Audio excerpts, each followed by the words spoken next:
Dear all, a very warm welcome to the second edition of Realty Plus 40 Under 40 Conclave and Awards 2022. The Realty Plus 40 Under 40 is a unique forum which celebrates real estate's dynamic young professionals that are paving the path for change and innovation.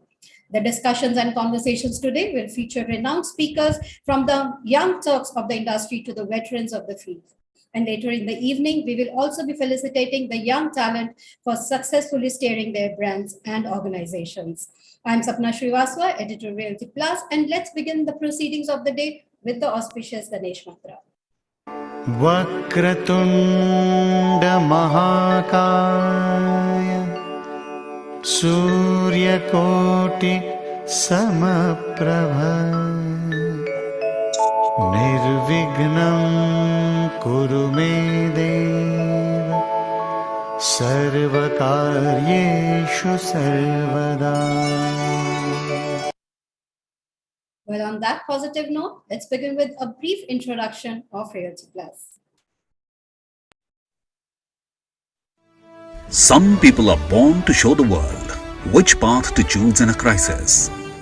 Some brands are born to do the same. And during the times of challenge, the stalwarts of Indian real estate industry have chosen to do just that by showing others the way to finding opportunities even amidst a crisis. By showing the world how to go about delivering on promises even amidst adversity. Success doesn't just happen. It happens by design, by pushing the boundaries, by raising the bar. It's days of creating a vision and nights of bringing it to life. Knowing that pictures are worth 1,000 words and every word makes a difference. It's doing the research, trusting your instinct and finishing what you started. For the past 17 years, Realty Plus has been turning obstacles into opportunities, keeping the industry informed on the latest developments.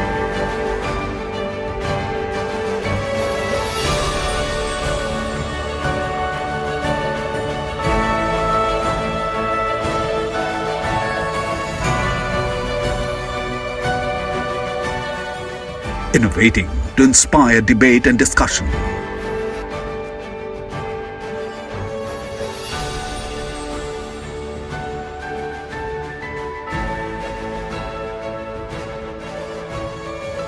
Bringing forth the perspectives of industry leaders.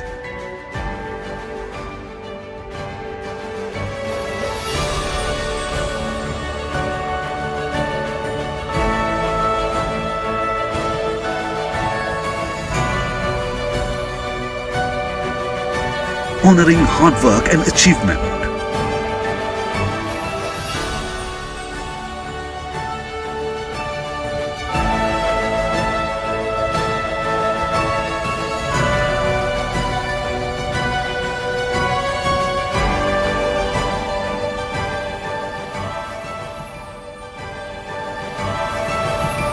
Keeping the industry connected.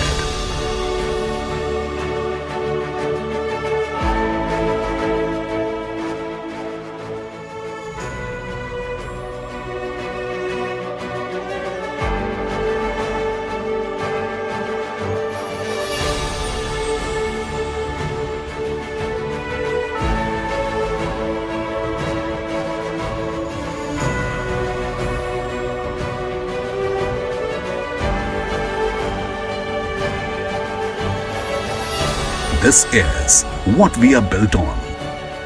This is what we are building.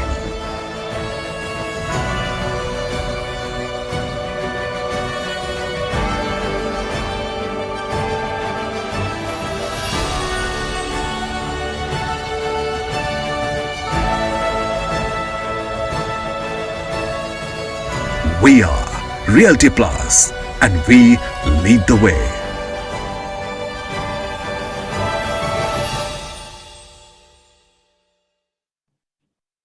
So So this was a brief snippet of what Realty Plus does and what are our latest initiatives. To know us better, do get in touch with Ms. Tripti Kedia, publisher and business at Realty Plus. Let me also inform you all that the event is now being live streamed on Realty Plus website, www.rprealtyplus.com, and Realty Plus LinkedIn page and Realty Plus Facebook page. And we would also like to express our sincere appreciation to all our partners of this event, our event associate, Pinnacle Group, the industry partner, Naredco NextGen, business media partner, BW Business World Media Group, online media partner, exchangeformedia.com, and the event is organized by Team Realty Plus. And now, moving on to the program of the day, I welcome Dr. Anurag Batra to present the inaugural address of the day. To give a brief introduction of Dr. Batra, he is known as India's media mogul, a serial entrepreneur, a journalist, and an eternal optimist rolled into one. He's a first-generation entrepreneur, and after acquiring the iconic business media and magazine brand Business World, Dr. Batra has expanded BW Business World Media World into digital, events, and BW communities. He's not able to join us live, but has sent a special video message for us all. Can we have the message, please? Good morning, rather good afternoon. Welcome to this Realty Plus Young Achievers Awards. These are the Realty Plus 40 Under 40 Awards. The real estate sector is seeing a revival after many years, and the revival is real. It is happening in residential, it's happening in commercial, it's happening in industrial, it is happening in retail. Today at the Realty Plus 40 Under 40, we celebrate these young achievers who are the next generation leaders leading development of these iconic projects and coming up with new ideas on how to make them customer-centric. These 40 Under 40 of Reality Plus achievers have been selected through a robust jury process, as is with all Reality Plus and Exchange for Media and Business World initiatives. The Reality Plus 40 Under 40 has a healthy mix of players from all parts of the ecosystem, and when you see the list today, you'll know that real estate industry is in progressive and safe hands. I wish these achievers and leaders success, all the best, and congratulations to this bunch of young achievers, the Reality Plus 40 Under 40 Award. God bless you. Have a great day. Thanks, Dr. Batra, for sharing those positive sentiments and an inspiring message for the young leaders of today. On that very stimulating note, let's move on to the first fireside chat session of the day. The topic is the next gen makeover, Indian Realty's changing face. Yes, the face of Indian Realty is changing with the young leaders of the sector. I welcome our eminent speakers of this session. Let me welcome Ms. Gagan Singh. She is a Group Chief Evangelist and Culture Anurag Group. Gagan Singh is a general management expert and has over 30 years of experience across multiple sectors. She has consistently achieved success in reviving businesses that are in trouble or need to scale up through better processes and rhythm. She manages to make dysfunctional teams work better together. Our other speaker of this session is Ms. Sangeeta Prasad, Group Chief Executive Officer, Ranwal Group. With over 30 years of experience, Ms. Prasad has a deep expertise in conceptualizing, strategizing, and delivering urban ecosystems, understanding of commodities business, and JV management. She is a thought leader in sustainability and has demonstrated capabilities in brand building and people leadership. So this is our eminent speaker introduction for this session. Ms. Gagan Singh, I hand it over to you now. Thank you so much, Sapna. And hi, Sangeeta. Delighted and honored that I'm having this conversation with you. It's not the first time we're doing it. The topic is different, but believe me, every time I talk to you, it always ends up with me feeling really energized and inspired. So excited about today. Let's come to the topic because the time is short. The topic we've been given is how prepared is the Indian realty sector for the new generation of digital natives? Now, we've seen digital being revolutionized in the past 2 years across sectors, including real estate. It was happening, but COVID gave it a huge impetus. There was no choice at that time. And in fact, India stood out as a country that embraced digital wholeheartedly. We were way ahead of other countries. Now, let's come to the relevance to our sector and to how you're dealing with it. Tell me, what are your views about this whole new world and how you're handling it in your life at work? General. You know what? Human beings are the most adaptable species history has shown. Sangeeta, can we get you a little up because we can see only part of, yeah, that's nicer. Thanks. Thanks. Yeah. Just let me do some. Life is all about managing, uncertainties. So I hope I've been able to live up to your sudden request. So I hope this is fine. Yeah. Before I step into the digital world, I would like to say we as human beings, history has shown, have been always. Hello, can you hear me? There was some interruption in between. Sorry, just carry on. Are the most adaptable species. Through wars, through ravages, we have pivoted ourselves to the new world order. And so it's nothing surprising that we, during COVID, also pivoted ourselves. We have gone through misery, we have gone through uncertainty. But I think the best quality I see in people who shine is how do they find silver lining in dark clouds. That's what I must say humbly the real estate sector has tried to do during these uncertain and difficult times. And I suppose digital is one such pivot. I believe first it's the mind which believes in changing things and then uses tools and tackles. So till some time back, it's not that digital has become right में रखना है यार, तुम left में रख के उसको on मारते तुम ये लेफ्ट टर्न के लिए. Can the host please mute नहीं Rahul राइट में जा. Thomas? Mr. Rahul Thomas, will you please go mute?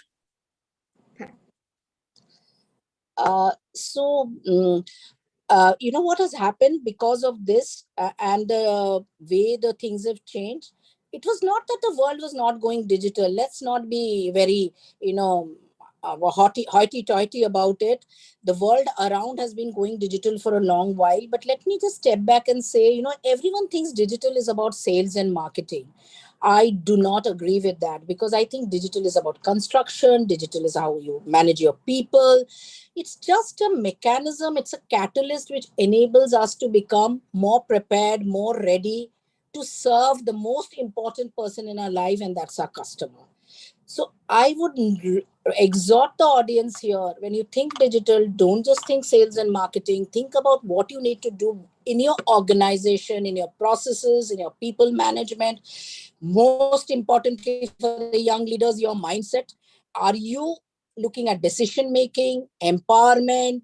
How do you become fleet-footed? How do you identify your customer? And I'll talk about it a little later. I thought as an opening statement, I wanted to broad spectrum the world of digital rather than make it narrow scope and say, kitna leads aaya digital ke through? Arey, tumne wo ad laga diya kya social media mein? I don't think we should think like that. Over to you, Gagan. You have to unmute. Agree totally, but I'm going to go to the narrow first and then I'll go to the broad. But I agree with you, the 360-degree vision or approach has to work. But let's come to what we are all, sort of familiar with or what we think makes the business happen. So what do you as a leader do? How are you deciding your marketing strategy to own the space? Are you going hybrid? Are you going only digital? How are you doing the allocation? What is your approach to own this space? The marketing strategy starts with the customer first, and that's a drastic change which has happened. From defining a customer segment, now we are using digital to sharpshoot to the individual customer, building intimacy of target, and that we can do only through the digital space. Through artificial intelligence, through machine learning, how do we understand? So, Gagan, you and I get ads and you think, "Arey, ye to main subah soch rahi thi." Oh, how did they know I needed this today? So that's the advantage of digital. If I have to just put it very crisply, digital has helped us pivot to the intimacy of targeting an individual customer from a large broad spectrum segment. So when we are doing a marketing strategy, if we are saying we are launching a project in Thane, which is the demographic we are launching? So how do we understand what does that demographic need and want? And therefore, can I use digital to reach out to people from our database and sharpshoot the communication to them? So that's one. Is it that the world has totally turned digital? After all, we are human beings. Just sharpshooting is not enough. Today's customer is not just looking at the product, they are looking at experiences. And I'm speaking on behalf of the customer. I, as a customer, just don't look at the product. I look at experiences, I look at values. So it's a bit of yin and yang. I just can't go digital and virtual and not be physically felt. So am I using the digital route to give more access, more contact, more responsiveness to our customer? So it is a two-way street. How do I reach out to specific customers? How do I enable through tools and tackles, apps? And so what does that mean? If I have to be more accessible, more responsive, are my people, am I more accessible and responsive? How am I training the organization in the front as well as behind that, when a customer is reaching out, what kind of behavior as a leader do I exhibit? So if a customer issue comes, do I delegate or do I put my front foot forward? Do I demand from my colleagues? Do I listen to the customer? These are some of the inputs which we are bringing in the marketing strategy. And let me tell you, it's for survival. It is nothing rocket science. If we don't do it, we are dead. Unmute yourself. Sorry, you are seeing a response. So that's great. Now, since you went to broader to talking about yourself and the employees, what about digital with your vendors, contractors, everyone? Because you're into construction, you're into real estate, and you could market all you want, but your projects could get delayed and land up in deep trouble, which we know exists big time in India. Yes. So what are you doing in the digital space there, just to enlarge the Prashant. Oh, God. Yeah, carry on talking. It'll come. I think the digital space is sometimes very intrusive also, unknowingly so. And it needs management, as we can see. It needs management. It doesn't just go smoothly. Here's the best test case. I agree. So coming back to your question, one of the good things, touch wood, the two brands, whether it is Mahindra or Runwal, one of the things which I believe in real estate has rankled the minds of customers is on-time quality delivery. So before I even venture and say that, I am good, are my building blocks literally and figuratively in place? So that's exactly the point. And then how do I communicate to my customers? And then how do my partners? And Gagan, I think I don't have to tell you, Anurag is one of our key partners in the sales and marketing space. And I know we go demanding all over on you, and you all come back to us with more responsiveness, more agility. But on the partnership in the vendor space, there are 2-3 areas where we have invested and we will be investing further. One is in the area of, am I as a leader aware of what's happening in all my projects? While I have my reviews, are my reviews becoming real-time online? So we have invested in partners in technology, which helps us to understand real-time. I can go into the site and see what's happening. So that's one very, very important thing which we have invested, and we are investing, and we are exhorting them. And there is this thing of, am I demanding as a leader? Am I telling, nahi, main review Excel sheet se nahi karungi, PPT se nahi karungi. Please, let's click on to that technology I have invested in. And what is happening? The partners are also realizing, now we mean business. It is not about batch processing. It's about real-time online. So we are doing that in various forms, both at the execution level, even at the quality level. So I'll just explain a little more detail in this. So when my construction manager is trying to produce or construct on schedule, there's a quality and safety manager who goes in and sees whether in-process quality is happening. And then through the checklist, they are actually plugging in what the issues are. And therefore, we get real-time data on turnaround time. And if there is a quality issue, how is it getting mitigated? And we are not moving on and realizing that the quality issue will come later on as a batch processing. Are we there fully? No. But the journey has begun and the intent, because you can't go digital front face with the customer and they demand agility and you are still in your old space trying to do batch processing when real-time partners and technology are available. That's how we are navigating and pivoting the space. And it is not perfect. We are learning every day, but we are surely better than yesterday. So coming to your team, you're doing a lot, you're leading it, you're definitely clued on. We've got the new generation and we've got people who are experienced, like, I mean, look at the color of my hair. And yes, both of us. How are you handling this change internally? Because you'll have the laggards or the non-believers or the people who just say, I can't. But they're critical. So what have you done to bring about this cultural change inside? All of this is a journey in progress. And I wouldn't like to say that, change management in a company is a dynamic process. It has nothing to do with whether we are digital or physical. And you will always have different kinds of people. One of the things which I've always tried to do all along, not only in the current reality, is the fact that younger people understanding, and this is a thumbs up to the 40 under 40 and the many under 40, younger people are smarter than me. They know the world better than me. So why not leverage them and not sit on a pedestal? Because whatever it is, with a gray area and experience, you know the state of obsolescence which is happening. Every day the world is changing. So I love not only interacting but learning from the youngsters. And when you have a breed of young agile people, because one of the key things which has happened in the world is the space of obsolescence. So when you have obsolescence, you need agility. And when you have to have agility, you need to know what's happening around you every day and even going forward. So this is we were talking about hybrid. The hybrid is about the type of people. It is not about hybrid of access, which is obvious. We use jargons. You notice I'm not trying to use jargons because we must know the soul of the thing rather than use external facets. So one of the things is how are young people. So yesterday we were in a meeting and we were talking about a digital experience center. And I hope the boys and girls who I demand a lot from them, this is a toast to my younger colleagues.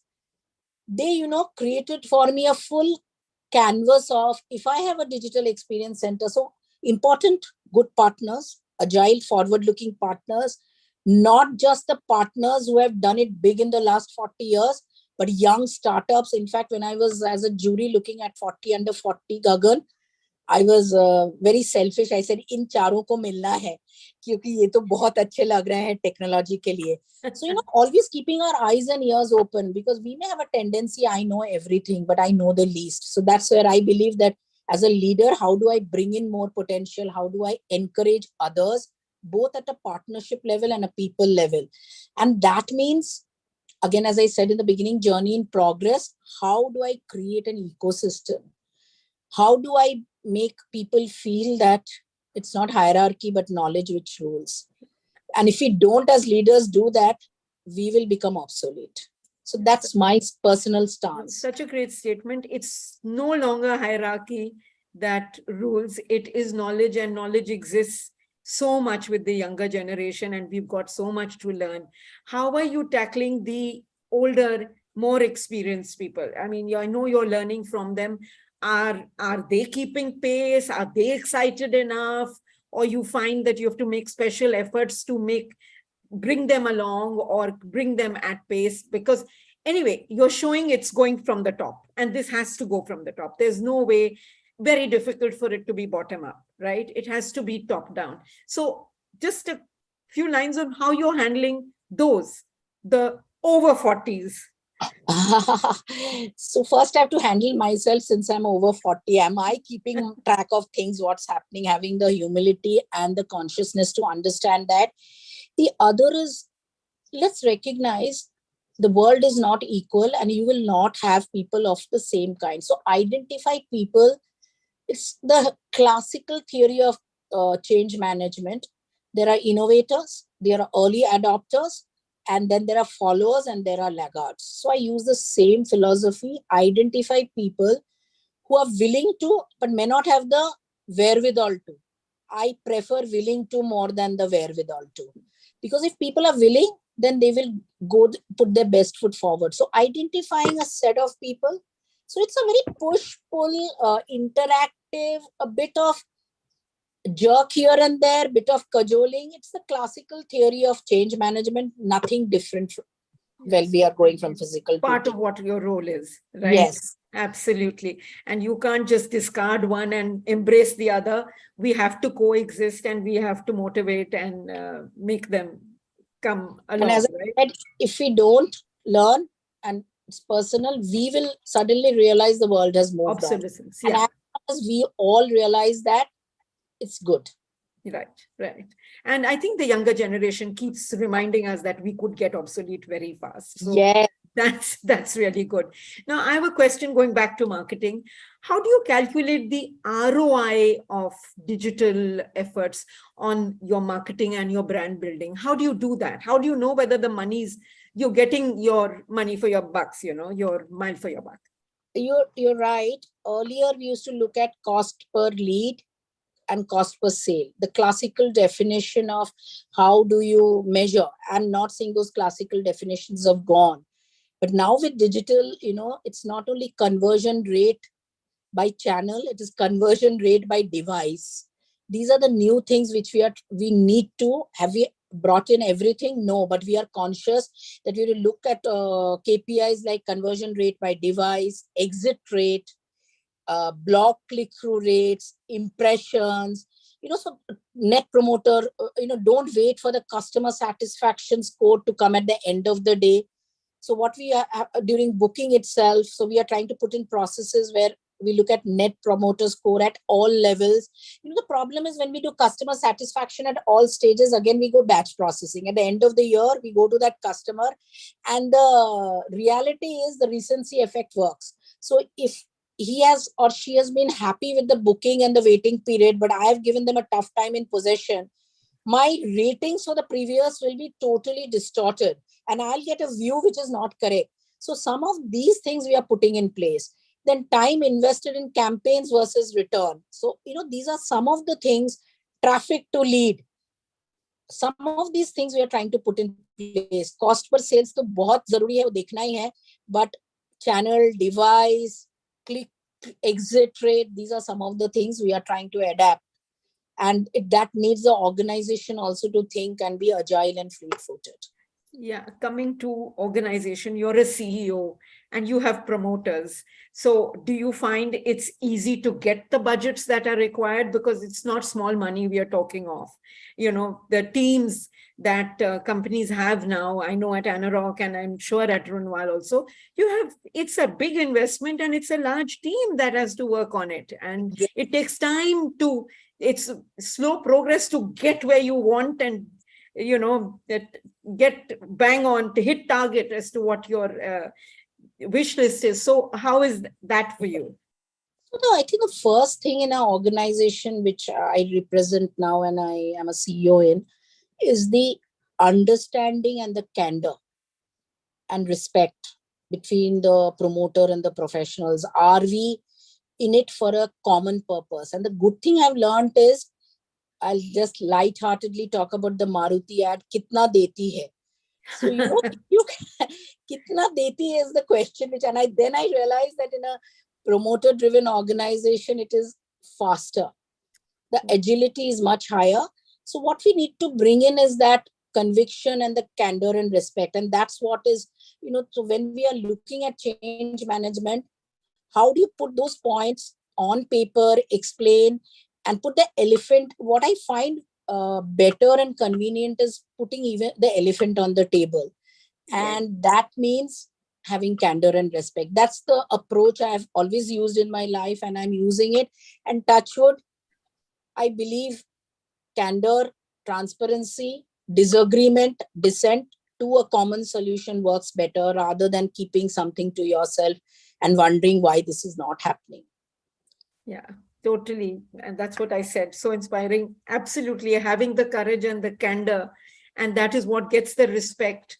and the budgets that one wants and the freedom to do what you want. Obviously, you have to see the results, and the results will speak for themselves.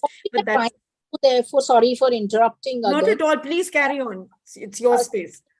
Again, as I am saying, some of these KPIs you don't wait. So you're leveraging on the various tools and tackles.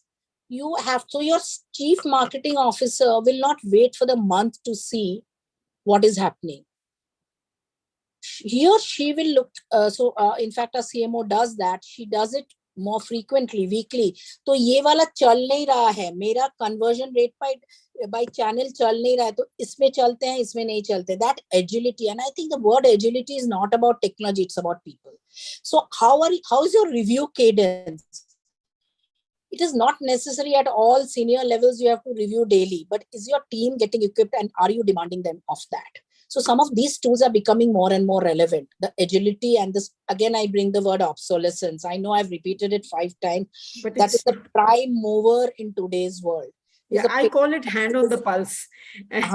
It's really being that doctor. Your pulse puts up too high, please do something about it. Yeah, absolutely. And we talk about when to see the impact, we say, ganne se pura juice nikla ya nahi. The whole effort is to say, when it's leads or whatever, we are using AI, ML, etc., to make sure that we get the juice out of every bit of digital, technology that we use to process and assess quality of leads, etc. It's such an important part. But you're so right. It can't be just marketing. It has to be the whole organization. It has to be a change of mindset, and right from leadership to the bottom level. And it can only, of course, the youngsters will love it and they will push us to do it, but also making a change as far as our more experienced and seasoned members of the team are concerned. So I think now it's time for us we can open it up for questions, unless you want to add anything, Sangeeta, as a parting shot. Let's open it up to questions, please. Sapna, who's handling the question answers? Yes, so that was quite a stimulating conversation. You both have been in the industry for 3 decades now. And now not only the second gen but even the third generation is coming in the industry. So from both our speakers, Gagan, if you go first, how have you seen the real estate industry changing with the new, the third generation, the second generation now coming in, and first generation also being there? How are you seeing the industry now evolving? It's been a great journey, and the evolution has been great. It's no longer, first of all, the best have survived and the rest have fallen on the side, and the best have survived. And of course, with RERA, etc., we've understood that this cannot be treated like a khosla ka ghosla industry. Right? And youngsters are coming in. Digital has made a big difference. There are new business models coming in on how to, we have the mandate strategy, which was not there 6 years ago. The whole approach is changing. The youngsters are bringing in so much more idea. Technology is so much there. We are almost like, technology companies working in real estate. And the market has grown. The service providers have grown so much. And we've got really, I think, the survivors are really good quality, strong, multi-project, large developers who have the money to invest and really move the bar up. So the bar has moved up significantly. And whereas at least when I joined real estate, I was told, are you crazy getting into this industry? And now it's almost like campus, it's becoming an aspirational industry to come into. So it's been a huge change. I guess Sangeeta would like to. That's good to know. It's an aspirational industry now, becoming for the younger generation. Ms. Prasad, you again, you've seen, you have interacted, you've been on the ground working with first gen, the second gen, and now maybe the third generation also.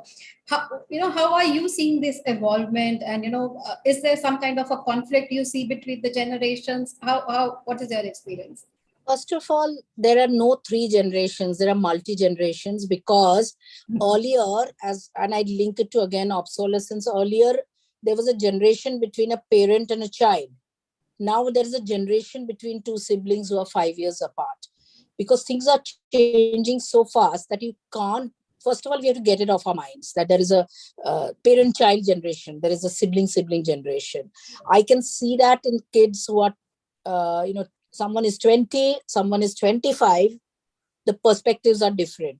So this is a very interesting insight, and I'm sure, Sapna, you would have seen it, that, the kids are changing very fast. So that's one hypothesis I would like to bring forward here. And the second is, as I said, and I would like to agree with Gagan, that people know how to adapt. If they don't adapt and be agile, they will get obsolete. So the ones who are surviving, they're realizing that I have to not only look inward to what my organization is, but also to look outward, what's happening around. And that, I think, as different generations, they need to spend time with each other. I told earlier in my discussion that I really love spending time with the younger people because they teach me so much.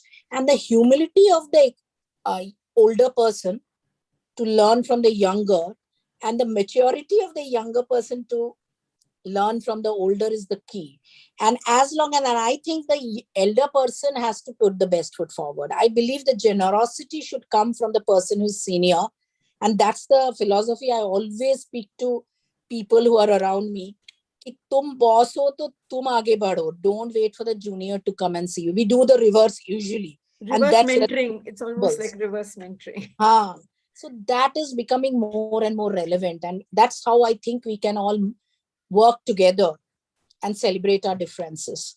Okay, fantastic. I think the key takeaways from this discussion is that, the things are changing so fast, we cannot say generational. I think every 5 years, as Ms. Sangeeta Prasad said, there are differences of opinions between people with 5 years difference. So it's no more 10 years or parent children. And secondly, the generosity of learning from each other.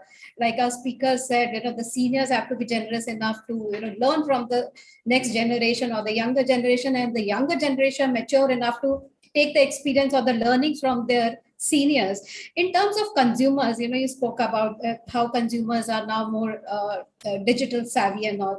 But in terms of, if we are talking about residential, so what are their top three preferences when they look for a project? Is it the location? Because now we are seeing with hybrid working, they are also open to tier 2 cities or suburbs. Is it the amenities that they are looking at, or what is exactly the smart features? What exactly is their top three preferences, Ms. Prasad? So location will continue to be a very important parameter. But along with location, and especially after COVID, what has happened, people are looking at individual spaces also. So there are three kinds of spaces people are looking at: my space, our space, and community space. So that is why, working backwards, how are we looking at our design? How are we creating all three so that the person believes that, so space configuration and space allocation has become very key, apart from location. And obviously, as for the younger generation, minimalism and technology have become very important. Ornate, what should I say, over-design, gawky, flamboyant spaces are becoming irrelevant. People, and I think we are all becoming very knowledgeable, all generations. We want to see that the space I get has functionality for me. It talks to me. I can interact with it. So these are some of the key things. And I think technology is again a given, because we are at one end, we are becoming mentally agile, but physically, and also physically agile in terms of going to the gym. Otherwise, we are sloth bears. I'm sure all of us will agree that people go to the gym and do yoga, but the other time we want to have everything on our fingertips. So that understanding that yin and yang has become very important. Okay, so the space, the smart spaces is something, how the space planning is done is something very important, apart from the location and technology, and minimalism is what Ms. Prasad is saying. Ms. Gagan Singh, today, as you, spoke about that earlier when you had entered this industry, there were very few avenues of investing in industry. You can buy property, that was, or land. Now we have so many other investment opportunities, especially for the young guys, as technology, fractional ownership, REITs are there, mutual funds, real estate mutual funds are there. So how are you seeing that kind of, consumer or, young investors' interest in real estate? Well, real estate is really booming in India, unlike what's happening in other parts of the world, but it's really booming here. There are other pockets also, like Dubai is really booming. But 50% of investment is still going into real estate, in spite of all the competing products. So it stays. But yes, the number of investors percentage has reduced vis-a-vis actual occupiers, people who are buying it for themselves. So that change has happened. But it's a very, very rosy picture at the moment with real estate, and we are very, very excited about it as service providers to developers. Correct. It's looking very good. Ms. Prasad, do you think these new real estate products are more, the younger generation is more inclined to these new products? Actually, Sapna, younger generation has become very independent and they don't like intrusion and they like flexibility. So some of these key things are making them look at, so, I'll give the example of a car. Earlier, when a family bought a car, it was for a lifetime. And then suddenly it became a fancy statement. So that's the same, but the speed of that change in real estate is not that high.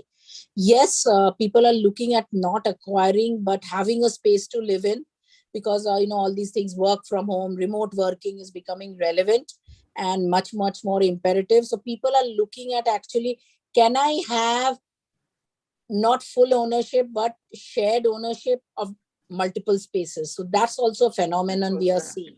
But is it becoming totally from the conventional to the new world? I think it will still take some time.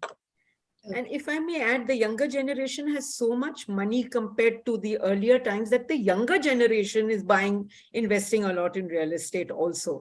And COVID created this demand. Some went home to live with their parents to save money, but a lot wanted their independence and their space. So the younger generation are a big component of the customers for real estate now. That's right. A lot of industry reports have shown, how the home buyers, especially, the age is, decreasing, coming down drastically. On the closing note, any word of advice from our speakers? Ms. Prasad, going first, your advice for the younger generation professionals of this sector. I think the younger generation is good. They are self-assured, confident. I think the only thing which will be required is patience and resilience, because one swallow does not make a summer. That's like true. In real estate language, you launch a product well, but you have to sustain it too and deliver it well at the end of the lifetime. That is true. That is true. Missing your last words. I'm laughing because the impatience word was the top of mind for me, because I work on the cultural aspect and I'm dealing with, dealing with cases of ethics and impatience and, intolerance, etc. They're so bright, but in such a hurry. And somewhere I think this patience and letting things take their course is something that we need to instill, but they need to know we love them. They're really critical, and they are creating the future, and they are writing history at the moment. So they need to understand how much they are valued by the so-called senior management and how fast they can rise. They have to look at role models to see that if they get it right, how fast they can rise. Age and number of years are not relevant at all these days. And this knowledge and this awareness is very important, and that can calm down the impatience and shift focus to more productive stuff. That's right. So that is from our speakers. Yes, the real estate industry is changing with the younger generation coming in. A lot of learnings for all generations, for multi-generations, as our speakers have said. Impatience is what Ms. Prasad says, that, that is something that one needs to caution against, because real estate is a long-term game, and Ms. Gagan Singh is saying it's all about mindset, not the age. So fantastic. Thank you, Ms. Gagan Singh, and thank you, Ms. Sangeeta Prasad, for being here with us, and that lovely conversation that we had with you. Thank you so much for sharing your time and expertise. Thank you, Sapna. Thank you, Sangeeta. Always a pleasure. Bye-bye. Thank you, and have a good weekend. You too, Thank you so much. Bye-bye. So, well, that was a wonderful opening for this conclave. So from that, let's move on to the first panel discussion of the day, which is on the topic of youth for change towards tech-driven economic growth. Our speakers earlier had touched upon how technology is, intervening in real estate, and how a younger generation is bringing it, the acceleration due to COVID. So let me now introduce this panel, and the session will be chaired by Dr. Adil Malia, CEO and managing partner of the firm.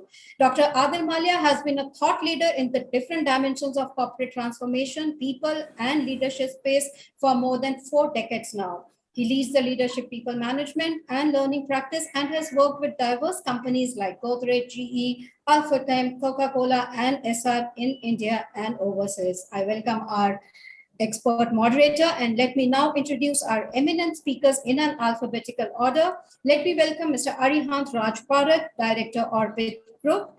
Arihant is the new generation at Orbit and has a flair for new products and concepts. He started at a young age and has spent more than a decade with the group, looking into restructuring and project planning, and trusted with the responsibility of marketing and dealing with customers. Our next eminent panel member, let me introduce Avinash Suresh, COO at Arvind Smart Spaces Limited. Avinash has 17 years of cumulative multidisciplinary experience in law, strategy, general management, and operations. In his current role, he is responsible for the entire operations of the company, from spearheading growth to strategizing the company's entry into newer markets and segments, and ensuring successful execution of projects. Our next expert speaker is John K. Kuruvilla, Chief Mentor, Brigade REAP. John comes with over 3 decades of diverse experience covering marketing, sales, brand building, etc., and has been a serial entrepreneur and an active mentor and investor in disruptive startups. John helped conceptualize and set up GenNext Hub, the Reliance Industries Accelerator Program, Brigade REAP, Asia's first PropTech Accelerator Program, and was also an advisor to Cisco's Launchpad Accelerator Program. Our next eminent panel member is Mr. Parth Mehta, founder and MD Paradigm Realty. Parth Mehta has over 12 years of rich real estate background. He started his venture in the year 2015 and has enabled the brand to carve out a niche for itself as one of the successfully growing mid-sized firm in Mumbai real estate. Our next and final member, let me introduce Sujay Kalele, founder and MD 2 Realty Private Limited. Sujay founded the company to solve the core problems of real estate sector, which is the lack of transparency and accountability. 2 Realty leverages IT and tech-enabled products to deliver superior products to the end customers by fostering healthy competition through stakeholder aggregations. So this is our eminent panel for this topic, and let me now hand it over to our moderator of this session, Mr. Adil Malia. Dr. Malia, all yours. So thank you very much, Sapna, and welcome Arihant, Avinash, John, Parth, Sujoy to this panel. And ladies and gentlemen, welcome to you all also for this webinar by Realty Plus, 40 under 40 Conclave. This panel, which is the first panel which is getting into a kind of a group discussion, is about discussing the theme on youth for change towards a tech-driven economic growth. Now, the next hour that we are going to invest in this discussion is going to be very, very interesting for all of us. And let me give you 3 reasons why I believe it's going to be very interesting. One is we are experiencing a different world. Underline the word experiencing. Second is this world is getting redefined by disruptive technology. Redefinition and disruptive technology, please underline. And at an unmatchable pace, underline unmatchable. So if you were to look at all the 3 things or the 3 factors or all the factors that we have underlined, we are saying it's a world of experience, which is going to be a different world of experience.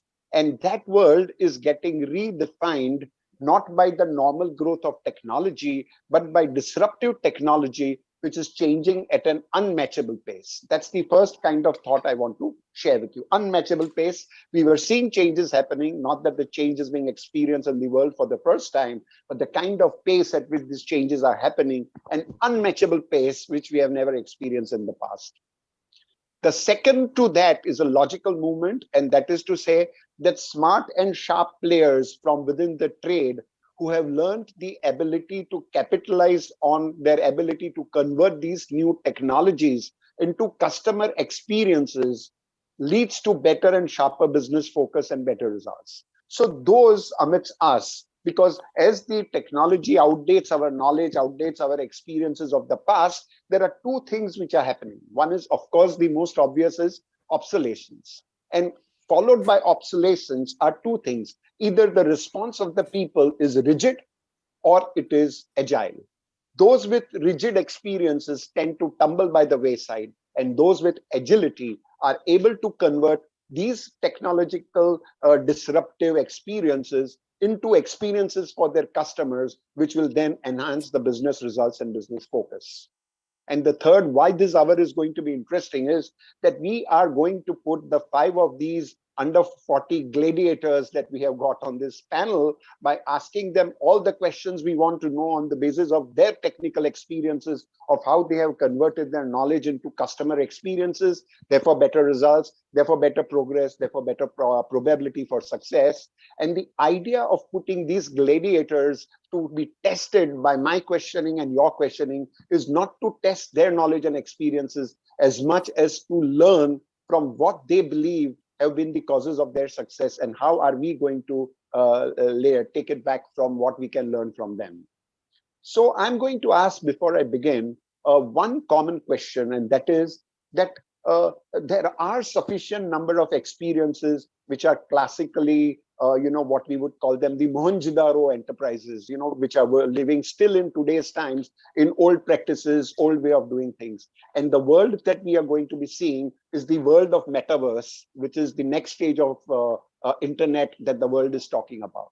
So what is really going to be the key driver of how these Mohenjo-daro organizations are going to transit into the metaverse world? And let me begin by asking each one of you to comment for 2 or 3 minutes at best on this basic thought. How are they going to convert themselves? What should they be doing ideally? So Arihant, why wouldn't you begin with that for around 2 to 3 minutes on this subject? First of all, thank you for inviting me to being one of the panelists in on this discussion. First of all, I think, like you very rightly mentioned, is first the biggest change that needs to come in is a change in the perception. Is we need to first decide on the fact that we need to move out of the traditional way of doing businesses and be willing to adapt to the changing scenarios. Though, because real estate is kind of an industry where there are multi generations working together, and the line of thought spans across various age groups as well, is the first thing is that an overall organizational perception change needs to happen to decide and agree on the fact that we need to change and adapt to the changing environment. Although with the entire burst of thought into the metaverse and the blockchain, I feel we in India we are still at a very nascent stage, but it's right now is the right time to take a call and decide on the fact that this paradigm shift is happening and is about to happen, and slowly and steadily we need to move towards it. Although I myself am not too familiar with how this change will happen, I am studying it myself about how the change is happening and how we need to adapt onto it. But the sooner the blockchain concept as well as the metaverse concept is accepted, we need to move towards it by taking baby steps right now towards where we are starting from virtual reality to augmented reality to AI and everything in every aspect, be it the sales aspect as well as the construction. But it should take in time, but it needs a lot of effort and a lot of thought that needs to go into it. But it will happen, but the slow and steady space time needs to be put into it. So what I hear you saying is that, yes, it's going to happen at some point and we will have to modify, but we don't know what the real shape is going to look like. Exactly. Let's begin with the baby steps of trying to mentally prepare ourselves that we are going to move in that direction. Let's not get too rigidly caught up in the paradigm, and therefore let's move on to it. Avinash, Yes, what are exactly. your thoughts on this? Thanks, Dr. Adil. It's a pleasure being on the panel. I think at the outset, I must say that the real estate sector has generally been slow to adopt technology, whether it's on the customer side or on the construction side. Right? If you look at our practices, their practices have been largely consistent for the last several decades. And I think, like with most other inventions or change, it's necessity that has actually forced us into adoption of technology. So I think one of the examples that is very, very clear and stark right now is, COVID really forced the real estate sector to adopt digital sales technology, right? So while digital sales were a very small part of real estate sales even prior to COVID, I think it accounted for most developers to say 5 to 7% of their sales. And the reason was that we were always under the perception that a customer will not buy an apartment unless he comes to physically see it, touch it, feel it, right? The buying does not happen. COVID changed that in a lot of ways. It became a survival, a matter of survival. So a lot of companies invested in digital sales technologies. And today you're seeing the result. Today, on almost across the board, digital sales account for over 35 to 40% of sales of most developers, right? And customers have adopted faster than we thought was possible. So I think this change is happening. It is very, very real. We are seeing it on the sales side. We are seeing it on the construction side as well. So, for example, for a long time, I think BIM was probably one of the highest levels of technology that we used on the construction side and the design side, right? Today, we are actually using augmented reality and 3D to understand what designs will look like, how services will run in our buildings, etc. So this is going to happen. And I think developers who adopt it faster are going to be the ones that actually survive in the long term. It's going to be, a strategic advantage to them. And I think we are going to see larger brands and, progressive developers adopt these technologies sooner rather than later. So, Avinash, what I hear you saying is two realities hitting. Number one is that life is futile. COVID has taught us that, one doesn't know. You could be a chairman or a watchman. Life could be as, fragile for everybody. And therefore, the question people from an insight perspective are asking is, do I need to make those heavy investments and buying properties when it could be just any moment I could be hit by any contagion and I don't know what's going to happen? And on the other hand is that because of that reality, also the need for me to be operating from different spaces, particularly well-defined spaces within my own house and my own home. And therefore, I need some space, not necessarily owned by me, but which provides me all the three things: my space, our space, and community space, so that I can operate effectively from everywhere else. Very well, sir. Thank you very much. What about you, John? You have been the chief mentor to the group. You have been the chief mentor of the Brigade Group. So tell us, what are your experiences in this space? How is it going to happen? Dr. Malia, Realty, thank you so much for having me.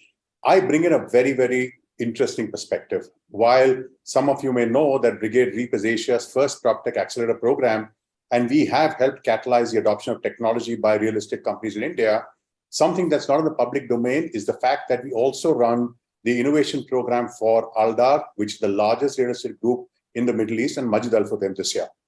I'm going to bring in two perspectives. The first perspective is that, you talked of traditional ways of running business. I think the earlier generation, and I'm glad to see a younger generation here, but the earlier generation, many of them built extremely strong foundations, fundamentally strong in building processes, in construction, and in building credibility and a brand. But what lacked is the fact that the industry was extremely inefficient, project delays, cost overruns. And you'd be surprised to know that worldwide, there's a McKinsey report which says that the labor productivity in the construction sector is the poorest across all verticals. Yes, okay? I read that report. You're right. Now, in 2016, when we started Brigade REAP, the adoption of the investment by real estate companies in India was less than 0.9%. Whereas the industry average, whether it was media, whether it was healthcare, whether it was education, finance, was about 3.3%. Today, in 6 years, that has gone to about 1.5%. And the sole reason for that is the fact that the younger generation who've educated overseas, who are well versed with technology, have come in and realized that the next real estate 2.0 has to be building process efficiencies. True. So we're seeing, let me give you the perspective of the Middle East. The last cohort that we ran for Aldar and Majid Al Futtaim focused on Web 3.0, NFTs, cryptos, blockchain, fractional, metaverse. And we had 509 companies from across the world applying, and we mentored 10 companies. And you would be shocked to know that the entire leadership team of Aldar and a very large leadership team from Majid Al Futtaim devoted 60 hours of their time working with us to identify disruptive startups. And what are the kind of startups we looked at? Startups solving digital twin, startups in the metaverse, startups solving fractional ownership, not in living and working, but in retail. Now in India, the work that we're doing with some of the leading developers and also the small real estate developers is on basics. Can we improve process efficiencies? Can we bring in alternate construction materials? Can we bring in AR, VR? So one of the first companies that we mentored, which got acquired by Square Yards, was Prop VR.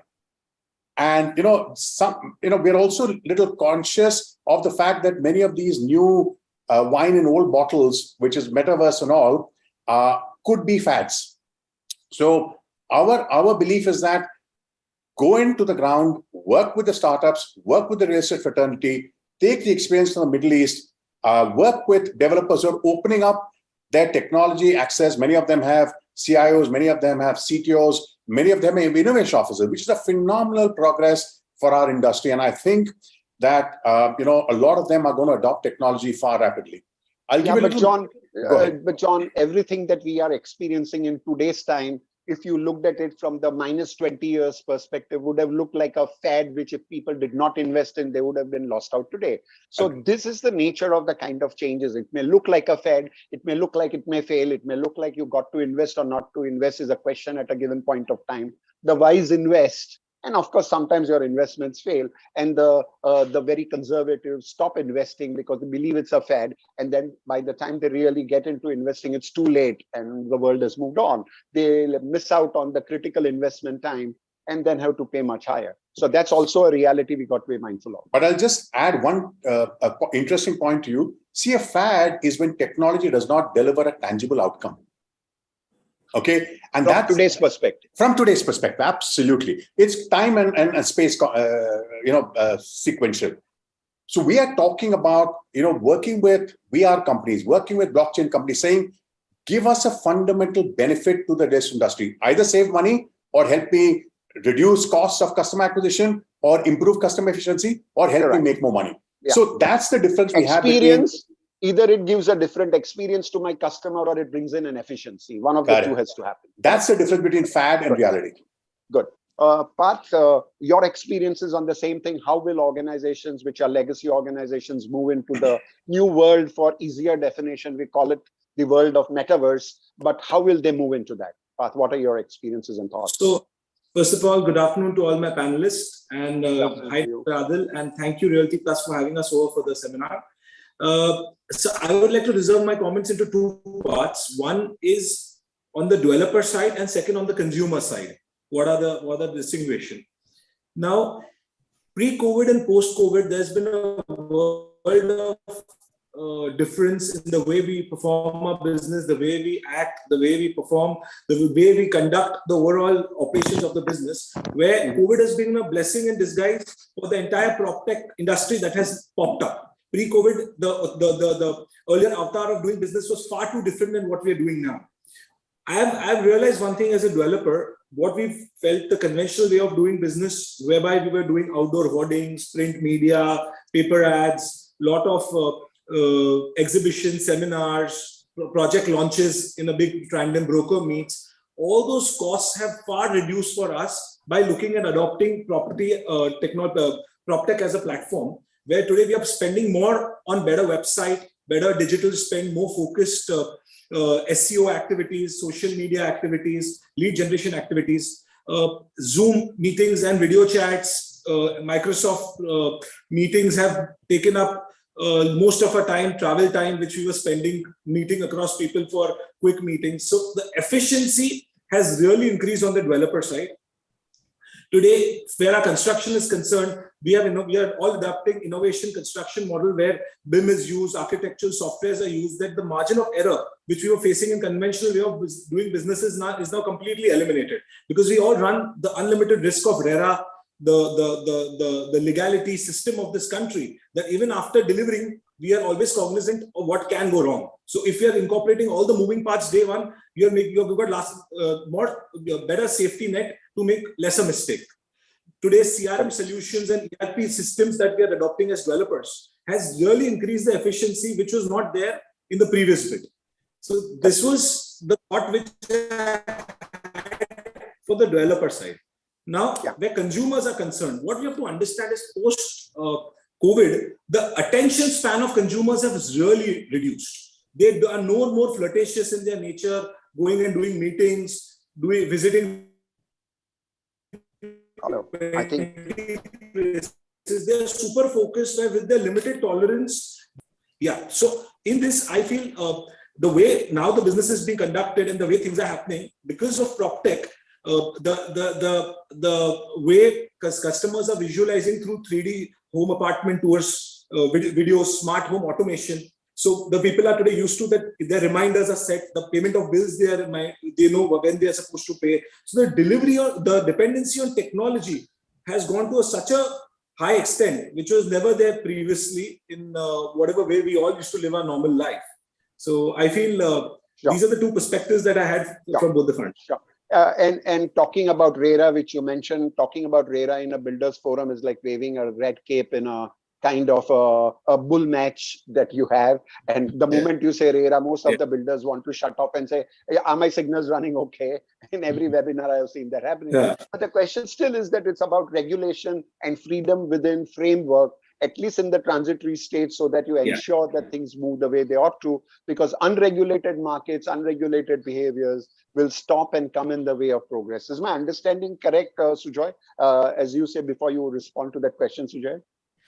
Yeah, good afternoon, everyone, and thank you, Realty Plus, for having me on the panel. I think, Dr. Adil, regulations, if we see the trajectory of regulations over the last 10 years, it is only getting stricter, and it is fair to expect that only two things in India are going to get stricter. One is regulations on real estate and other is environmental laws. So that has been a trajectory. Having said that, I think technology, and while I have been listening to my fellow panelists, what we have seen on the PropTech space is, just maybe version 1.0 of the tech disruption. We have seen only specific points getting disrupted.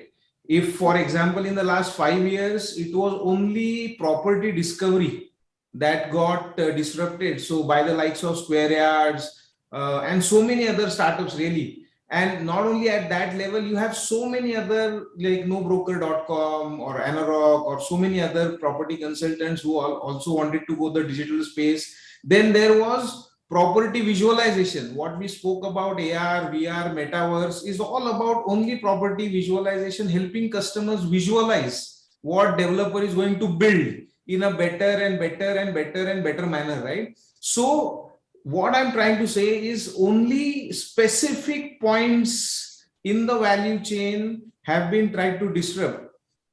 The entire value chain, right from land acquisition to delivery, including the entire execution cycle, which includes construction, sales, marketing, post-sales, pre-sales, is something that none of the startups or even what are in the horizon are looking at. And while it's very good to say about efficiencies and all of that. For example, a broker conventionally, like Path rightly said, conventional setup broker used to take 2%, 2.5%, whatever, 2 to 3%. With the advent of Square Yards and everything, what is it that we have added to the efficiency?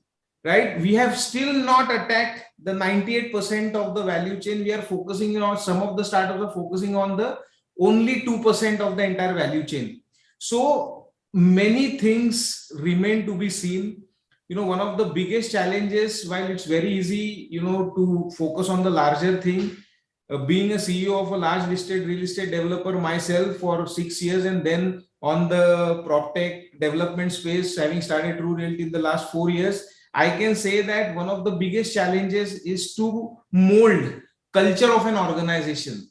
See, you cannot just have one fine day, you might be a 10,000 people company or a developer or $1 billion enterprise, just enforce new, tech way of doing things. Culture, people management, people mapping skills is very, very different. I mean, I have seen great, in my own personal experience, I've seen one of the best tech initiatives getting failed just because people were not ready to change. So how do we map people, process, system to projects and customers will ultimately determine whether whatever we are wanting to really extract out of the new way of doing development through prop tech, we are able to be successful or not so successful.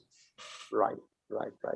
Good. But Arihant, let me take from what Sujoy was talking about, that as of now, the perception is that with all the new technologies which have come in, there at the customer end, it has helped the customer visualize the property better.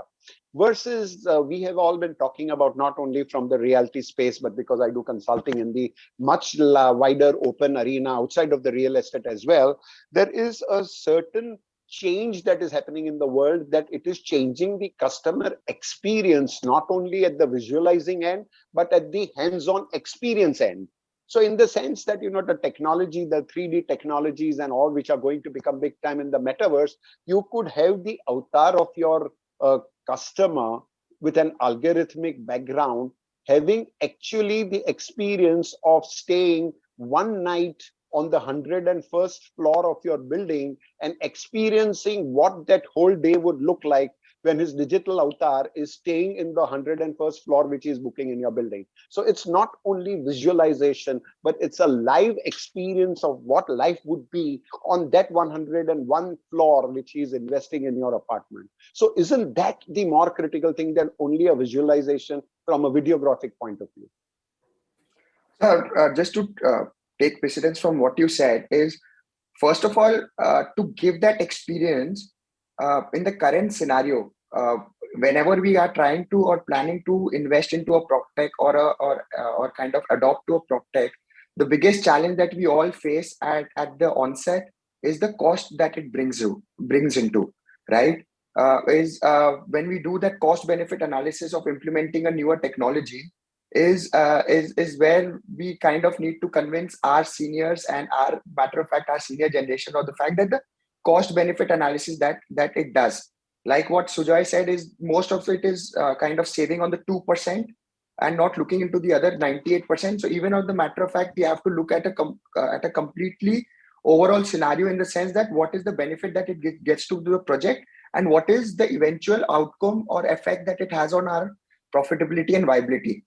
In the precedence of rather than going on a metaverse avatar, is there I recently experienced a new technologies when now people are kind of inculcating holographic visual tours when it comes to their model flats or marketing offices, rather than having these extravagant model flats and these big spaces. Is now people are adopting into holographic study tours, or rather experiential tours into their projects. I feel that would be a much more cost effective implementation at the onset, where compared to having a metaverse or a digital algorithm based avatar where the person kind of experiences your apartment for a day. I think the most important way, or the first initial step that we can take, is moving towards holographic visual tours, where which is kind of correlated to the augmented reality space as well, where the person can spend a few hours in that room, understand how his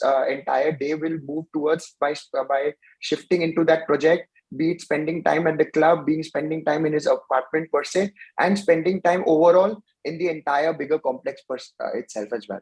I think that's the first step we should take towards as a bigger disruption, apart from just the sales aspect of it, is also to see the overall experience of the customer is towards moving towards holographic visual tools as well. And you're so right, Arihan, because that's going to create a different experience and a different reality compared to giving a very glossy brochure to someone. Exactly. He will be having a sea view, and then the only view he gets is that of some stagnant cesspool which he gets from his apartment, to really living through the reality. So that kind of marketing will be gone, and the real marketing will come in. So, sorry, sir. I would just also want to add on is that the post-COVID, another biggest transformation that has happened is people are not looking for those hardbound and big extravagant brochures to take back to. Absolutely. They are now all looking for virtual tools, virtual products, where they actually understand and get the proper detailed perspective of what they will get rather than just a rosy picture. Correct. So, Avinash, the question for you is, are you then looking at building your organizational teams of people who are backing you up in the sales and marketing with a totally different set of skill sets, or are you still looking at wanting to train them in the new skill sets? You believe that all that is passé? No. So I think it is very critical, Dr. Adil, that we are now, part of our sales and marketing team. So let me take that as an example, right? Since you mentioned it. We are looking at a completely different skill set within the sales and marketing team. So, for example, a tech team within our sales and marketing team is something that didn't exist even 2 years ago, right? Today, we have a complete team that is working only around technology and sales technology today within the sales team. And I can tell you that some of the things that they do, right, we may not pay off in the short term, but we have long-lasting implications in terms of learnings for us. So, to give you an example, so last year we ran a pilot on a completely AR/VR driven sales platform, right? So a lot of people have done different components of this. A lot of people have done the AR/VR sample flats and your walkthroughs, etc. So we said, why not take it and stretch it a level further? Let's say that we said that we want a customer to be able to sit on his couch and book an apartment end to end and give him an experience as close to reality as possible, right? So real estate is a very, very long purchase cycle. And, the idea is to really show a customer as much of reality as possible. So in addition to, just building the AR/VR, we then integrated a lot of real views into it as well. So one of the things we did is we said that any customer goes in, when he chooses a flat, when he chooses a floor, he should be able to visualize what he sees outside, right? And when the thought struck me when you mentioned the sea view, right? So we are charging customers so much of, PLCs for the higher you go, the more the PLC is. But in all fairness, a customer cannot visualize that today. So today, what we have done, we have integrated actual views into the AR/VR. So customer chooses a flat on the 15th floor or the 20th floor. He can actually look out and say, I've chosen a flat 15th floor on the north quadrant of the building, this is exactly what I will see. And then make a decision on whether to purchase or not. Yeah, because for all you know, the 15th floor could only give him the view of the slum area right below in a city like Bombay. Absolutely. Absolutely. So I think the idea is to, technology should help us improve transparency in the home buying process. It needs to give more power to the customer. Because honestly, the buying process is a little opaque. And like I said, it's a long purchase cycle. So the customer at the time of buying does not really know what he's going to get, at the time of occupancy. So using technology to actually give him a more realistic experience is critical. And therefore, the skill sets required to do that are going to be very different from the traditional sales skill sets that we have within the organization. And where are you going to find that talent from? So I think, again, we cannot look for this talent within the traditional real estate space. So we have also started now looking beyond the real estate space to acquire the kind of talent that we are looking for. And the other challenge that we are facing is today, because these are new, verticals that we are setting up. So if you go to talent and tell them I want you to join a real estate company in the sales team and set up this technology, it's possibly not the best career move for somebody of his caliber. So a lot of times then we are now looking at taking, giving this, looking into like the gig economy in a sense, and giving a lot of these things down as projects to people and saying that, this is exactly what we want. Please go ahead and deliver this for us. And making that into a value proposition for them to join. Absolutely. That's a much better value proposition for them as, as people with these kind of skill sets. Right.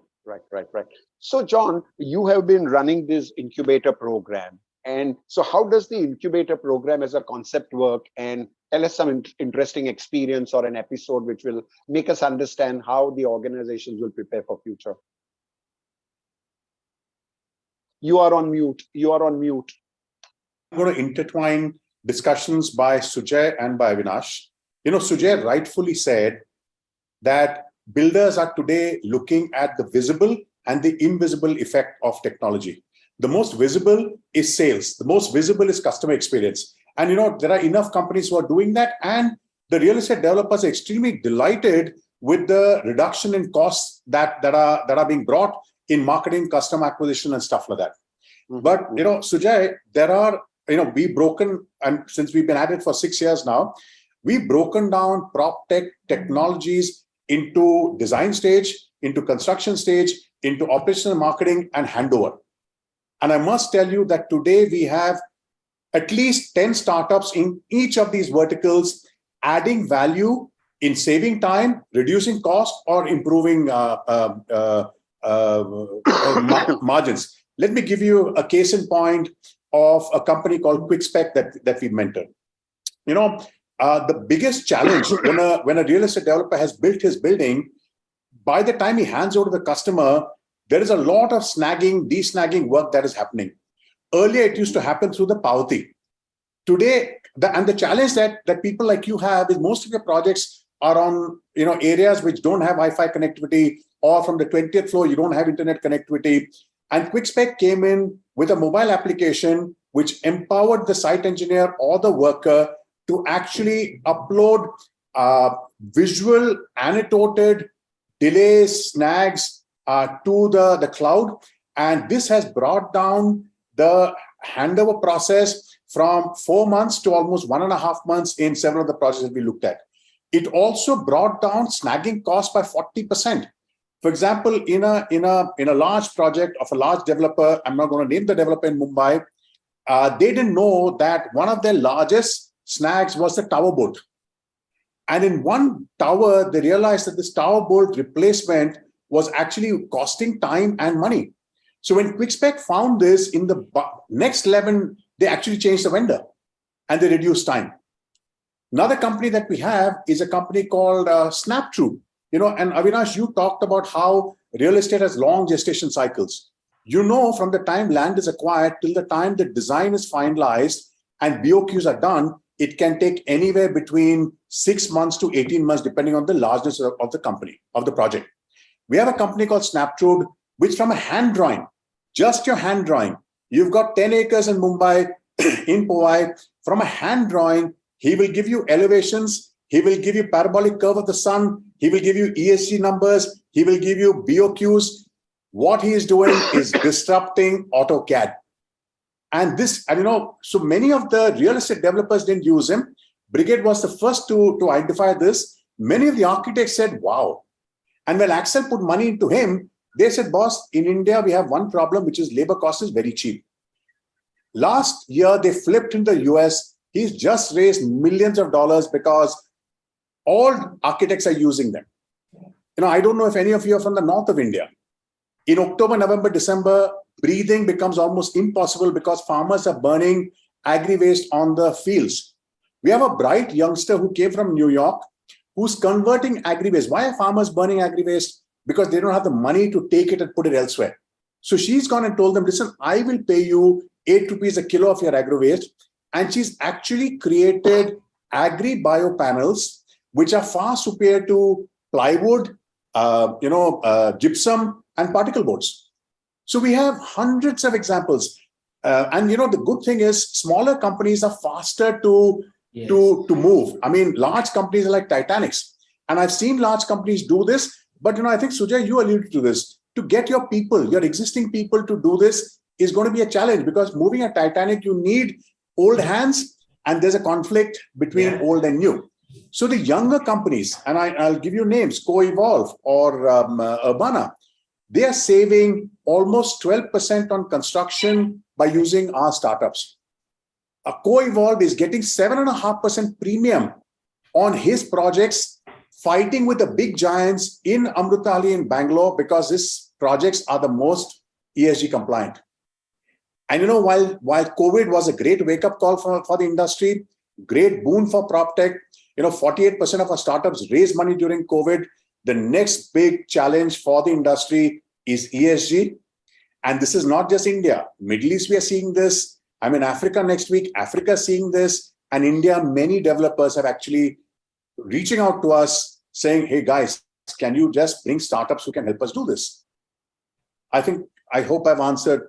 Yeah, you have. In fact, what you're saying is, number one is you don't need those elephants out there. Elephants don't really have and reflect agility. But the most important thing is, if you have the elephants, how do you make the elephants dance? How do you teach them to dance to the foxtrot tones that are being played out? It's very, very important.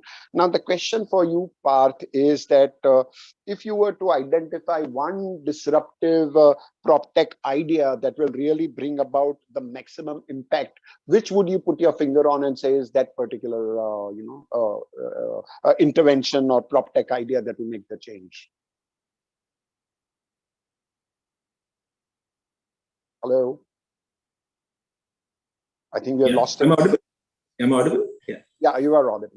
Yeah. So, Dr. Adil, as a real estate developer, what I've understood is the most important factor that is the barometer of our decision making is our consumer behavior, because the kind of preferences that are changed by consumer are so fast in today's time that if we make a wrong product or conceive a wrong product, we are immediately going to be shattered either with unsold inventory or extra interest burden cost, or living with a project which is going to be very difficult to complete, which may derail an organization. One bad project derails an organization by about 10 years minimum. We've seen it in the past.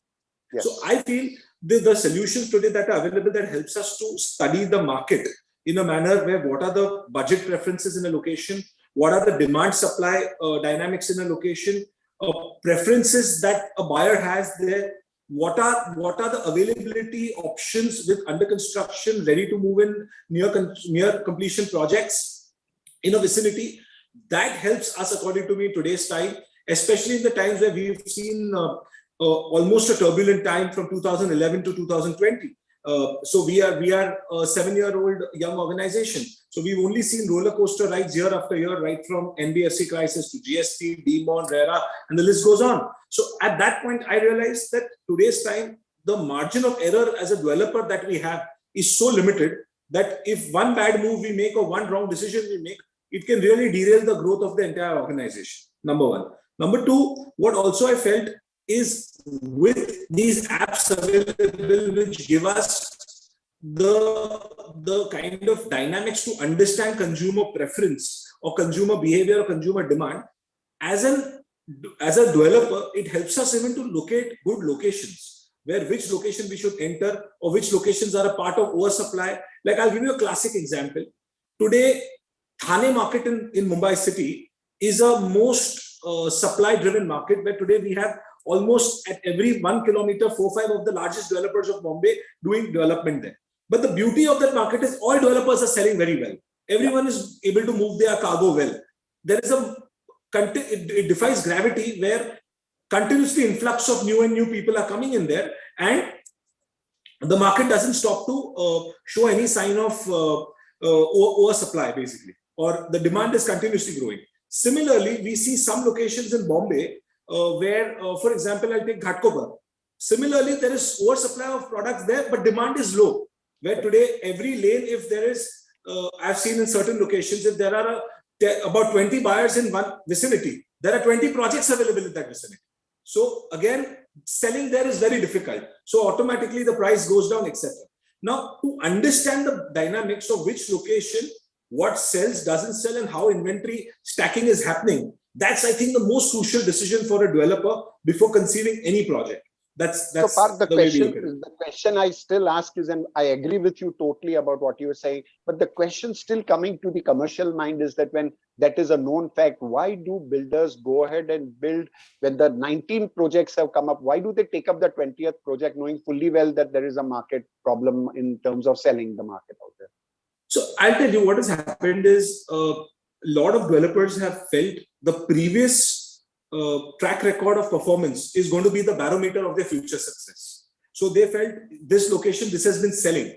Or maybe I'll say lack of awareness of what kind of suppliers may be coming in, because the process in Mumbai, right from identifying an opportunity to launching a project, it's itself a 6 to 12 month process. And in 6 to 12 month process, if you're not well informed, there are so many other developments that are macro factor wise happening in the environment that by the time he launches, he realizes he's in a situation where there's an oversupply. So today's time, because of the builder community is very well connected with each other. You know, you go to the registrar's office where the land records are taken and you know which one is what, which property. Everyone knows everyone's property and everyone knows what project is coming, including the kind of detailing that's going to happen in the project. Correct. It's a very, very common knowledge floating around. So yet, why does the 19th guy, the 20th guy want to invest in buying a property and building a project where the 19 others have found it very difficult to sell and then say the market is getting into a greater and greater gap? I think each one has their own strategy where feels a different sizing, different packaging, or maybe the track record in that micro market, what he's been doing. And he feels that same history will be repeated, or maybe he feels that he has the tolerance of financial closure to take the project to a certain level and maybe then sell. Because in Bombay, one thing you can't take away, when a project is completed, you will not even find any building having more than 4 apartments with lights switched off. That's the beauty of Bombay city. If no, that is because I'm told the builders keep the lights on.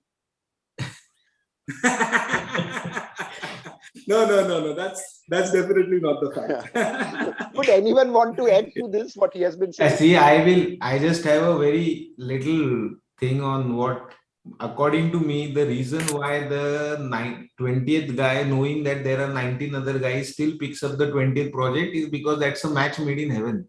The 20th guy doesn't have an option, boss. Right? He's been working there. Right, Ghatkopar, forget Ghatkopar, he doesn't have anyone knows him in Vidya Vihar. The only market that he knows and the only marketing people in the market that who know him are in Ghatkopar. So that's a match made in heaven. It's not by if he had a choice to do a project in Andheri, he might as well have gone to Andheri because money is fungible. He instead of paying $1 million in Ghatkopar, he would have given $1 million in Andheri as a deposit. But there is something beyond money in real estate, which is people-to-people contact and networking. Even more so in a market like Bombay, where trust plays a far vital role beyond money.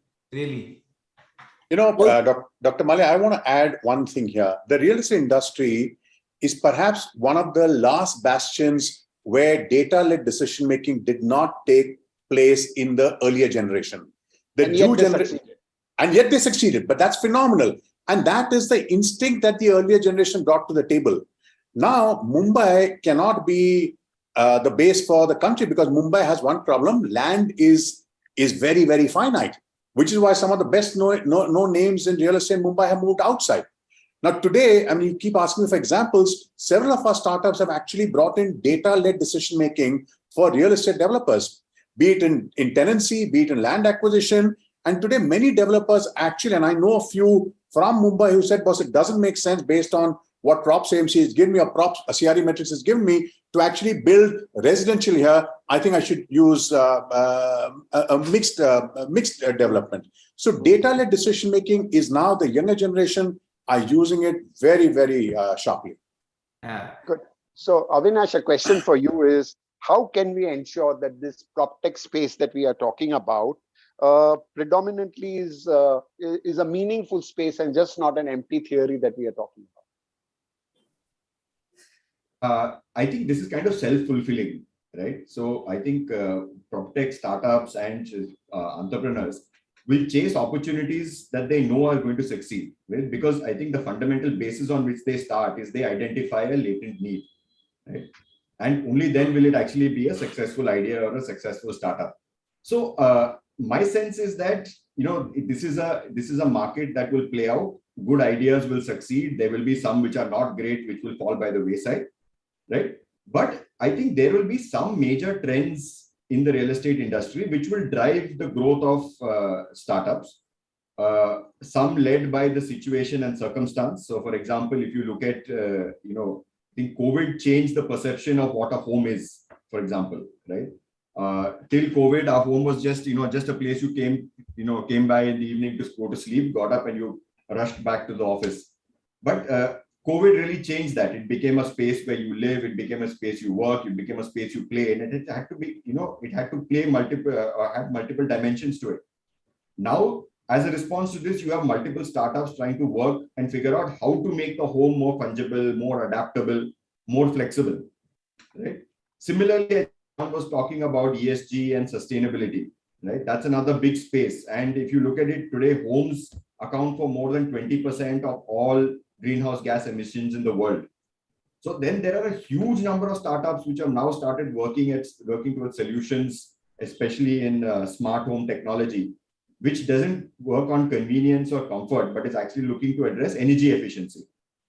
So, like I said, I think startups or the entire startup space and the PropTech space will go where there's a need, right? There will be some isolation where you have identified the need wrong, and those will fall by the wayside. But by and large, I think people are only going to work out where they feel that there is an opportunity.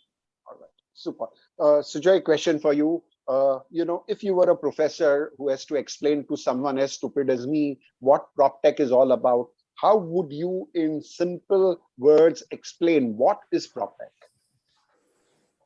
A professor, since you have called me a professor, Dr. Adil, you have contradicted yourself because professor never gives a simple answer to a simple question. And particularly for idiots like me to understand. Yeah, no, but see, I would say that there are going to be 5 chapters, right? In the PropTech definition of 5 points, maybe. The first point is any process, automation, or a device that strives to improve incrementally existing processes, device that are doing job is what I call as version 1 of PropTechization, right? Second is, so the second bullet point of a PropTech definition is those systems, processes that are focused on improving or making sweat existing assets of organizations. Asset meaning it may be building materials, like or human resources, for example. They are the biggest assets. I don't know how many startups are really focused on improving the productivity of each employee that works for an organization. That's also very, very critical part of an PropTech automation. Third is really what at True we are focused on, which is really disrupting the entire value chain, not looking at 2%, but trying to automate the entire 98% of the building development space. So can we move from incremental change to Uberization of real estate? Can there be developers in the fraternity who do not own the land, but still become the largest developers in the country, right? So that is going to be the complete, and that really encompasses the entire ecosystem, from visualization to, like Mr. Kurvela rightly mentioned, automation of the entire land acquisition process, integrating some of the critical parameters into decision making, to execution, just a simple thing like real-time reconciliation of constructions every day, right? We have been working on a very interesting problem within our tech team and our development sites is drawing a parallel between infra and real estate. Both industries use cement, labor, and same steel. But why is it that infra projects go 24/7 on execution, but real estate projects at best have 6 to 8 hours of window daily for execution? right? And just imagine if we are able to do 2 shifts, not even 3 shifts on the execution, say what are the time savings that we'll have on execution, cost savings on interest, and far higher customer delight, right? So entire, really attacking the entire value chain to see whether we can automate not 1-2% aspect, but the entire 98% of the aspect. That's going to be the version 3, really, of the entire PropTech space. Right. Now, I have a very meaningful question to ask you, Sujoy. Did you by any ways bribe my secretary to know that I was going to ask you this question? Because you really gave a very fantastic answer, as if you really knew this question was coming to you. No. It's a very beautifully narrated answer, giving the detail of what the now you have never faced this kind of a situation, which I'm going to put you through. In most of the webinars, either there is a moderator like me who's asking questions, or that the audience is asking questions. I'm going to give each one of you a 1-minute opportunity to ask any one of the other panel members a question which will help you understand the space. So begin with say Arihant, and ask question to any one person on the panel, something that you want to know from them, which will help your learning. Yeah, I think anyone can be open to answering this, but I just have one question. Is like the thing Dr. Malia just pointed out, right? That when there are 19 developers who are already developing in a certain area, and we being the 20th one still jump into that rubble again, is how can we kind of gather, or any of you have been adopting into a PropTech space to analyze and to gather non-traditional data apart from what a normal broker or through our normal market research is the data that we get out of the numbers of units that are selling, or the number of units that are coming up in the future and the projects coming up. Are you using any special technique or technology to gather and garner non-traditional data to determine or to make a better judgment on what to build and what should be the specifications, what should be the dynamics of the projects that are coming up there? So if anyone could just guide me or enlighten me on that. Yeah, and I will let them answer it, but I want to believe that if blockchain were to come in, this would become an easier process, but someone answer. So Arihant, I've sent the panelists a brochure. There are 3 companies that I can recommend. If you're in the commercial space, look at Props AMC. It will tell you what is the tenanted properties in a location, what is the anchor tenants, what is the rent they're paying, what is the duration of their tenancy, when is it going to expire. It can then help you take a decision as to whether that land parcel for commercial is worth it or not. There are both, I mean, Props AMC and CRE Metrics both do that. In fact, both these companies also will help you identify which are the pockets based on future developments. Where is the metro going? Where are train connections coming up? Where is petrol stations coming up? Where is the nearest airport coming up? They'll also tell you, where could it be possible for you to get a better return on your investment basically putting all your money in Ghatkopar. Many, many years back, I did my first PropTech startup in 2000. I met an amazing gentleman called Satish Magarpatta. He built Magarpatta city in the boondocks of Pune. Nobody ever thought that can be prime. And I remember HDFC actually funded him. And today that's a city by itself, which is booming.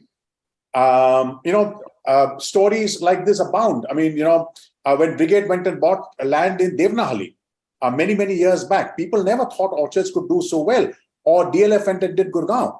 So this data exists today on where you could perhaps get the best return for your buck based on data that you can, where to build, what to build, and when to build. Sure.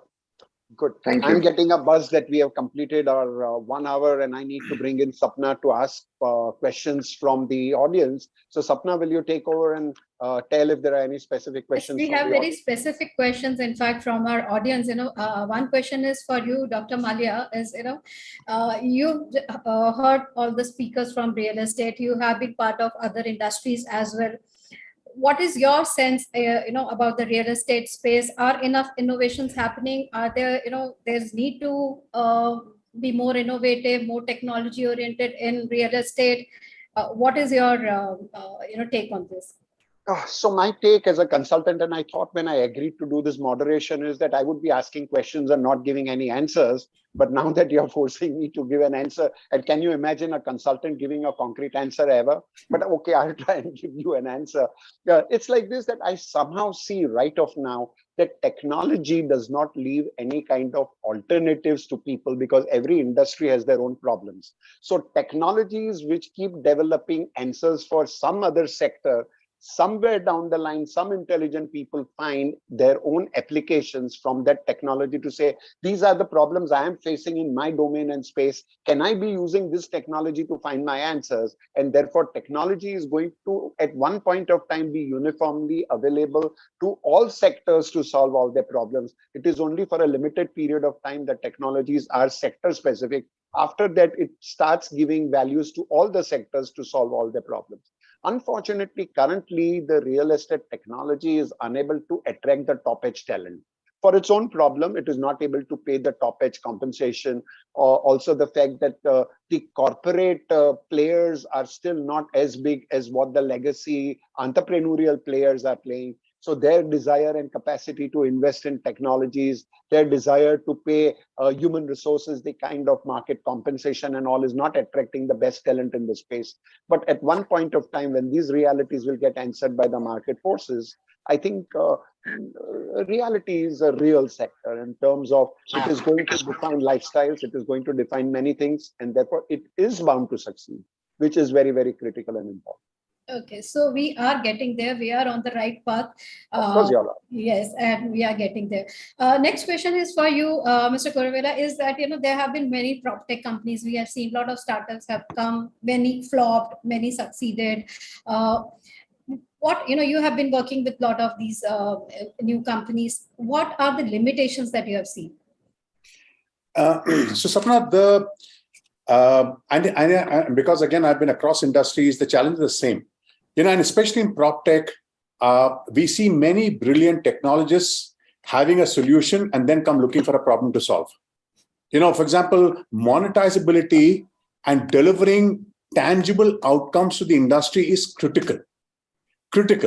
And so we work with bright youngsters to actually tell them, listen, don't worry about, and the other mistake they make is they say that, oh, if you help me get funding and if you help me get customers, we are done.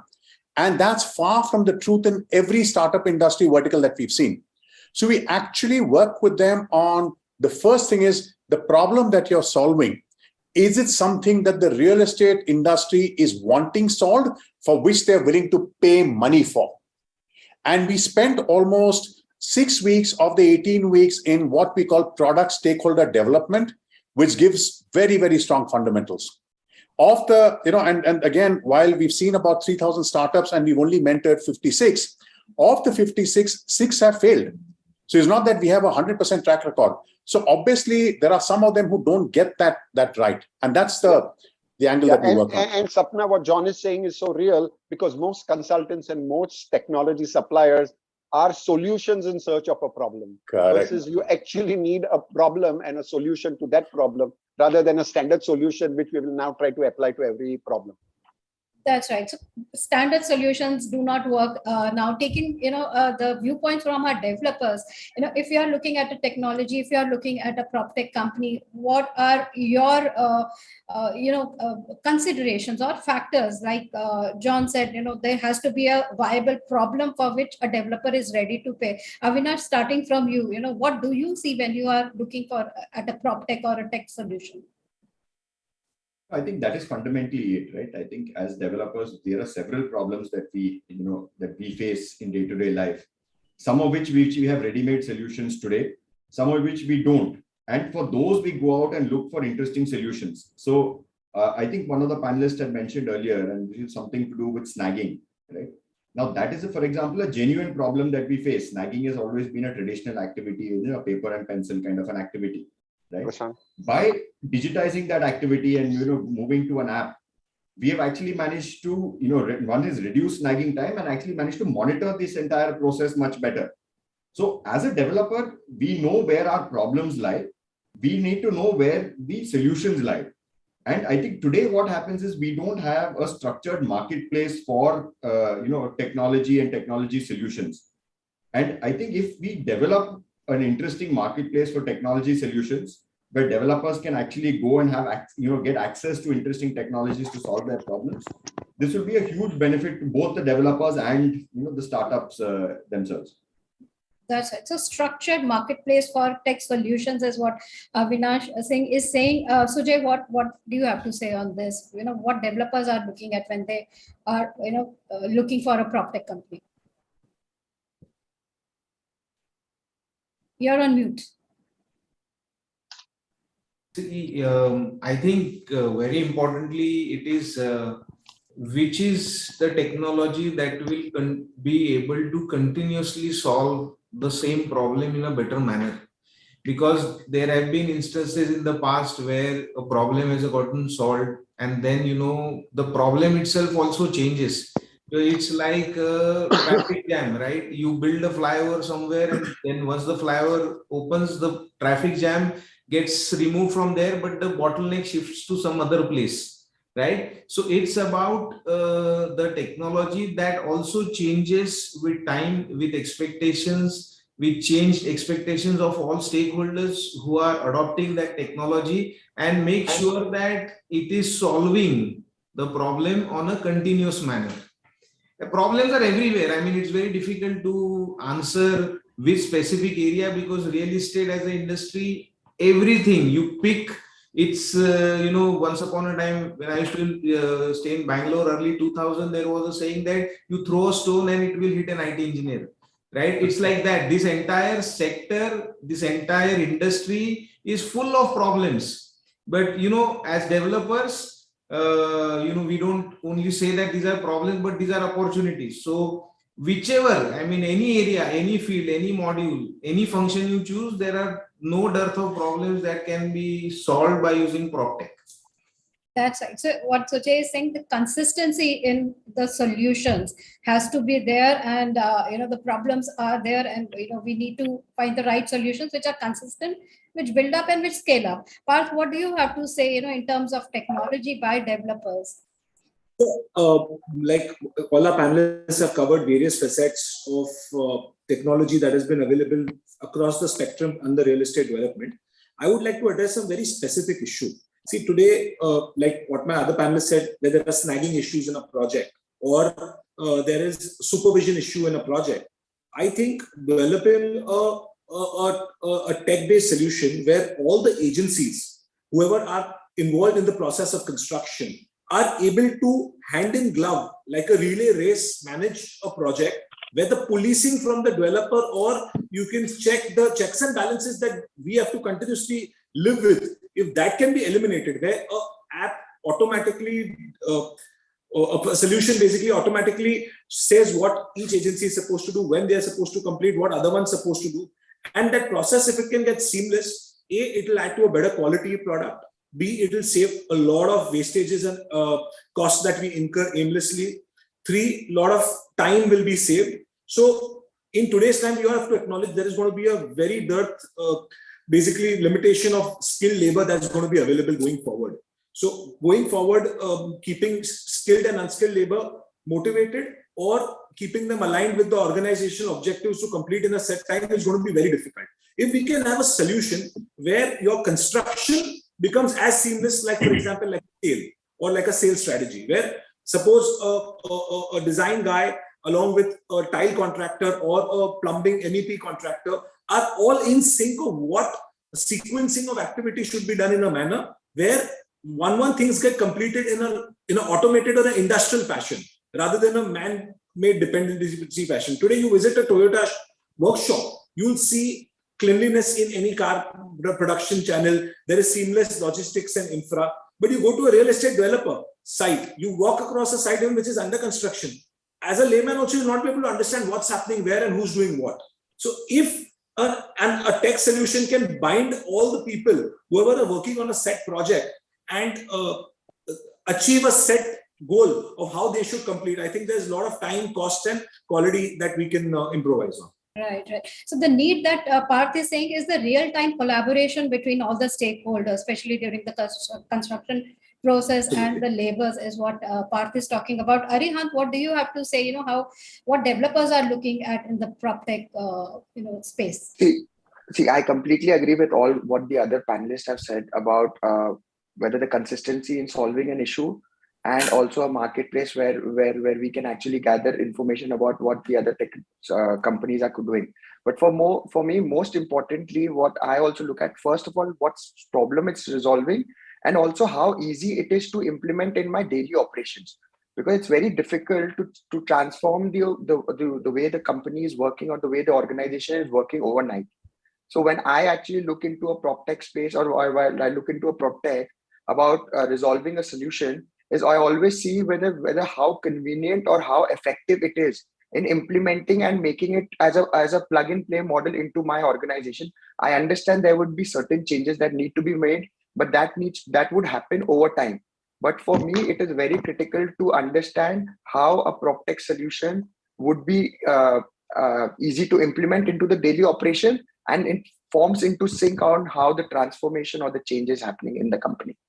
That's it. So integration within the organizational system, execution, easy execution and implementation is very important for developers organization. Now, one last question, very interesting question that has come to us, that, other industries, when they are promoting their product, their marketing, or advertising their product, whether it is car, whether it is watches, or whether it is smartphones, they highlight the technology. But in real estate, when are we going to talk about technology in our promotions? We still talk about swimming pool and the facade and the amenities. Will there be a time we'll be talking about how strong the construction is, the technology used in it? Mr. Malia, do you see that happening in the near future? See, I think it's going to happen the other way around, because is the customer value proposition fulfilled? What technology fulfills it should ideally not be the basis on which he's buying. What is important is, what is your customer looking out for? If he's familiar with those technologies, he will expect an output which would be able to deliver that for him. So customers should be focused on what are the value propositions he's looking out for the kind of money he's investing in. The technology use should actually be the secondary question for him. Okay. So, John, what do you say? Is it for the industry to create that awareness that the customer should be, looking at the technology involved in the project, because it's a lifetime investment for him, or is it that has to come from the consumer? So the consumer is very, very smart. David Ogilvy, many years back, said the consumer is not a moron, she's your wife. The consumer is very, very smart. So I'll give you, Dr. Malia, a case in Chennai, where in water-starved areas, Appaswamy Developers actually puts out an ad, full-page ad, and it says water management by VGOT. Okay, there is a builder in Bangalore which says, you can now get portable drinking water from your taps. So people are, and you have to understand, PropTech as a category is 6-7 years old worldwide. It's just coming of age. And while there is a holistic, and I agree with the panelists, it has to be integrated holistic, the customer will find what he wants from going to developers. So, example, I know many developers in Chennai who are saying, customers are coming and saying, boss, who's doing your water management? So I think it's a jugalbandi between the developer and the startup to figure out how to change the value prop to create differentiation. I think many smart developers are doing that to create unique differentiation for themselves.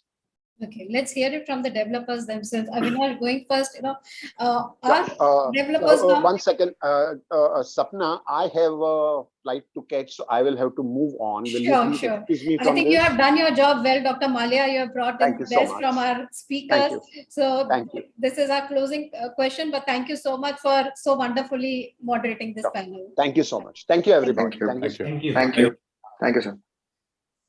So, Avinash, coming back to you. So, as a developer, are we going to see developers now focusing more on technology when they are advertising their product? See, I think there is a tremendous focus on technology in the backend for every developer, right? In any stage of our construction. What we advertise is really dependent on two things. One is what the USP of the developer is, right? What we really stand for. And second is what the customer is looking for. Right? Now, when a customer buys a product like a car, for example, right, their technology becomes important to the customer. But when a customer is buying something like real estate, right? It's very possible that the amenities are something that they value more. The location is something that he puts more focus on, right? But there are also a set of developers today who put a lot of emphasis on their, their construction technology, right? I think one, very, very strong example is Shobha in this. If you look at any marketing office or sales office of Shobha today, right, he, spends undue amount of, real estate showing you what construction technology is going into the building. But that is because that is Shobha's USP. Similarly, if you go to a developer like Total Environment in Bangalore, if a lot of you are aware of him, like his USP is design and in the space and the bespoke nature of the space. So that is what is going to, his advertising or his marketing is going to focus on.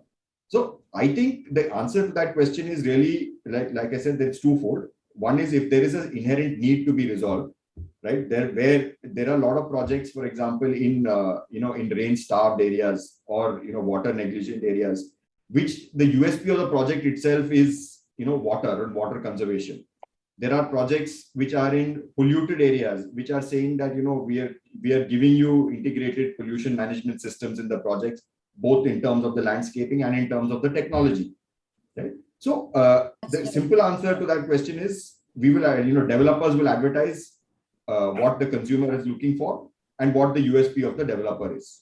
I think you have expressed the sentiments of all our, developer speakers here that yes, it doesn't necessarily have to be technology, but the USP of the project or the region, what they want to focus as, depending upon, the reading of the consumer, what they are looking at. So I think we had a good discussion about how the technology is changing a lot, as all our speakers have said, a lot needs to be done, a lot of mindsets need to be changed. And as our speakers, the developers friends have said that technology has to be implementable. It has to get integrated within the systems, within the people management. So we are on the right track. As Dr. Malia said, we are on the right track. Our speakers have said that, yes, we are there, we are getting there.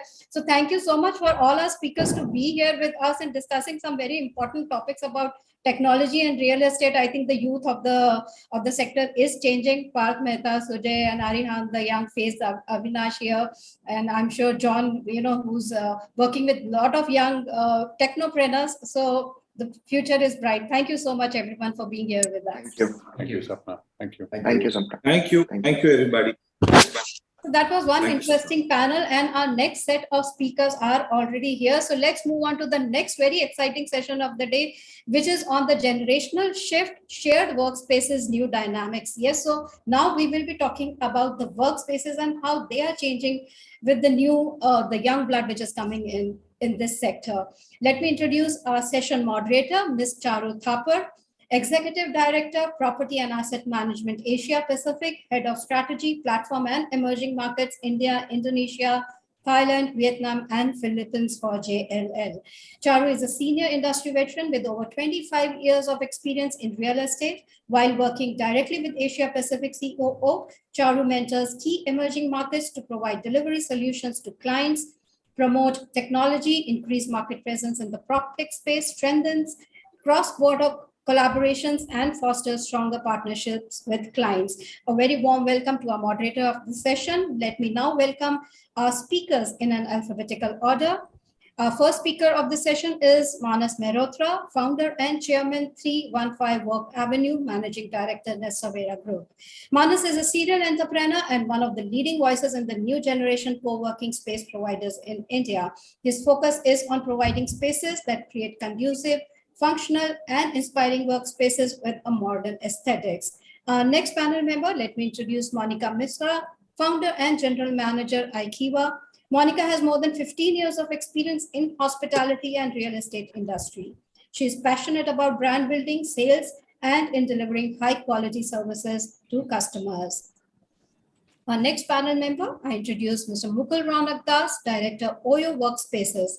With a professional career of more than 14 years, Mukul has diverse and enriching experience across industries like corporate and retail banking, international trade and FX, investment and finance, tourism, commercial, real estate, and co-working. So that are a lot of sectors that he has experience in. Our next panel member, I introduce Parul Thakur, Senior Vice President, Co-works. Parul's multidimensional career with the hospitality industry started in the year 1997, and over the last 2 decades, she worked in various disciplines in leadership roles, creating winning teams and growing organizations from the grassroots upwards. Our next panel member is Shesh Rao Papikar, co-founder and CEO, Beehive. Shesh worked in the technology world for 11 years before starting Beehive in 2014, and he brings varied experience from starting a company, working on Wall Street, startup experience at Bangalore and New York City. Our next final member for this session is Vaibhav Joshi, Executive Director, Tablespace. With over 16 years of experience in commercial real estate, Vaibhav has thorough market knowledge, strong relationships in the industry, as well as the vast experience in leasing office space across banking, insurance, IT consulting, pharma, manufacturing, media, and shipping and logistics. So this is our expert panel for the topic. Charu, our moderator, I hand it over to you now. Thank you so much, Sapna. Am I audible? Yes. Sapna, thank you so much for inviting me for this panel. And also for assembling such a truly balanced and a diverse panel. Thanks a lot. So our topic today is generational shift in shared workspaces, and is it a new dynamic? All our panelists come from the shared and flex space industry. The industry itself has seen a lot of ups and downs over the last 2-3 years, but I think its resurgence since the pandemic is here to stay.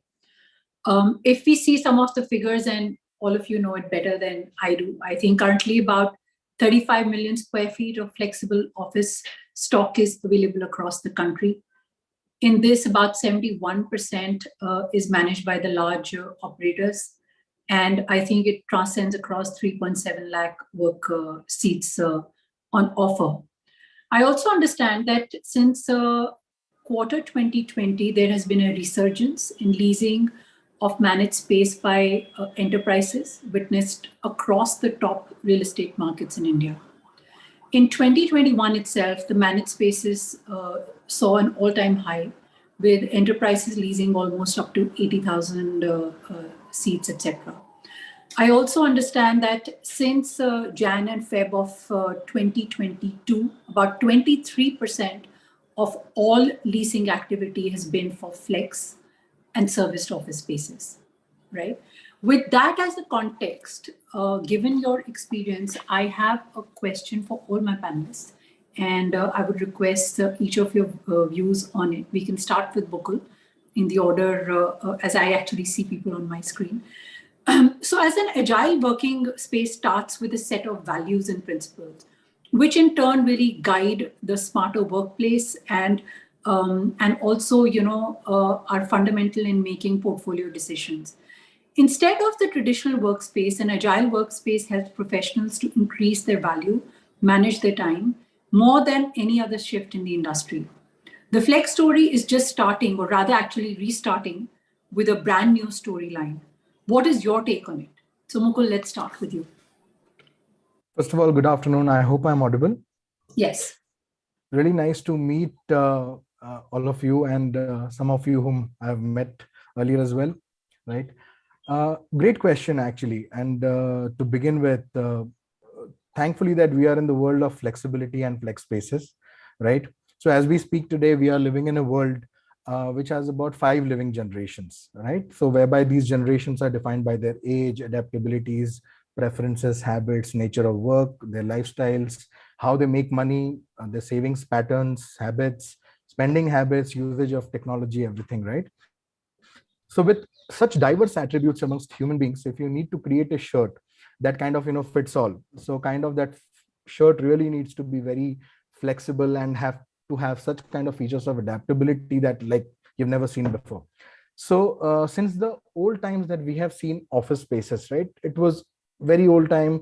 It used to be just 4 walls and furnitures. That's about it, right? But now the dynamics have completely changed and they're very different and diverse. So diverse needs today requires a very holistic and a simplified solutions rather than complicating it further. So when we talk about catering to the changing needs, flex and agile spaces really solves the diverse, problems, right? It addresses the real problems. When we talk about the problems, I understand that, for an office space, people now, especially during the changing times, irrespective of which generation you belong to, look at location and flexibility is the foremost importance. Second is the aesthetic and the vibe of the place. Third would be, the kind of working desks where you actually work, right?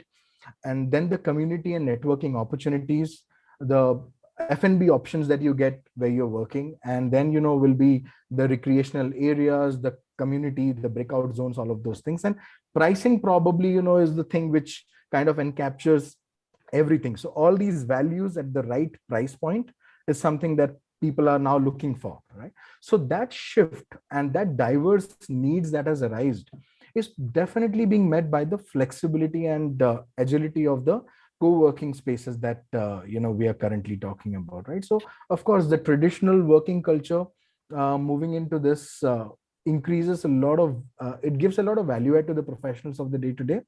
So there is a brilliant future, I think, which we have. That's my submission here. Fantastic, Mukul. And Parul, if I may come to you. Thanks, Charu. And I also want to take the opportunity to really thank Sapna, Realty Plus, and of course you for having me on the panel today. Just taking off from where Mukul left off, I just feel that agility is not something new. I think agility in the workspace was really something that came about almost a decade ago when companies and enterprises really realized that, the traditional model of desks and cubicles was not the way to go. I think workspaces gave way to more agile spaces, hot desking, collaboration spaces really came into the being, about a decade ago. And there were some early adopters, and of course, there were a few naysayers. I think coming to today, co-working or agility in the workspace is definitely the way to go. I think companies are realizing that as they have, especially through the last couple of years with of course, COVID being a catalyst, there is a definite need in shift in the way people perceive workspaces, and there's agility in the way in not only in the workspace in the way it's designed, but also in the way people work.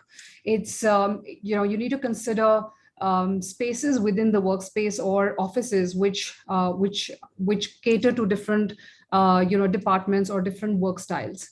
Co-working companies have really used this principle and built workspaces around the space. They have a mix of both conventional as well as collaborative spaces that allow for quiet and private spaces to the more vibrant spaces that allow for teams to come together and collaborate. Companies and individuals can choose, whether they want to work from a quiet nook or, a more vibrant space given the time of day or, the kind of work that they require to do. At the core of it, I think being agile and flexible is the mantra for today. To be able to be responsible enough to allow for dynamic use of space across locations with various space usage is what organizations are looking for today. The traditional workspace infrastructure is too rigid to allow for this kind of flexibility, and flex needs to adapt to be able to fill that gap. And that is a shift that we're focusing on, I think, with all our co-working spaces. I just do want to emphasize, though, that agility is definitely the way to go, and technology is probably an enabler today. And co-working companies invest on behalf of the individual companies really to pull that together and offer a seamless package, to our customers. So agility is definitely the way to go. Thanks a lot, Parul. We hear the same, allowing people, the companies to focus on the jobs and leaving, the management and taking care of day-to-day operations to someone else.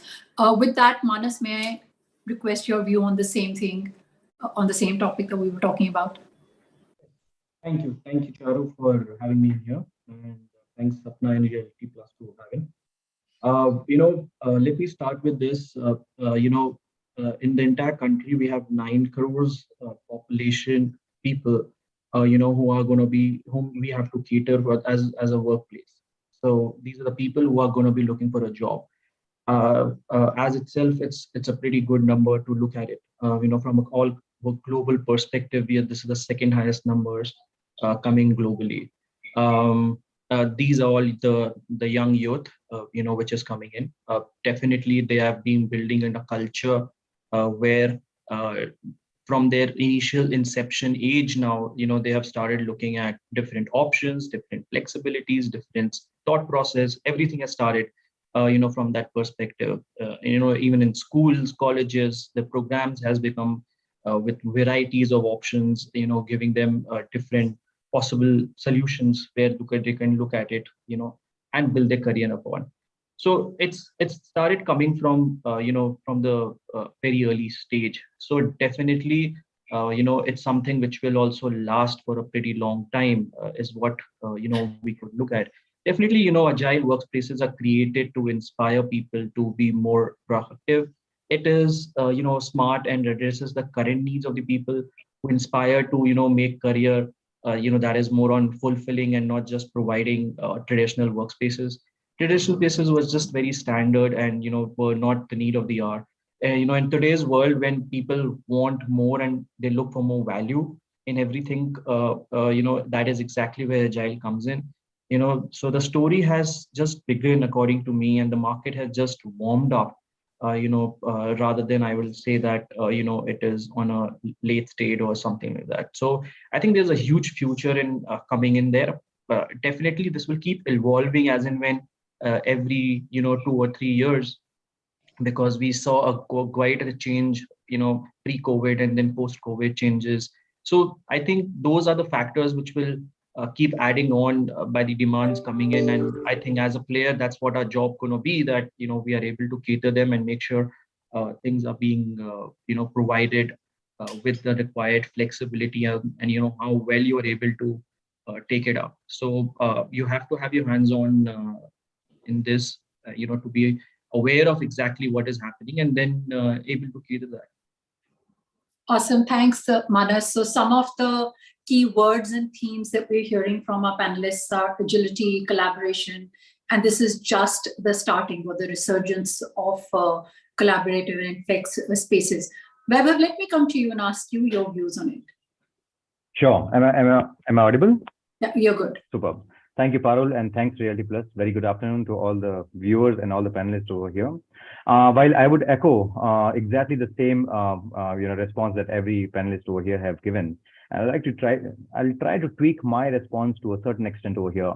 See, the flex industry is not a very old industry in India, but definitely it will continue, and it will continue to grow in India for sure. Charu, when you mentioned that certain numbers about number of seats in 2020, 21, and H2 22, let me put that in terms of the acquisitions that the Flex office has taken and the seats that were leased to Flex, under the Flex offices in the last 3 years. In 2020, the share of Flex office transactions was a mere 8%. 21, it rose to 12%, and 22, only H2, it has touched 20%. So this itself is a testimony of how flex offices has become so important for all the corporate real estate heads, all the businesses to consider while there is an office space requirement. Now, but I agree that there has been a facelift in the flex industry after the pandemic. Corporates have realized the importance of what real agility is, real flexibility is. At the same time, there was one of the points in your questions about the value and the power and the empowerment, etc. When a person or a company just gets started, earlier we would have heard that I started my company in a room, or somebody started a company in a garage. But today, everyone has the opportunity to open their own office in because they can only have a smaller office to begin with in one of the co-working or a managed office operator. So yeah, this industry is here to grow a lot. I can tell you that. Very confident on this. Yeah, that's truly transformative, right? For a young entrepreneur to have an office space when they're starting out, even if it's a single seat. What are your views, Shesh, on this? Hey, hi, Charu. Thanks a lot. If you don't mind, I just want to understand the very specifics of like what we are trying to get on the question. If you would repeat that. Yeah, sure. Sure. So, this industry has, I mean, instead of the traditional workspaces and agile workspace helps professionals to increase their value, right? Change the way they work. The Flex story is really just starting, or rather restarting, with a brand new storyline. And what's your take on it? So we just wanted to set that as a context, and then we have specific questions for each of our panelists. Okay, sure. Of course, I think so. Traditionally, our industry has solved a lot of problems.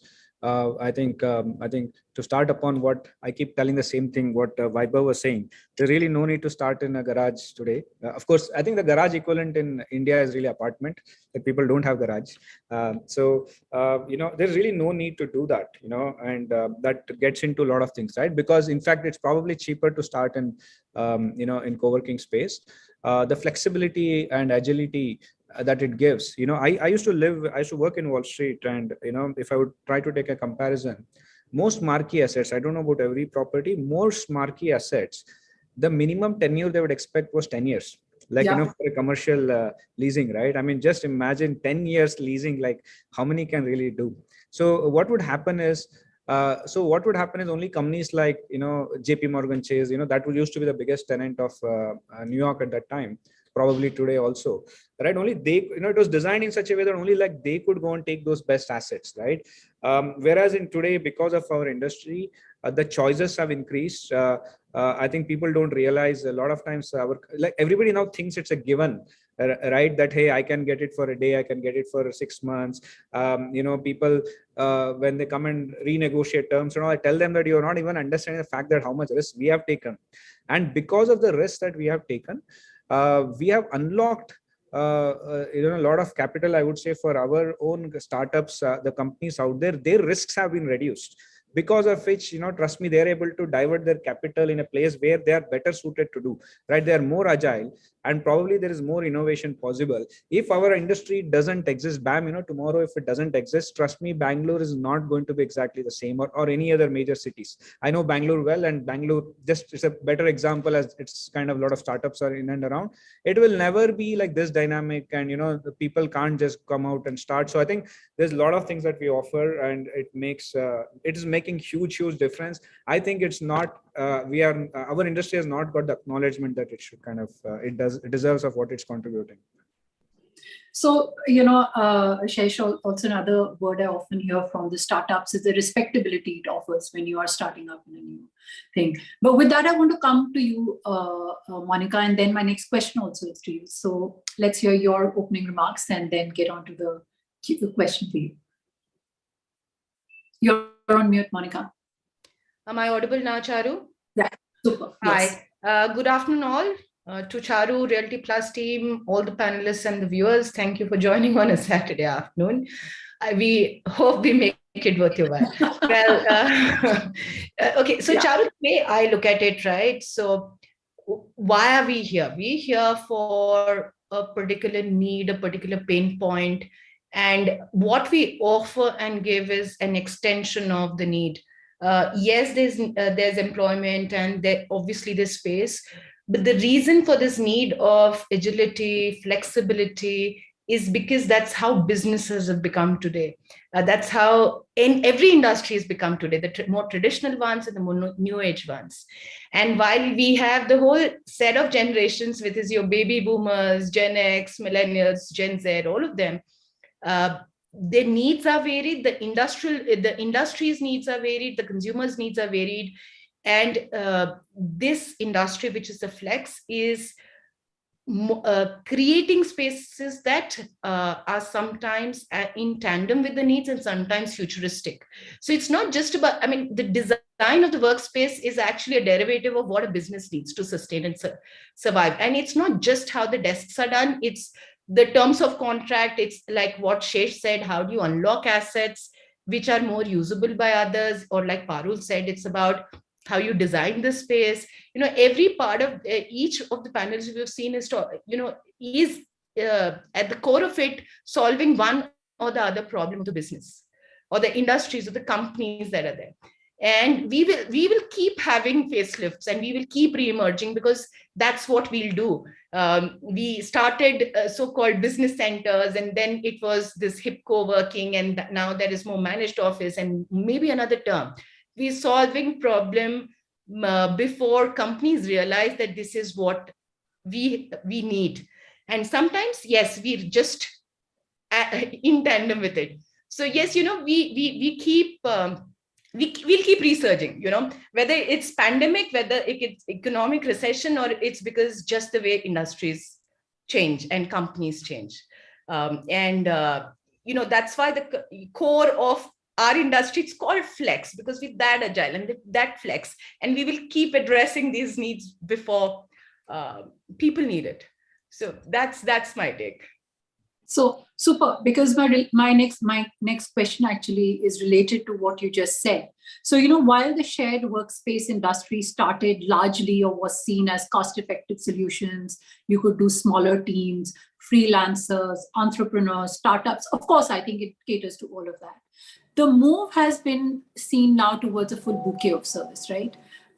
Managed workspaces has been driven by rising demands for enterprise solutions from corporates. So how is the flex industry addressing the enterprise and the corporate solutions? And I know, Manas, you also have a take on it, specifically when we were discussing earlier, but Monica, you go first, and then we'll go to Charu, it's coming back to recognizing and understanding who's the customer and what you really want to offer to them, and whether you're creating that value for them. And this is, I'll give you an example of a conversation I had with a startup founder who was based out of one of the largest incubators funded by our government in the city that I'm in, Hyderabad. And they said, as the team grows, you have very specific needs of a team, and you can't necessarily be out of an incubator and accelerator anymore. And depending on the industry you are, whether you're in deep tech, or whether you're now in AI, or you're in Web3, or each of these, their specific needs. So which means you need to customize them. You need to give a solution that's needed for them, and that also is tailor-made to the scale at which they are. So very, very large multi-billion-dollar companies would have specific requirements. Young startups, which are still unicorns, have very specific requirements. And while they are at different stages, right, Charu, they're still eyeing for and vying for the same employee pool, the large as well as the young startups. So one thing that the managed offices do very well is, at least in terms of the space and the environment that we offer, we kind of create a leveling field for them. So, when an employee is looking at a young startup that's just been funded versus another that's, say, listed in either our stock exchange or, say, New York or London, at least from an experience in office, while we are not here creating cultures for them, experience-wise, it's a level field. And that's one that we add. At the same time, managed offices, we are able to give that asset to a company which they would have otherwise possibly not been able to afford in the holistic piece of things that we give. So there is space, there is design, there is interaction, there is actually a lot of culmination of their culture into the way you design a space. And that's just the delivery of the product. That's still the delivery of the product. The more important is what happens after they onboarded. The experience, the service, how the team's taken care of. Are we really taking away the pain points that we're saying that, you leave all the problems to us, focus on your core? That's the experience. And it's not short term. It's at least 2.5 to 5 years or 10 years sometimes.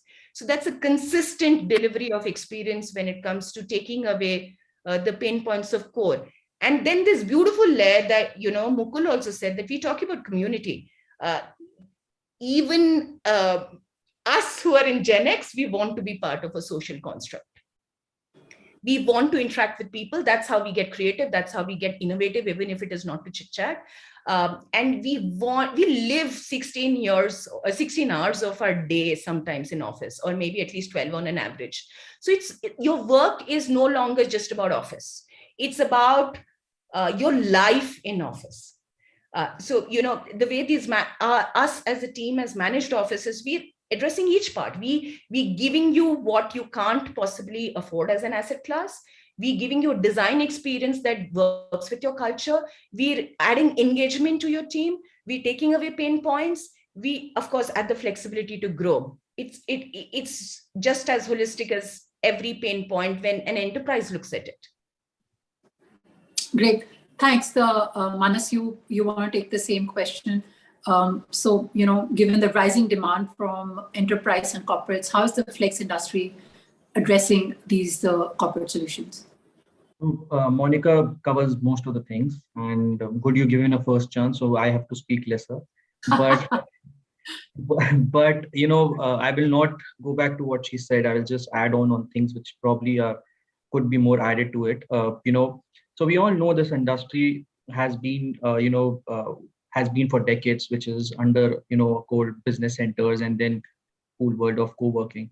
But since the co-working has a model entered, it has evolved also during the last 7 years. The co-working is a well-known across the continents, and it's a well-known name in last 7 years. And most of the places it's available as a co-working centers, and people know what co-working is all about. However, there has been a little bit of a uniqueness which a market like India has actually seen. Which is on the lines of custom design office solutions.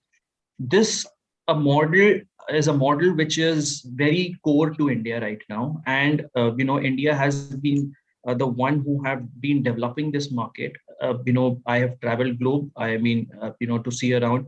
I have not yet seen somebody who is doing an enterprise office solution still in abroad. So something which has still not reached, outside the country.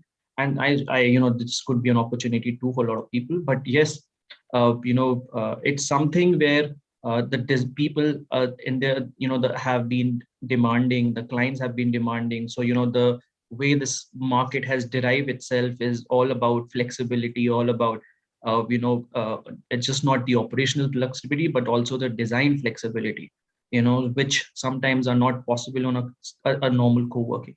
So I think that is what is making the India to be a unique, and that's why India's numbers are going drastically higher. And it's not a big thing that probably in 2 years you will see India's is the highest player in that co-working sector.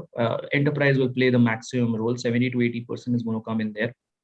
So definitely there is where the maximum cream lies, right? So it's very important that how we are able to cater that and make sure that things are taken care of there.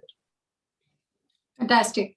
So Mukul, my next question is to you. Sorry, my screen has moved around. Okay, there you are. How can flex space accommodate all types of generations and provide the same comfort and confidence to all? I mean, I remember, 5-6 years ago when our office went flex, you're a person of my generation.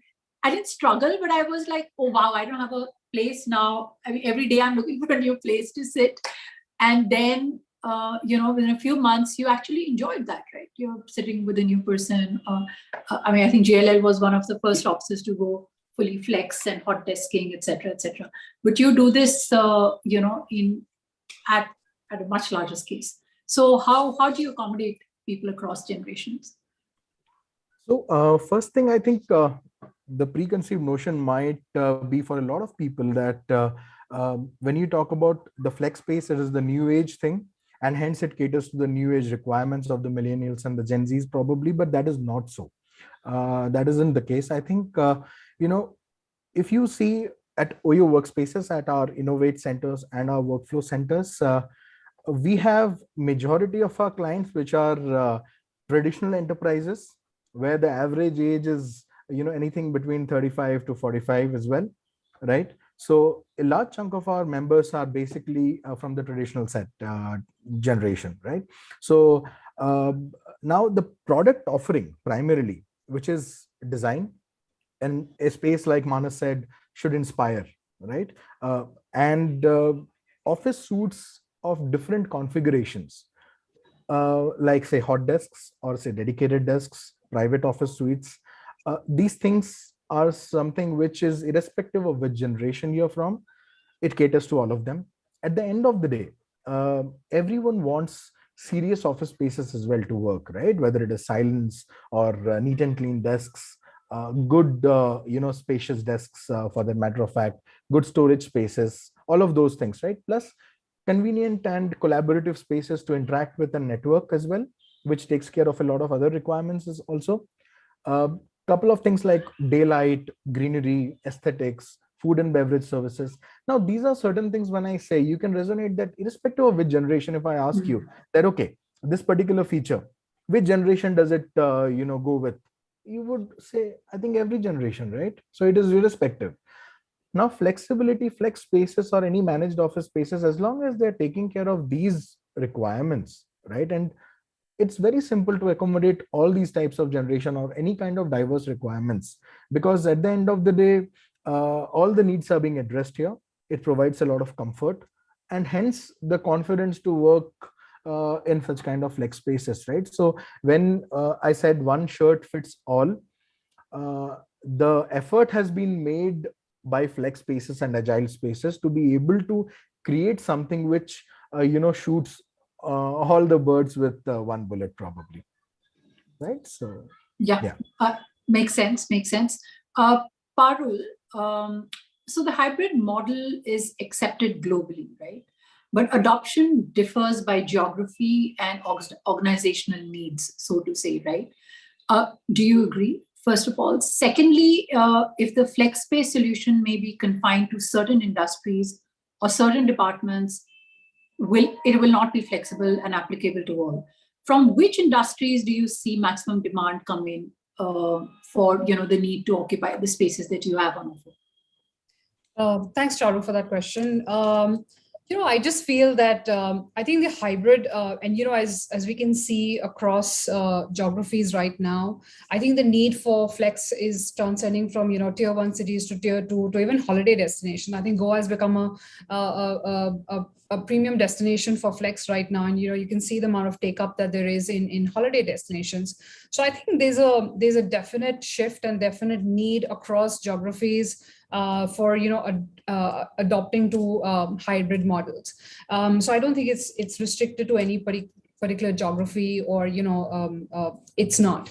I think the understanding of what flex is changing. Co-working was considered as a place for and I think Monica mentioned this as well, that earlier it was only considered as a place for startups and as well as new entrepreneurs to really take up flex spaces.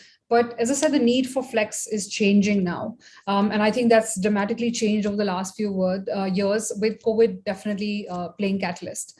I think the company is looking at hybrid solutions for the workspaces today to cater to the individual requirements. But a major shift in companies considering co-working, as co-working really provide a holistic solution. And as I think Mukul mentioned, that I think, as well as Monica, that I think the need for flex is not just a space. It is a space which is, I think people are looking for office space or office service providers, which means that, it really starts from even design. Companies, as they are looking at their workspaces now, are looking for people or companies to really help them through the design phase, as well as, of course, through, the end solution. And that's what co-working is all about. And I think co-working companies will soon be called service office providers rather than just co-working, because, we're really addressing a need, for organizations. And I think organizations are definitely, I think the hub and spoke is there to stay. I think companies will continue to have headquarters and then, hybrid models across different geographies to, cater to their employees closer to workspaces. And also depending on the team dynamics, if, there is a need for absolute privacy or, there will be headquarters. And then, of course, there are these, as I said, hybrid models where it'll allow for flexibility, for not only flexibility in terms of, hot desking, etc., but also flexibility in the tenure of, of the space.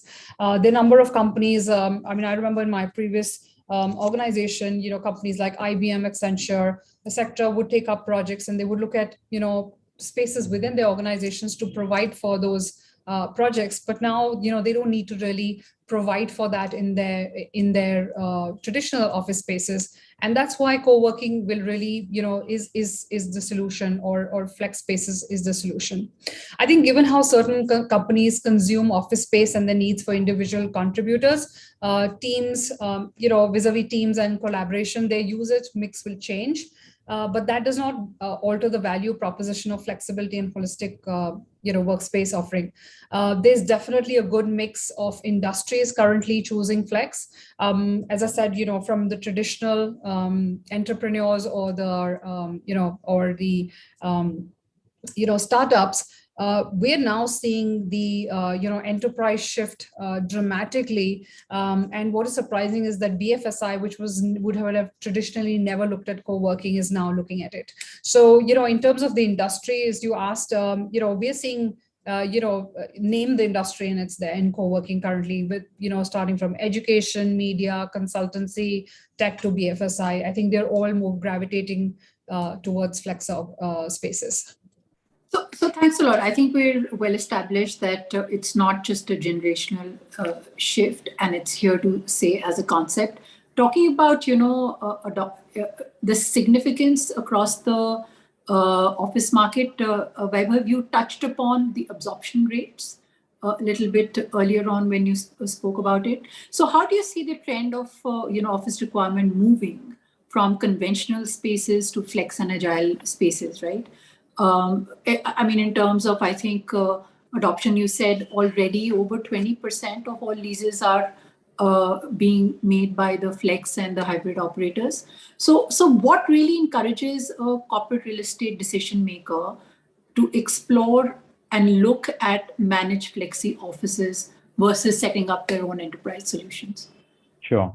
So Charu, before I give my response to this question, I must tell you that at Tablespace, we are a pure play enterprise managed office operator. So obviously we are not into co-working as such.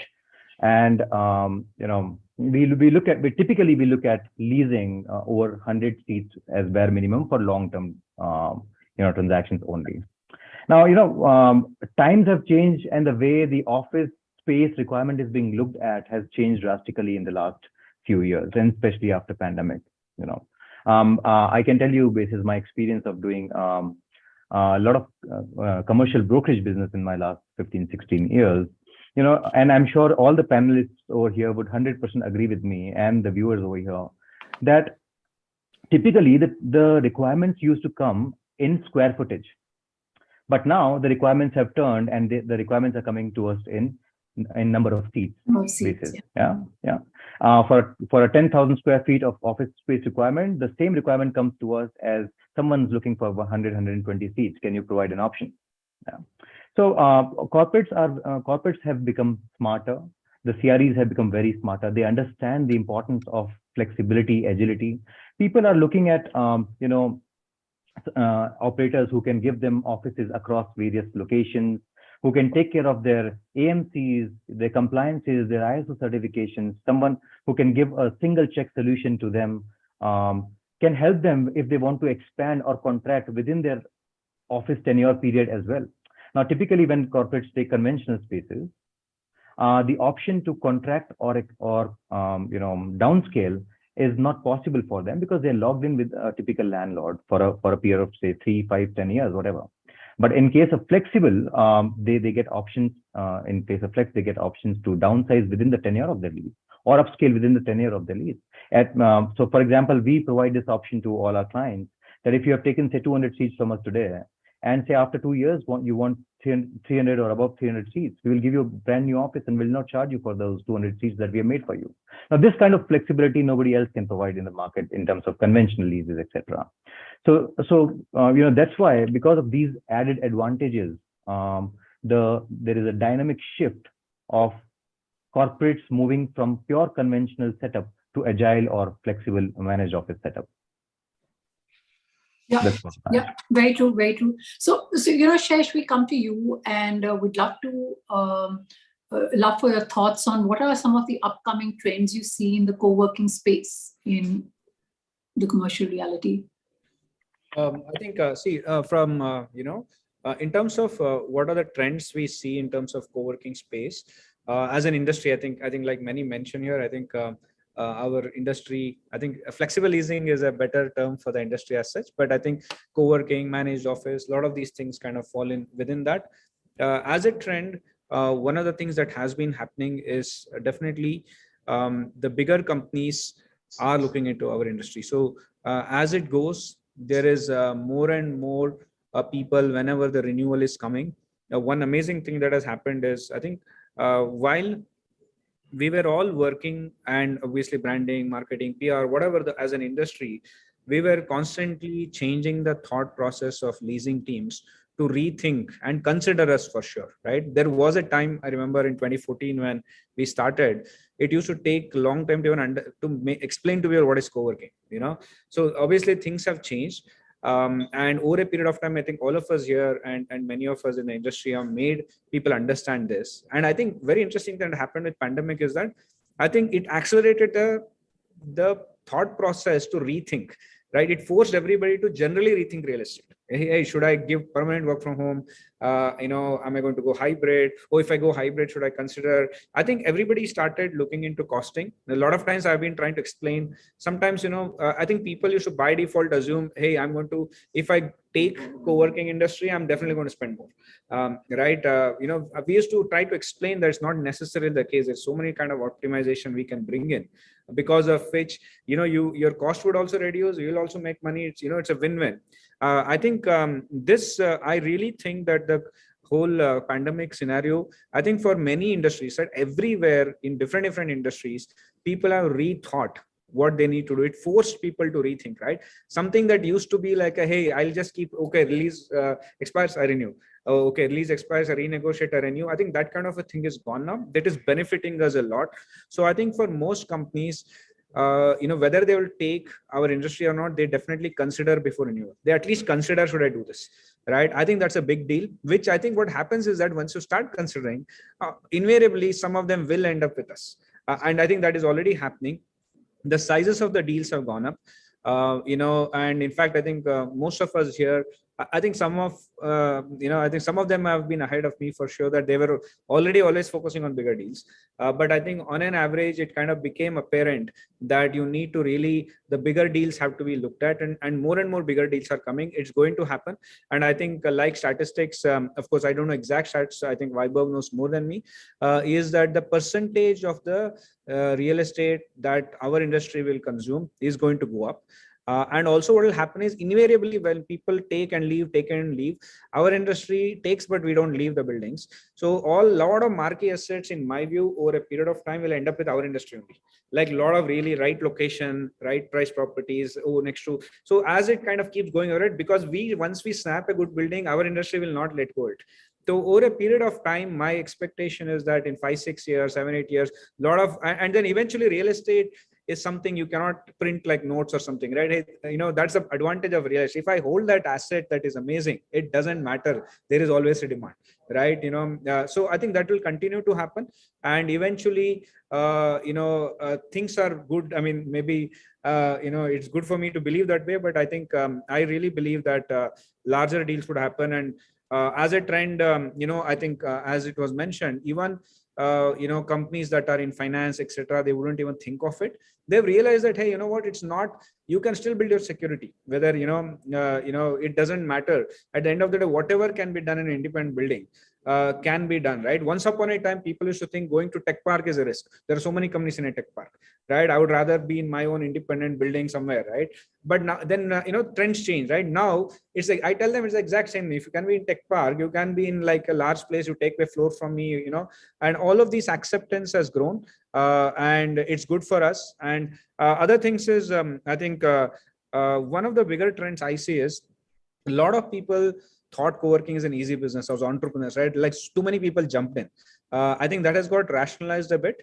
The ones who have stayed put, I think ones who are all on the call here are obviously the ones who kind of really stayed put. The ones who are just come in expecting to make easy money, most of them are out. I think now it's healthy. It's healthy for all of us.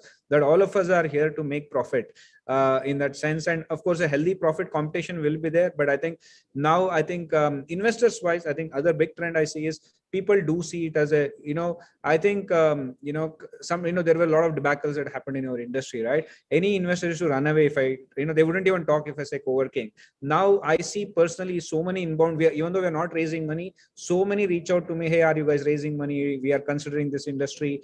I think it has become a mature industry, acceptable industry, more talent available, who understand this, etc. So, and I think even for large customers, we are an accepted solution for sure.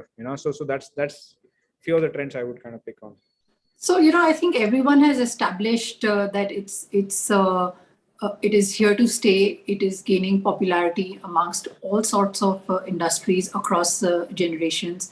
I just want to very quickly touch upon and briefly, Manas, coming to you. What are some of the challenges you see ahead of you, given the office market is recovering? There's immense importance given to user privacy, technology, etc. So what are the some sort of challenges you see, and how do you typically address them when users come to you? Very briefly, please. So there are two things, which are needed, to keep moving on, which is you need to have improvisation and you need to have learnings. Now, to improvise and to have learnings, again, what you need is a competition, because that helps you to understand what the other people are doing and also give you a possible idea of how you can take that up and come up with a better solution. So basically, it's very important to have competition in place. Otherwise, you'll be standing in a bell curve at the top level. And fall will not be very nearby. So I think that is very important on a perspective. Now, coming down to the challenges, we will categorize our industry into three major stages. The first stage being is the one where is sourcing coming in. Second being design and projects, and I think the third being the services. Every stage has its own challenges, which is going to be there. In sourcing, it's very important which location, which building, what are you trying to cater in that building, what grade of a building, how will you get that supply. That's becoming a very key criteria with the coming years, and especially when the supply is going to be limited in few cities. So that will become a very challenging thing from that perspective. On design and project execution, the way this industry is going to move in, you will see a lot of flexibility, being asked forward to. So, so you have to cater to that and make sure the execution is extremely good, because this is the place where these guys are going to spend, your clients are going to spend more than 8 hours a day, every day. So it's extremely important that what you're catering to them is something what they're needing it, and they need it for a good period. So that's very important. And then the most crucial one is, on the services, because that stays for a very long period, maybe 3 years to 5 years, depending upon your client requirements. And, in that, it's all day-to-day things which comes in. So, if you are running a 5-star service, you have to cater them in a 5-star way. But if you will run a 5-star service, you will say you're running a 5-star service, but you want to cater in a 4-star way, you don't have a future. So I think that's very important, that we need to understand at what star and what category we are in, and we have to serve it in that manner, because that's exactly what the client is looking forward from us. Thanks, Manas. Vaibhav and Mukul, I need your quick inputs on how are you collaborating with developers, owners of buildings? Is there really a conscious move towards, say, perhaps converting some of the NPAs towards income-yielding assets? Is that driving some part of the industry? What are your views on it? Mukul, you go first. All right. Okay. I was thinking Vaibhav will go first. No problem. Great. See, Charu, during the course of the last 2 years, right, while we saw everyone being hit on their face with a pandemic, literally out of nowhere, there was utter chaos and silence all at the same time, right? So now the needs changed, the priorities shifted, the companies went through a lot of restructurings, income took beatings, and of course, with folks returning to their hometowns, to be close to their families. The occupancy in both the residential as well as in commercial real estate, right, that tanked to below red levels, right? So you could see everything just abandoned kind of a thing in primary cities, right? So but we realized that during that time there were, however, rays of some sunshine among the cloud, and with many companies still having to operate, right, during these times, like the ones into the essential services, but they too needed workspace solutions which were now different. Their requirements had changed from what they earlier were, right? So the flex space providers such as we at Oyo Workspaces got a little creative there, and we started offering immense flexibility and support to all such kind of clients, right? I'm sure other co-working players also realized that need of the hour, and they also started changing their tracks. Primarily, what four challenges is what we found that the landlords or asset owners were facing. One is maybe because of the access and location of the property primarily might not be in P0 or P1 cluster. Second is the grade, quality, and the state of the building that they're currently at. Then there was a demand and supply mismatch, because there were too many available properties, too much of abundance of supply, and demand was tanking down, and therefore the occupancy was kind of going down, right? So we dived in deeper into enterprise solution suite, and we launched that bit during the course of the pandemic, and to bail out such assets and do the right matchmaking of client requirements and the most suitable office solutions, right? And in addition, we also partnered with co-working players as well, not just the landlords, because landlords also started getting into co-working that time, because they said ki mere paas fitted out property hai, I might just run my own operations, ek pantry hi to chalana hai, some operations, electricity and all of those things. So like Shesh was saying, right, everybody jumped into the bandwagon saying ki like, okay, I have a property, let me build on it. Unfortunately, many failed because it takes a bit of fleece running that show as well, and learning was there, right? So we partnered with co-working players as well who already had operational running centers but were struggling for occupancy in different micro markets, right? So we brought in our core competencies and our learnings to solve these problems, and to give you one proven statistic that 70% of the assets that we have onboarded so far on this model is running between 60 to 100% occupancy, right? And that too within the first 3 months. So the rest have been recently onboarded, so their occupancy is gradually growing. So that is a clear-cut revenue inflow that has come into properties which we kind of onboarded, which was struggling, right? So how we did it primarily is with the below solutions. Is number one, co-working operators are not just popular to create great workspaces which inspire and are functionally sound, but also by the virtue of the brand and marketing efforts that they have, right? And the sheer network with the enterprises, with the IPCs, the brokers and everything, they have a very robust demand engine, right? So this brings a lot of leverage, and this could help assets by bringing in that awareness of such kind of properties, and hence it was monetized. Second was with the changing needs of the companies. For instance, like Shesh was saying, right, earlier banks, financial institutions, or data security firms, lawyers, chartered accountancy firms, they never thought anything beyond traditional offices or fixed long lease offices, right? But that changed, and we saw requirements coming in from there as well, right? So that added and made us realize that there is demand even during such difficult times. So the opportunities have which these asset owners were probably not aware of, and they were not able to convert, that situation had improved and gotten better. And now we were in a situation which was best of both the worlds. Like one is 2020 BC, before COVID, and one is post that, right? So we were in a situation that we could cater to these two kind of requirements there. And that is where we did the right match making there, and we could monetize those asset owners, could be helped out. Third was transformation of properties, where we revamped a warehouse, a dilapidated building, and even an old fort, right? So we did all those transformational changes. So from an asset which literally was unoccupied for years, could be turned around with a conviction that it will make money if it is changed into a flex space. So that is also, transformation is something which we did as a value add. Next is the operational expertise and control over cost, which in turn benefited the profitability, help, because we come in with a lot of operational expertise. Now a landlord definitely needed that when we came in and took over their properties and started running it as a flex space, right? A locational problem was solved by probably doing a shuttle service to the nearest metro station.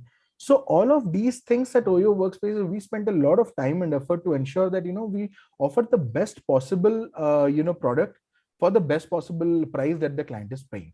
This helped monetize all these struggling assets, as well as a lot of other co-working players, which were technically competitors. But then, this was a time where collaborative working came up in real sense, and we all collaborated together with smaller co-working players, some larger ones. We really started working together and, did a lot of knowledge sharing.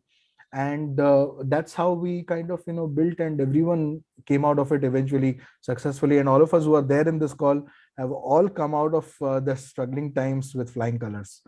Over to you, Vaibhav. I hope I answered the question. So Vaibhav, anything else you want to add on to what Mukul has said?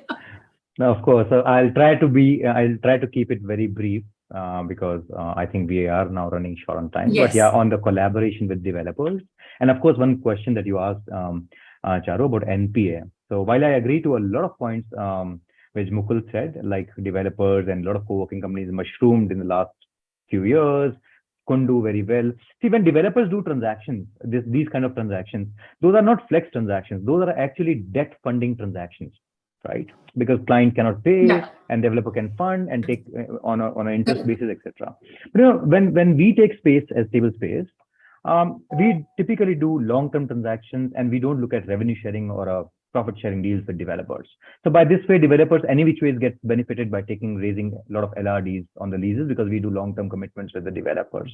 Now at Table Space, we try to create, in fact, we create something called an environment of campus within a campus.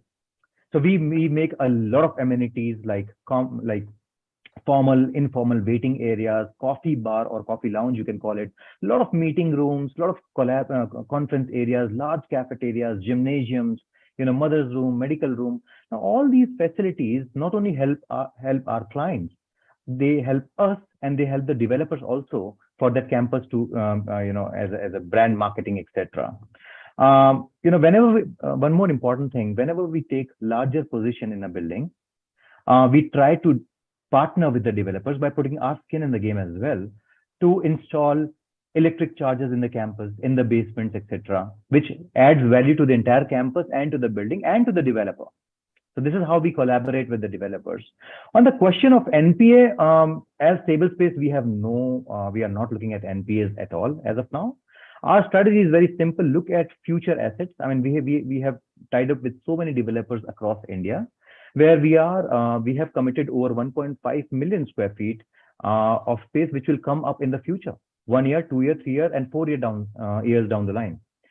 Because we understand that this particular segment will continue to grow. There will be demand, and all the deals that we are doing are large enterprise transactions.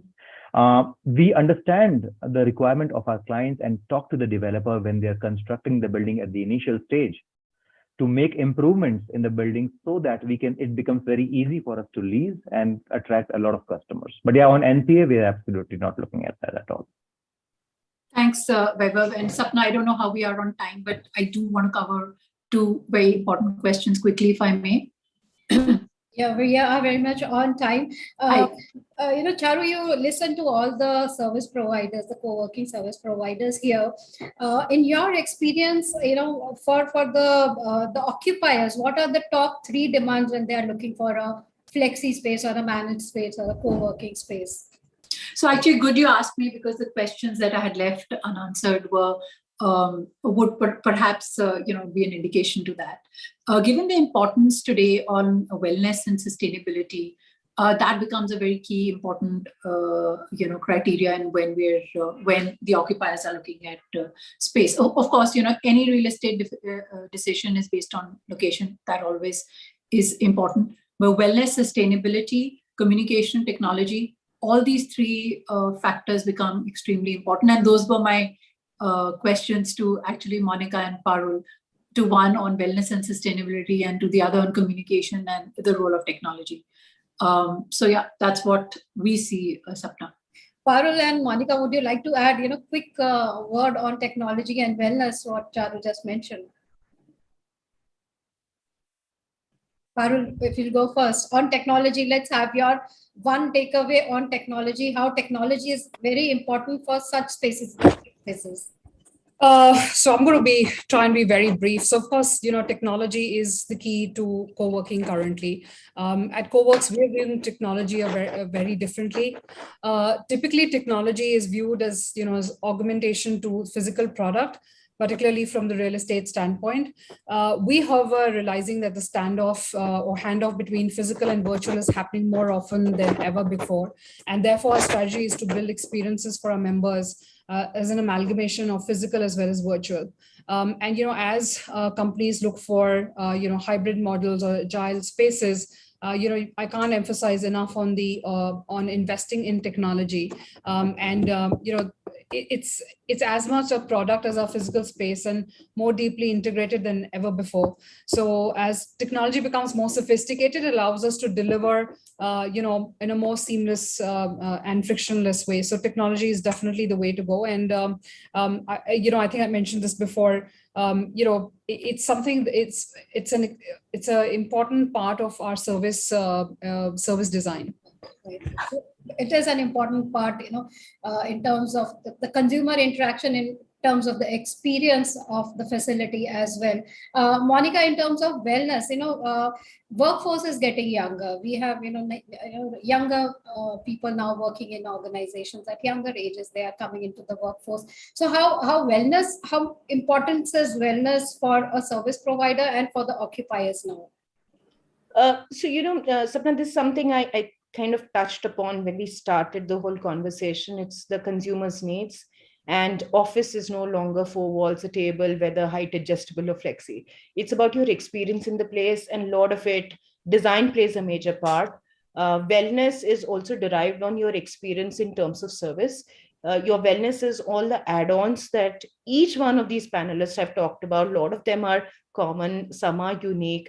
It's about how a person can utilize the office environment beyond just work, because ultimately these are people who are ideating, innovating, and thinking, and their mind needs break. Apart from add-ons, Monica, are they also being incorporated in the hard services like HVAC, like lighting, or is it just the low-hanging fruits? Wellness are a bunch of things, right? So there are, I hope, like Vaibhav said, at that point, they are interacting with builders to see how buildings can be done better. We're not at that stage yet.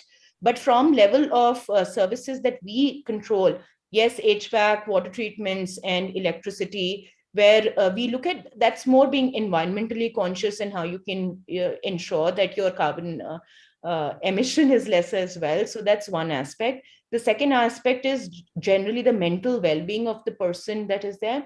It's also how your design and aesthetics actually add to both aspects of wellness. One, increase your energy and productivity, at the same time give a calming effect. So that, that's how you design your thing. And wellness is derived from how you use technology to understand where your pinpoints are. You can't just design wellness on its own, whether it's at the services level or at the experience level. That's right. So we all three, Charu, like said, that all three are very important for a workspace, whether it is flexi or a traditional workspace. Sustainability, flexibility, and the technology now integral. One question that has come to us is that co-working or a flexi workspaces are a new real estate asset class. So in terms of government policy support, is there something the sector is looking at? We'll have views from all our speakers quickly. Charu, starting with you, is there some kind of a policy support required from the government? So I think to promote anything, there is always a need to have that policy that props it up, right? I mean, there's several initiatives we're requesting the government to take in the real estate sector, ad nauseam, really, so to say.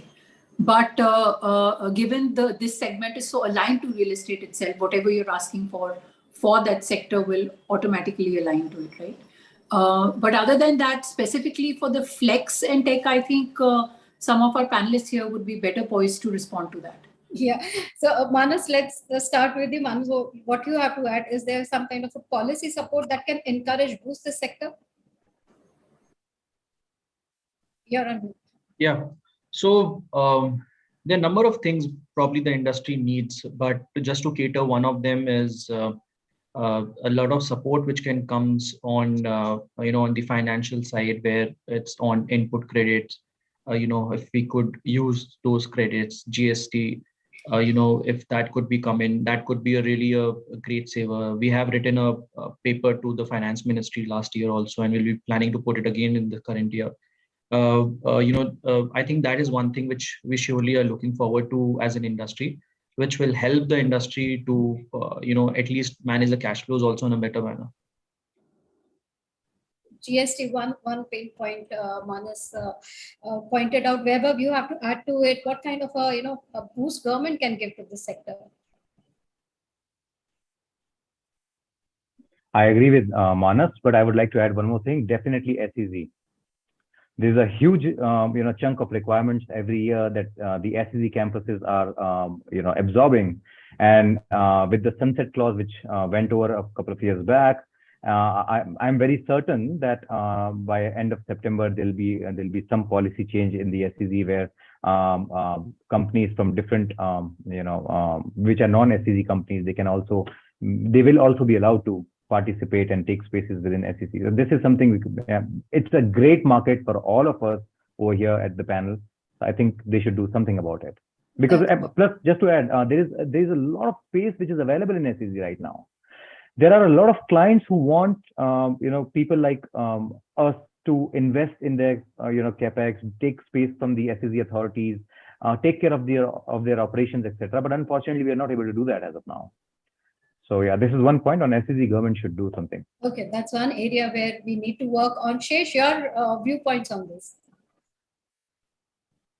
Yeah, thank you so much. I think one point I'll kind of bring in is, I think, the TDS aspect, our industry cannot be treated on par typically with a builder. What happens is that if I'm a landlord, the entire rental is kind of seen like bottom line, like almost, right? Because they've already spent the money and there is very less services cost from the entire rental, and common area maintenance is taken separately. Whereas what happens is a lot of times, again, I think different people have different solutions, but I would rather have a TDS lower, because unless you do some complex stuff, the actual money we are charging comes as rent, but technically it is not, a lot of it is actually expense. If there is a 10% TDS, you're assuming there is 40% margin, right? So basically having 40% margin is really not the case, right? Because we have financed it, we have done a lot of these things. And it's really creates a cash flow issue. And so what we are collecting as rent is actually a service. It is not 100% bottom line for us, and it's too high. And it has to be instead of figuring out a lot of workarounds and getting certificates from some of your clients, etc. By default, it should be understood that if you're in this industry, you are not making 40% margin. So it has to be rationalized as a TDS. I think that'll make a big difference. Okay, so some kind of structures I think we need to find, in terms of how this sector works. Parul, you have to add on something. How, what are the pain points where the government can step in and probably, give a boost to this very young sector? So I'm really going to piggyback on what Vaibhav said, right? I think really from my experience over the last 1 year in this industry is really, this whole ambiguity around SEZs, and with the companies now, real estate, as I said, the traditional companies in doldrums of what's going to happen. And I know that the government has given an extension for 6 months. But I think that, we would really like to have a lot more clarity on what's happening, and earlier the better. I know the initial understanding was that by September, we would know which direction this is going to change. But I think, if there was clarity earlier, that would definitely help. That's right. That's Mukul, you want to add on to that? Any other aspect that we are missing here? No, I think it's fairly covered by everyone. Okay. Pretty much resonate with what Parul and Shesh also said, and even with that. So one is the tax, the GST, and probably the SECs is something that we need to address. Monica, what do you have to add here? Sapna, Charu, per se, recognition of this, while it's a subset of real estate per se as an industry. So, your tax, GST is a factor of that. Also, the legalities of flexi leases, service agreements, subleases, once, it's like what happened when your e-commerce came in, there were laws being formed. As the industry grew, I think it's time that laws are formed for this industry, which are specific for this. Because there's customer protection that we needed, the service providers had to be protected. Like Manas talked about GST input, TDS, very important in terms of cash flows. It's just specific policies. We can't forever be a subset of real estate and everything carries on from the parent industry. That's right. So this sector has to be recognized as a sector in itself, rather than just being, maybe a part of a bigger real estate ecosystem. I think that was a wonderful conversation we had, and Charu, very wonderfully you moderated, and I think we covered almost all topics of this segment, and the workspaces, how they are changing, and how people are now, a lot of industry reports point out that this is the future, and our speakers here also consolidate that point, that flex working spaces are here to stay. So thank you so much everyone for being here with us. There are challenges, yes, we need to work accordingly, and with such young panel and such young entrepreneurs in this sector, I think the future is bright. So thank you so much, Charu. Thanks to our panel members, Ms. Parul, Thakur, Mukul for being here with us, Shesh, Vaibhav, Manas, and Monica being here and part of this discussion. Thank you so much. Thanks, Sapna. Thanks to everyone for giving up their afternoon, Saturday snooze. So thank you so much. Thanks, Charu. Thanks, Realty. Thank you, everyone. Thank you, everyone. Nice talking to all of you. So fantastic. That was one session where we were talking about workspaces, particularly the commercial spaces, and how things are moving with the new generation of workforce coming in, with the new generation of professionals coming in the real estate sector. So let's move on to our next very equally interesting session, where we are again talking about the young generation, the millennial frenzy, Indian realty's evolving disruptions. So yes, a lot of disruptions are happening in the real estate sector, and that is what we are going to talk about. Let me welcome our moderator of the session, Mr. Piyush Gupta, Managing Director, Capital Markets and Investment Services India, Colliers. With 2 decades of experience, Piyush is responsible for developing capital markets business in India. He's leading the client acquisition, developing institutional relationships with Indian and global funds, sovereign funds, banks, NBFCs, AIFs for capital markets business. He has proven expertise in real estate investments, asset management, and exit strategy, deployment, and business development. A very warm welcome to Mr. Piyush Gupta as the moderator of the session. Let me now invite our expert panel in an alphabetical order. Our first panel member, I introduce Mr. Anuj Goradia, Director at Dosti Realty. Anuj Goradia has been actively leading the brand transformation by bringing in a new vibe and modernistic ways of doing business. He brings a global mindset and oversees project planning, design, and construction, and he has played a pivotal role in streaming the pre-sales, marketing sales, CRM, and other verticals through the use of technology. Our next panel member is Mr. Jay Mozaria, Director, Raj Group, and President, Naredco NextGen India. Jay stands at the forefront of the fastest growing companies under Raj Group. He spent the past 11 years evangelizing shift to redevelopment in real estate business. He commenced his career in real estate at a young age of 19, and he is responsible for companies' acquisitions, operations, sales, and finance. Our next panel member is Mr. Nayan Raheja, Director, Raheja Developers. Architect Nayan Raheja is a passionate entrepreneur and has been a growth driver for bringing Raheja Developers into a new era. Under his aegis, the company has seen tremendous change in the last few years due to the change of business strategy from mid-level housing to luxury housing. Our next eminent panel member, I introduce Ms. Pushpa Bector, Executive Director, DLF Retail. In her current role, Pushpa is responsible for providing executive leadership and management of DLF Retail malls, including premium and luxury across marketing, leasing, finance, and operation. She aspires to not only expand DLF's footprints in retail, but make the brand synonymous with an unparalleled holistic retail experience. Our next panel member is Rishabh Saroya, founder Legend Saroya, President-elect, Naredco NextGen. Rishabh Saroya is a young professional skilled in negotiation, sales, asset management, investment properties, and real estate transactions. Under his leadership, the company now has projects in Mumbai, Pune, Hyderabad, and Bangalore, and an expertise in a wide range of projects from slab rehabilitation to luxury projects. Our next and final member, I introduce Mr. Sarthak Gaur, Director, Gaur's Group, also Joint Secretary, CREDAI Western UP. Sarthak, the young scion of the group, provides a new direction to the business with his progressive ideas. He has brought significant developments in the functioning of the group and plans to take the company forward while still preserving its 25 years, more than 25 years old values. So this is our eminent panel, and Piyush, I hand it over to you now. Yeah. Thank you, Sapna. Thanks Realty Plus for having me here. And I think it's always been a pleasure to be part of Realty Plus events consistently. I think good afternoon to all the audience and a very warm welcome to all the fellow panelists. Real estate in India, has always been very close to people's hearts and mind both. The decisions aren't just subject to financial decisions, but also it's got a lot to do with the emotions. Hence, the constant changes are imperative, whether we call it disruptions or evolving to meet current generation's expectations.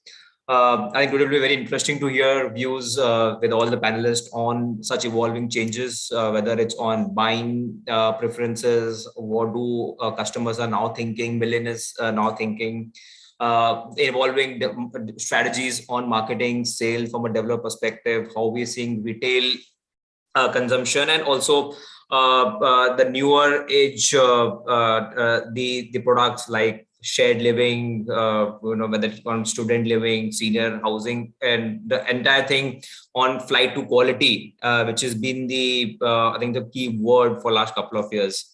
To start, maybe maybe I can invite in Anuj, to come in here. Anuj, you all have for decades done mid-income, affordable, or even upscale developments, large township developments. And specifically, if at all you see the trend, what has changed in last 2 to 3 years time, how you see from a buyer's perspective, how the expectations has changed. I think so. One, from the what do they look from a developer, and what changes you think they expect in a project from a buyer's perspective. Thank you, Sapna and Piyush. Thank you for having all of us on the Realty Plus panel for today's webinar. To get back to Piyush and your question, just wanted to firstly state that, see, housing over the years has changed drastically, be it the way housing sales have been carried out in the early 1990s, early 2000s, and post 2010s. It was when there was less of an importance on a sample flat, show flat, sales office, model walkthrough. And with times changing, all of these factors have become a basic hygiene, which is required by any developer, I think, across the country to actually launch a project. Earlier, we used to have engineers or other staff at site who would transact on properties and do transactions in their free time. Now, all developers have a dedicated sales and marketing team who work on it. And the market has even changed from earlier being a seller's market to now being a buyer's market. It's always the customer who is at the forefront of all your discussions.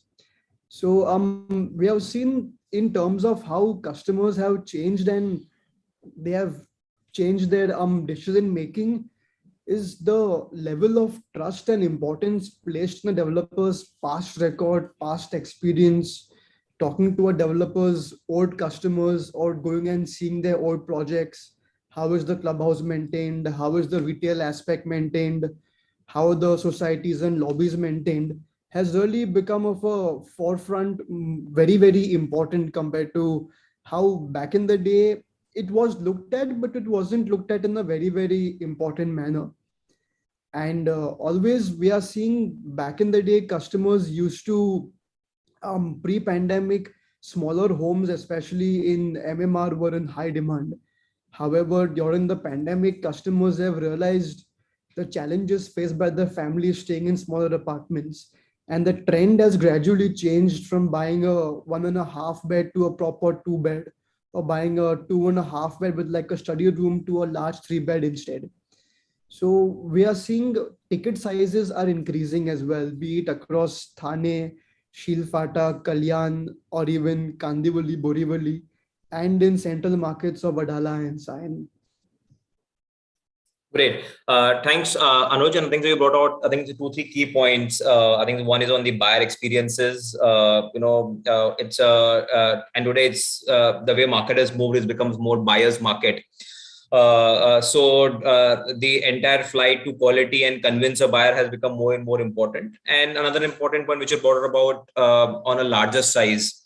So customers do prefer, and with the hybrid environment of work going on, so there's definitely a need for a larger apartments. Maybe Rishabh, coming to you, you've been doing projects, in different markets, right? So how have been your experience with the changing buyers' expectations and requirements, maybe more to do with specifications, quality? For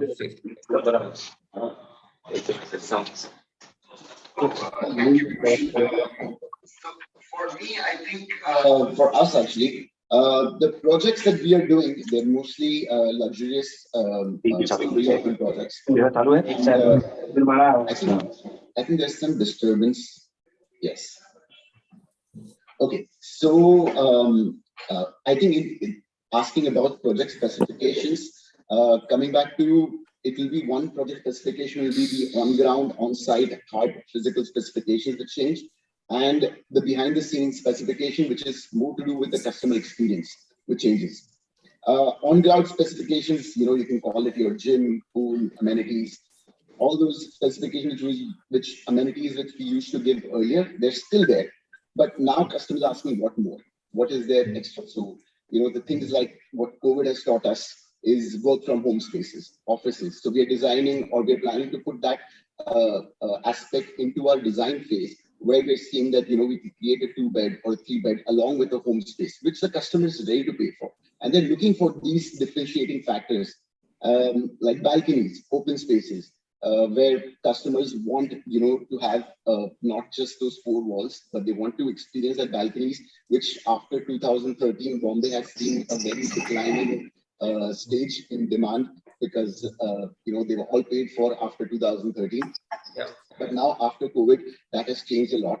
And I think it's the millennials, the generation Y that we call, that is clearly asking for these things. They're ready to pay for that extra amenity. What we are also seeing is the people coming and asking us about e-charging stations. How are you going to provide these things in the buildings that you're going to give us? Because they want to now move to e-vehicles and, not just the normal petrol and car diesels. So they're asking us, how are you providing charging stations, charging points? How many cars can be charged at that point? So these are, again, changing on-site physical things for us as architects, as developers. We planning those spaces. We are also looking at planning, better common spaces, which will eventually also create better community experience for the buyer, which is very, very important right now, because when a buyer is buying into a property, they're looking at it as a long-term thing now. So they're thinking, these are the people that I want to spend my next 20, 30 years with. My kids will grow up with their kids. So, those common experiences, like maybe children crash areas, co-working spaces in the building, which is meant only for the residents, properly managed societies, which along with PMCs, along with project management companies. So this is one which is on site. What we are also looking at behind the scenes is the customer experience. One of the biggest experience matter is the documentation process for a property. And we are trying to see from our organization perspective, how we can make it in a streamlined, more transparent way, where, using apps, simple apps like DocuSign, where a document of 100 pages doesn't need to be signed every single page. And obviously the government is also becoming more online. They're receptive of this fact. They're accepting these documents which are signed on DocuSign, and we can do the registrations online. So you don't have to wait in 4 hours, 3 hours on registration queues. So we are trying to do those things. Besides that, I think this is something which is a long-term vision for us. But one of the biggest issues with real estate has always been liquidity. That it's not a liquid asset. It's always you'd have to hold on to it for like 6 months, 5 months, sometimes a year. And we're trying to see how we can integrate tokenization into real estate, into our projects as well. Fractional ownership is available right now, but it's mostly for commercial projects. For residential projects, this is something that we're looking at. So yeah, that's my 2 cents on that. Okay. Yeah. Thanks, Rishabh. Maybe coming to Jay. Jay, your thoughts on the changing trends from a buyer's perspective? So yeah, the wave of digital transformation has taken over real estate as other sectors.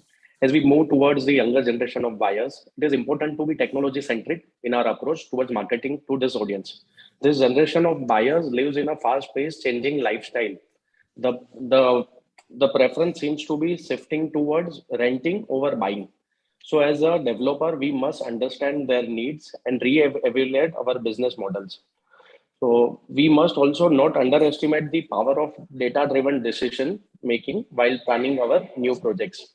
We must develop robust structures after collecting and analyzing data to understand what are the requirements of the market and how best we can provide the solution. So yes, technology plays a huge role in whole process of for consumers as well as for the developers. I think important point, I think Jay and Rishabh, you both brought out. One is on the technology, whether it results into tokenization or fractional ownership. We are seeing that happening in the office side. But we will discuss more on that. And also, I think important point which also got discussed is renting versus buying. We've been, this is a very inherent discussion for many, many years in Indian real estate on a residential standpoint. With yields wherever they are, whether it makes sense for millennials, to actually rent out. We will discuss this. But before that, maybe, we can, Pushpa, you can, come in here.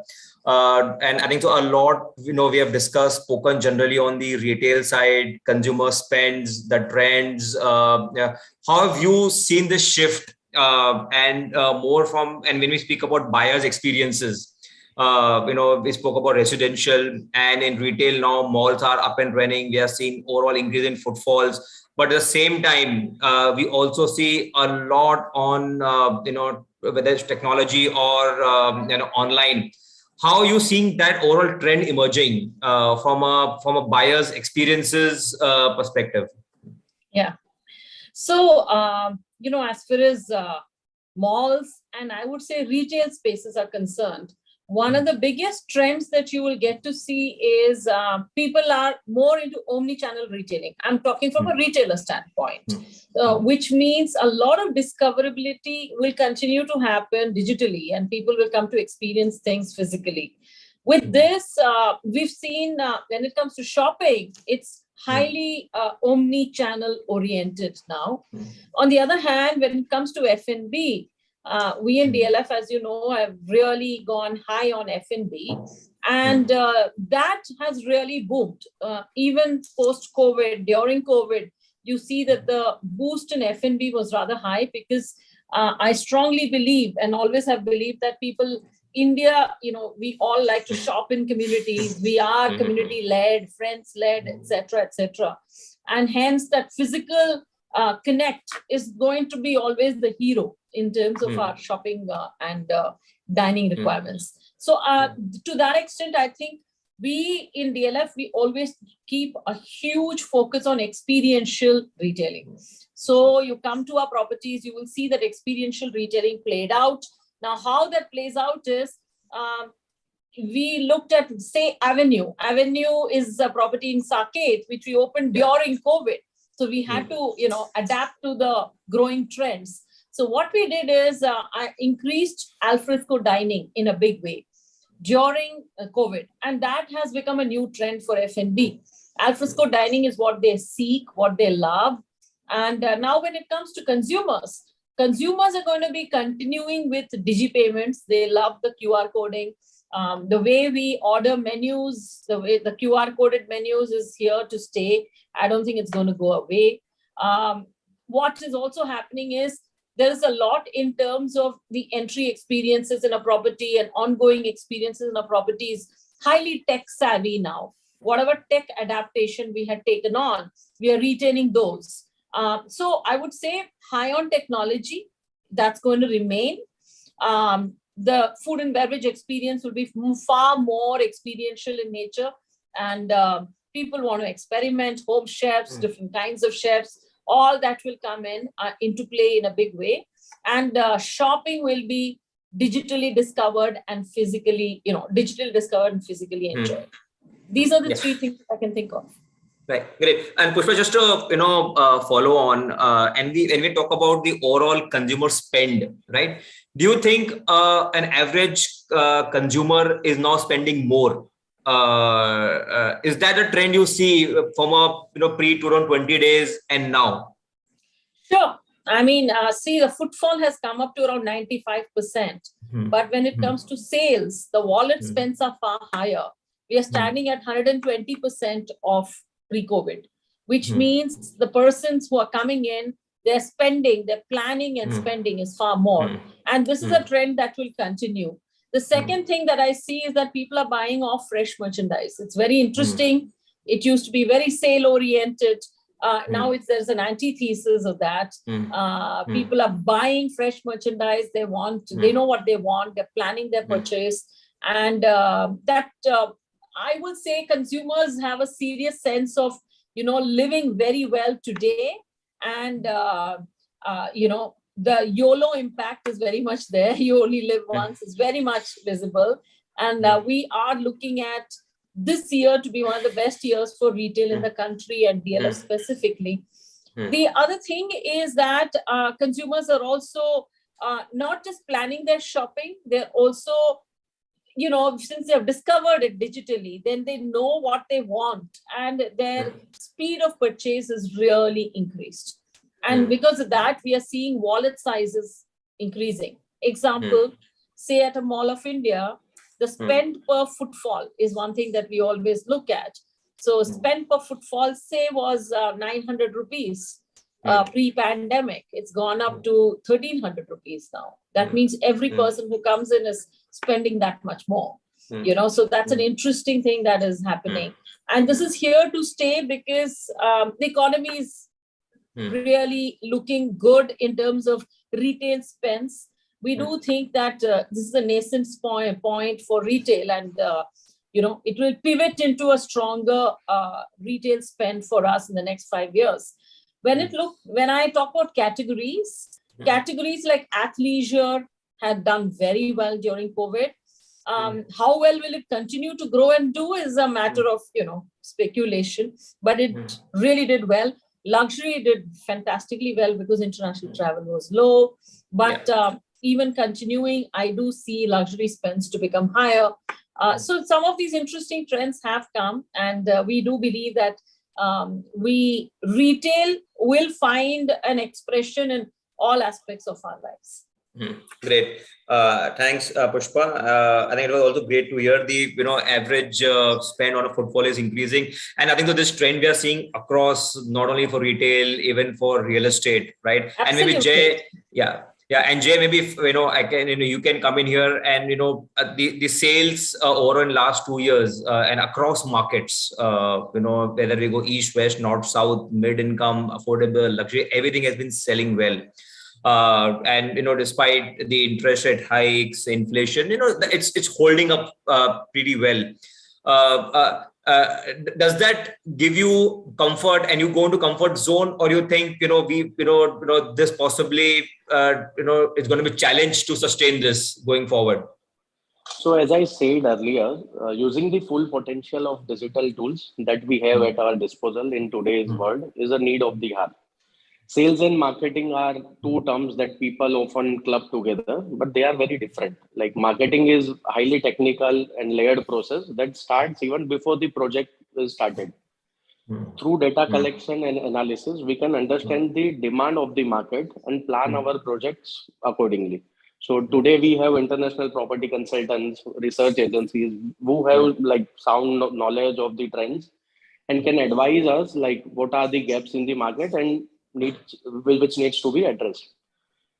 Through project planning, branding, advertising, we will able to identify, reach, and satisfy our targeted audience. So using the most potential tool of advertising, that is social media, which can give the good results. So in my opinion, innovation in sales and marketing means simply moving ahead with the times. In the olden days, we used to build a property, then look for the buyers. So, but now with our consumer becoming smarter day by day, we must understand the buyers' demands and then build the properties. Yeah. Okay.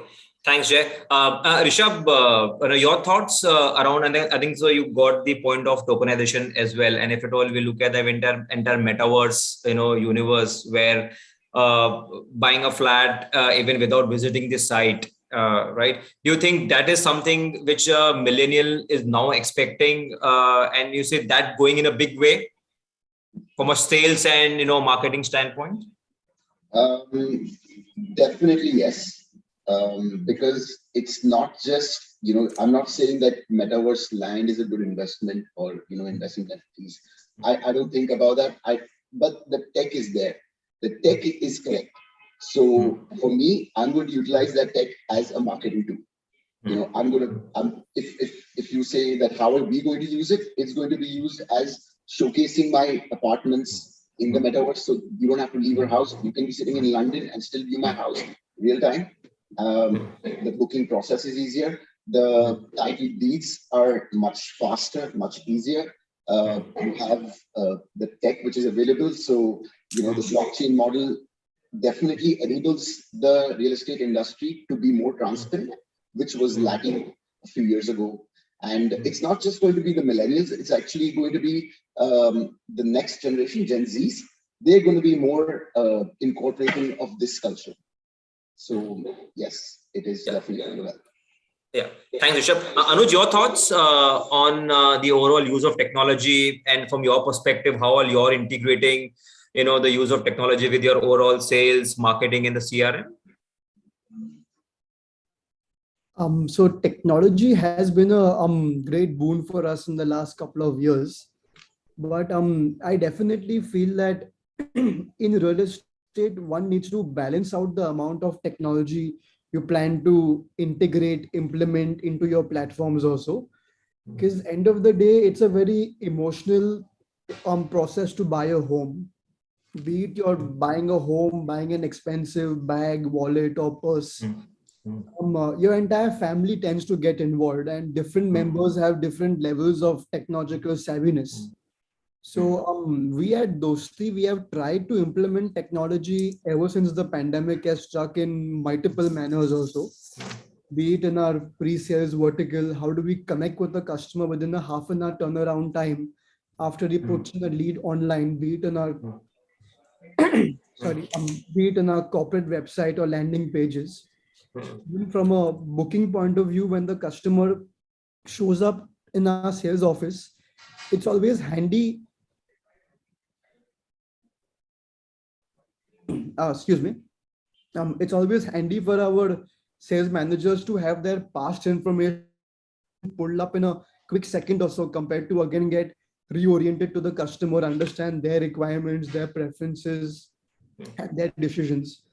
Similarly, when it comes to customer relationship management, customer service, and facility management for a large IT park or corporate park, that is where technology has really helped us out.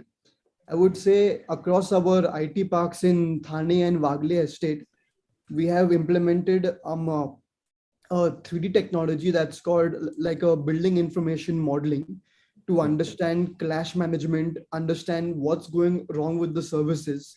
When we are maintaining a bustling IT park with more than 8,000 employees walking in, walking out daily, you have to have all the systems working in a very efficient manner. And with the help of modeling the entire building and its services, we're able to preempt certain risks and certain issues that may come up in the next few days. So we are able to arrest the issue before it actually props up. Similarly, when it comes to providing customer updates regarding the progress of construction, progress of finishing, when do we plan to hand over, or even getting their legal documents, be it their agreement for sale, all of that has been digitized and put onto a customer portal at Dosti, where they're able to access all of it through a click of a button, be it on mobile phones, tablets, or desktops also. But as I said, that we are always looking to strive a balance between technology and maintaining the physical gesture relationship, because real estate is a very emotional, and it's one of your, I would say, in a family's lifetime, in an individual's lifetime, it's the only time he's going to buy a house probably once in his lifetime. So definitely with metaverse and various I would say cryptocurrency gaining more and more traction day by day, I find real estate is always going to remain, I would say, 50% technology, 50% in person. Yeah, interesting, Anuj. And just an overall point. I think in Pushpa also mentioned that there's a clear flight to luxury. Right, people are spending more. People want better quality, and in fact, Rishabh, Anuj, you and Jay also mentioned about it. So I think another point is that from a real estate residential standpoint, is luxury now a statement of a big size or a better quality or a better product? What is when we talk about entire better experience luxury, what is it? Right. So, or is it a combination of all the factors which together make it, much better product, say what we used to see 2 years, 3 years back? Rishabh, your thoughts? There are two ways to look at this. Size is definitely not the concern. It's more about the amenities, the wellness, open spaces that the project has to offer. For example, a project in Goregaon, I'm just talking about micro markets over here in Bombay. Project in Goregaon can cost 40,000 rupees a square feet, and the same in Worli can also cost 40,000 rupees a square feet. So right now, it's not anymore a luxury that you're living in South Bombay, because the same amenities, the same finishes, and the same status can be attained at Goregaon or Malad as well. So yeah, I mean, size is not the only criteria that someone should or would look at right now. Someone can buy a 1 crore apartment, 2 crore apartment, but it's also comes with the tagline that, oh, I live in this property. Yeah. So that is what creates a luxury level for them. Right. Jay, coming to you from a customer standpoint, I think we have spoken about the product from the buyer experiences. From the developer standpoint, what are a few things which a customer now looks at? Okay, these are 3 things I would want to look up into a developer from his credential standpoint. So yeah, customer firstly will go with the known brand. They'll not risk their money, since major money are major savings of their life are involved in the real estates. Other than that, real estate is a very local market.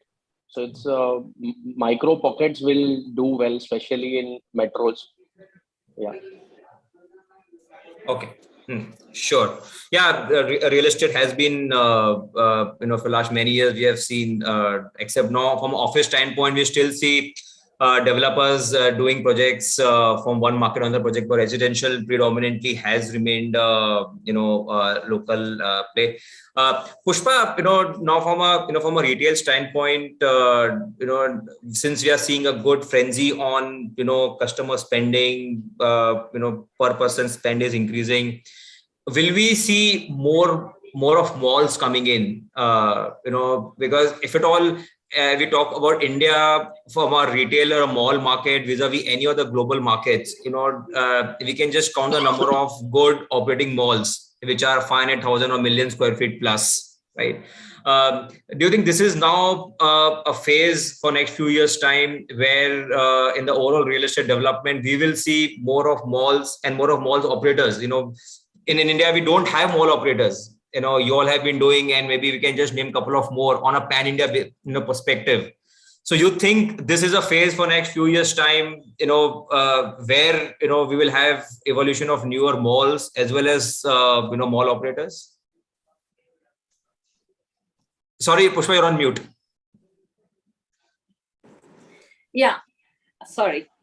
So I can tell you that within the industry, I see a lot more expansions happening, especially in the tier 2, tier 3 cities. I do see a rush for new properties finally happening. When it comes to DLF, we are actually declared yesterday in our board meeting also that we are doubling our portfolio. And so we will be doubling our retail portfolio. We will be setting up malls in the high street spaces as plazas, which is anchoring our residential development. And I wouldn't call them malls exactly, but plazas, high street shopping. There would be very nice premium property that we have already started constructing in Goa. It's called DLF Avenue. That's a 650,000 square feet property. There is, of course, the expansion at Vasant Kunj, and there is a big one that we are planning. All of this, we are very serious about doubling our portfolio, which is currently at 4.5. Our retail is also expanding in the offices space. We have a lot of amenities, office amenities, which we do believe that the amenity has to be the third place for people to come back to office and enjoy their life. So there's a lot of focus on retail within the office complexes also. Currently, I'm setting up at least 4 of them across the country. So yes, we are going pan-India, be it through retail and offices or focused around Delhi and CR or, good pockets like Goa. We are looking at retail seriously. We do think that this is a great expansion time. And as we are bullish about retail growing over the next 5-6 years, this is the right time to do so.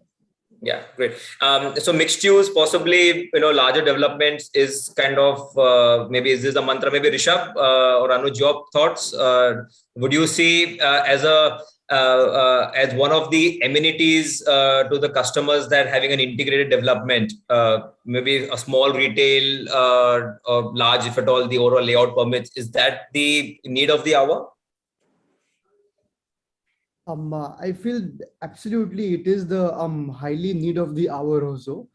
Many of our past developments, be it in Vadala, Shivri or Sion, they are very 95 to 98% residential focused. And there's a very small portfolio left for some commercial units and retail shops. But looking back, we feel if we had provisioned for maybe a few restaurants, some IT stores, some retail shopping, and created a promenade, that location would become, I would say, a more bustling location down the line compared to doing a very residential focused development. You are in it, you put your heart out for 4 or 5 years, and then you exit entirely. But having a retail, even a developer has a chance to maintain the properties by himself and be involved with the community for many, many years to go. So we are trying in our new developments, be it in Dosti West County at Thane or at Dosti Planet North and in Dosti Pune and Hadapsar. We are always looking to integrate a 20 to 25% aspect of retail to ensure to give the end user a mixed use development. Yeah, sure. Rishabh, your thoughts? So I feel it is a good idea to have a mixed use development, depending on the developer strategy all the way, because a lot of developers they tend to sell the retail portion, and then the retail actually becomes a nuisance rather than a convenience. And that's the reason that you should have a more moderated retail sector, where that these are the items or these are the people or brands that will come into the building, and this goes along with the status of the building or status of the project. So if there's a launderer, which laundry guy to come in, which supermarket to bring in, which coffee shop to bring in. You don't have like a nightclub going on down at the retail store. So so all those things need to be managed carefully when you have retail. But of course, it does bring in a lot of convenience if managed carefully. Yeah, I think the point which we discussed or we just mentioned was the millennials' choice of renting versus buying real estate. At one end, for last 2 years, definitely, the demand has been strong. People have been buying apartments. But with the changing preferences, the rental yields generally where they are, and the interest rates are also always over 7%. The differential always likely to remain. And the way the newer set of buyers who are in late 20s or early 30s, they were thinking, are we thinking from a long-term trend perspective, a renting decision versus buying an apartment? Maybe Jay, your thoughts on that? So it's all depends on your future cash flow. If you are doing stable job, then yeah, you should go for buying the home. And if you are into some industry where your cash flow is not secured for future 5-10 years, then you should go for renting the property. This is my view. Yeah, but from a financial perspective, Rishabh, your thoughts? I'm sure when people do a math, I borrow at 7% and I'm staying in an asset which just gives me 2%. Is that what kind of thought goes in today's set of buyers? Conventionally, we have always seen that it's a more of an emotional decision. As a family, we all want to own an apartment and stay in that apartment which we own. But is there a possible structural change in the trend we likely to see, or are we seeing that on ground? I would think that, considering that, you will only be renting all your life is more of a naive decision. As a financial advice, I wouldn't recommend anyone to go for it. You should have at least that idea that 5 years down the line, I want to buy an apartment, or that should be a goal, or a house, whatever it is. But the idea should be to create that asset, because, with real estate, this is the old age, the theory that buy real estate and wait, don't wait to buy real estate. So, you buy the real estate, keep it, because that is your hedge against the next 1,000 square feet of apartment that you want to buy after 30 years, or your kids want to move into a bigger apartment. So if you are buying the 1,000 square feet at today's rate, next 30 years down the line, when your son wants to buy an apartment, that 1,000 square feet is secured fully. So you will be able to buy maybe 1,200 or 1,500 square feet.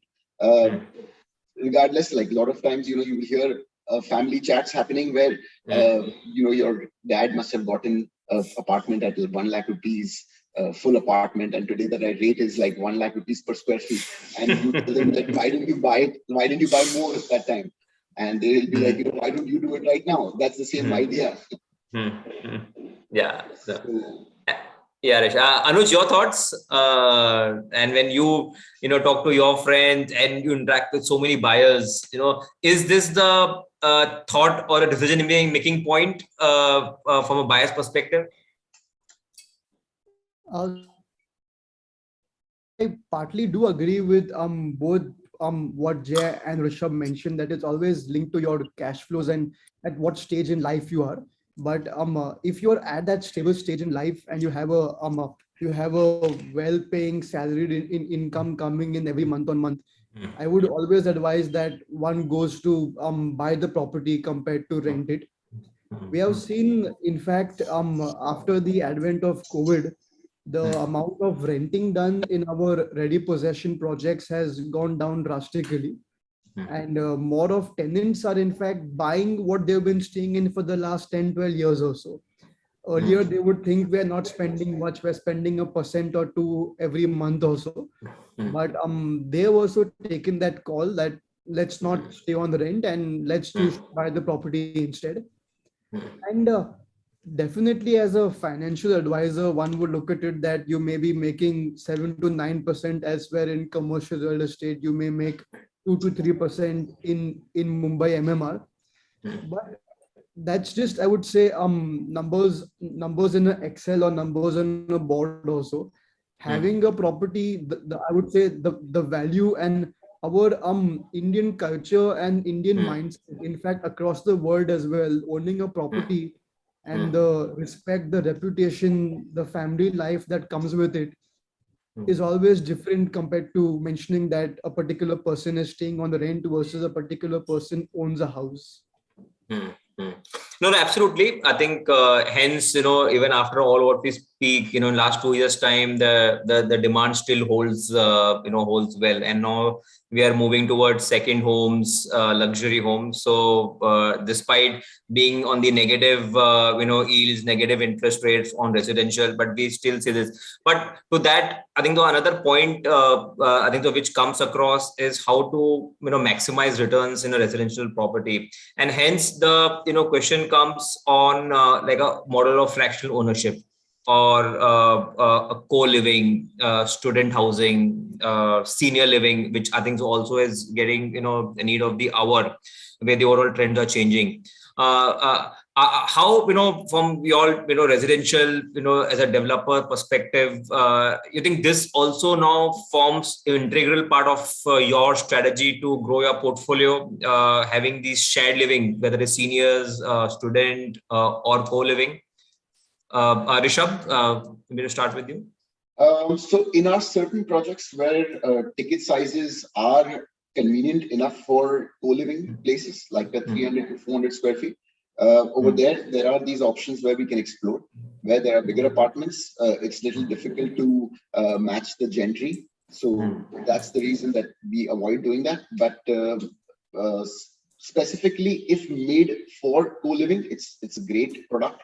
But you need to design this beforehand rather than build it and then try and achieve the maximum ROI out of it. So yeah, it's a good idea. In fact, co-living, shared living, and like you mentioned, senior living. That is another concept which is coming out. In order to maximize your ROIs, there are a lot of ways. I mean, you can also buy second homes, put it on Airbnbs, use different platforms that are available for weekly stays, which are giving like phenomenal returns right now. They're giving about 25, 27% per annum after, deducting all the expenses. Yeah, but Jay, your thoughts? Do you see enough demand for say a co-living or a student housing? So yeah, co-living, fractional ownership, all are relatively new to the Indian real estate market, but yeah, it's growing. Real estate investment are best type of investment due to its high asset appreciation. So investor can utilize their financial owner, like their investment in co-living or senior living, or maybe in a fractional ownership. They can diversify their investment. Yeah. Pushpa, your thoughts? Because as a retailer, we all tend to have and interact with the actual millennials, hundreds and thousands of customers on a daily basis. You see that millennial thought process, is now, is basically spend now, right? Or what we call as BNPL, buy now, pay later. Is this the overall trend which possibly structurally we're going to see in next few years to come? Sorry, Pushpa, you're on mute. See, I think typically what would tend to happen is that millennials pre-COVID were anti-buying houses. There was a whole wave going on about it. Now with their COVID experience, I think whoever we sort of talk and do consumer research on, service apartment will be something that will really take traction according to us. Studio apartments downtown spaces, in Gurgaon, etc. Service apartments, studio apartments will gain traction. That's one category that you can see will grow. Beyond that, I think what will tend to happen is there'll either be the studio apartments or there'll be large homes, large apartments. So there'll be, and those people who can afford, they will go in for the larger apartments, slightly in the suburbs. And so that's the trend that you see, because today when we launched a lot of those independent floors, even in New Gurgaon, there's a lot of traction even there because it's affordable, it's larger living space, and people don't mind. And what's happening is with hybrid culture, people are going to their work maybe twice a week. So the other times they are there. So the traffic, they have to beat only twice a week. That's the way they're looking at it. And hence they are moving to larger homes in the suburbs. And however, millennials who want to live in downtown, where there's a pressure for, housing, it would be smaller apartments. Yeah, I think studio service apartments is clearly the trend, which I think possibly we are seeing in all the markets. And another one is also doing plotted or villas, maybe, in on outskirts. So maybe that again the trend. Maybe Anuj, your thoughts, since you all also have good land parcels around say Mumbai. Do you think that is also clearly an emerging demand trend for people to own plots, build their own houses where they may spend good amount of time, and considering there's a hybrid work culture, which is here to stay. Earlier, we thought it's a disruption, but now it's looking that, this is a new norm which will remain. You think, again, this is a good emerging asset class or the, buyer's preference which we will see?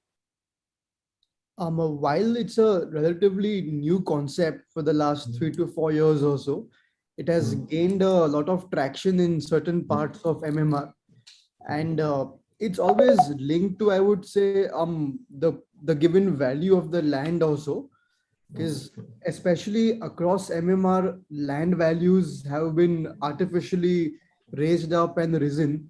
So unless a developer has a given land parcel which is where he can afford to not consume full FSI and do a kind of plotted living or villa style living, maybe in Alibag or somewhere, that's where he can explore an option like this. But apart from that, I feel if a developer has parked a couple of acres in the far off places like a Badlapur or Karjat, all of these areas did extremely well in the COVID in COVID, and even after COVID, I think land prices have more than doubled in those areas, in fact. So it's good, but as long as the landowner is able to afford losing FSI, even when it comes to senior living, it's always popular for senior living to have low-rise structures, whereas the FSI across Mumbai, Thane, Delhi is so high that to consume or to recover your cost, you have to plan 18 to 20 floors and higher. That de-encourages seniors to come and stay with you in the first place. So you have to find the right balance and then go for it, I feel. Yeah, no, absolutely, Anuj. Maybe we just last few minutes in the discussion. I think one point we just wanted to discuss was on the fractional ownership.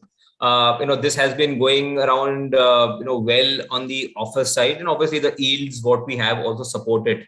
How, from a, investor standpoint, and how, you developer are thinking is, do you think the even fractional ownership in residential also possibly may gain traction, and considering, the returns can be maximized by, a co-living kind of a concept, or a managed residences, or a service residences? Maybe Rishabh, your thought? So fractional ownership today is really not very applicable in terms of residential. It's because exactly what you said. It's because of the low ROI. The yield is almost 1.5–2%, especially in metros.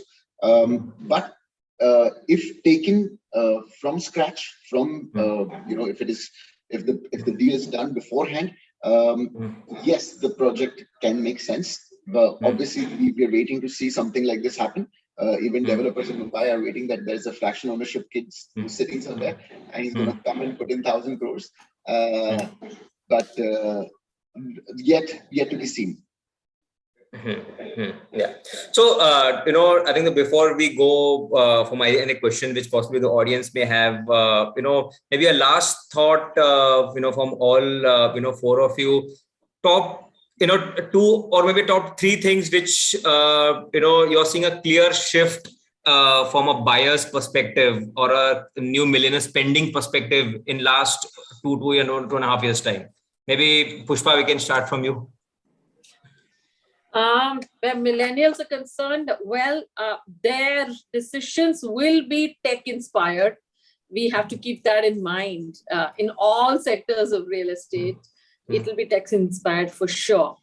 The second thing that I see is millennials are going to be going to go for brands which they trust. I think the trustability of brands and how much the brands are into, say, sustainable clothing, sourcing right, all that will make a big difference in their choice of brands.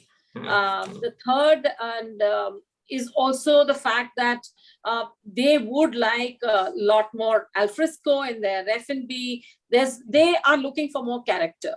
You know, overall, if I see, they're looking for trust, soul, and character far more than what the previous generation did. Sure. Thanks, Pushpa. Jay?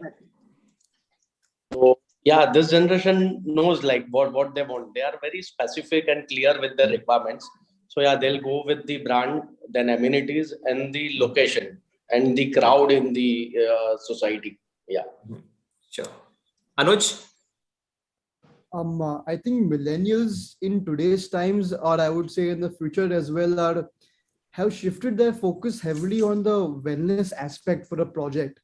They consider the open space, the size of the clubhouse, the gymnasium, the spa, the steam, sauna, and if I mean they are lucky that there are a couple of such land parcels still available in the city.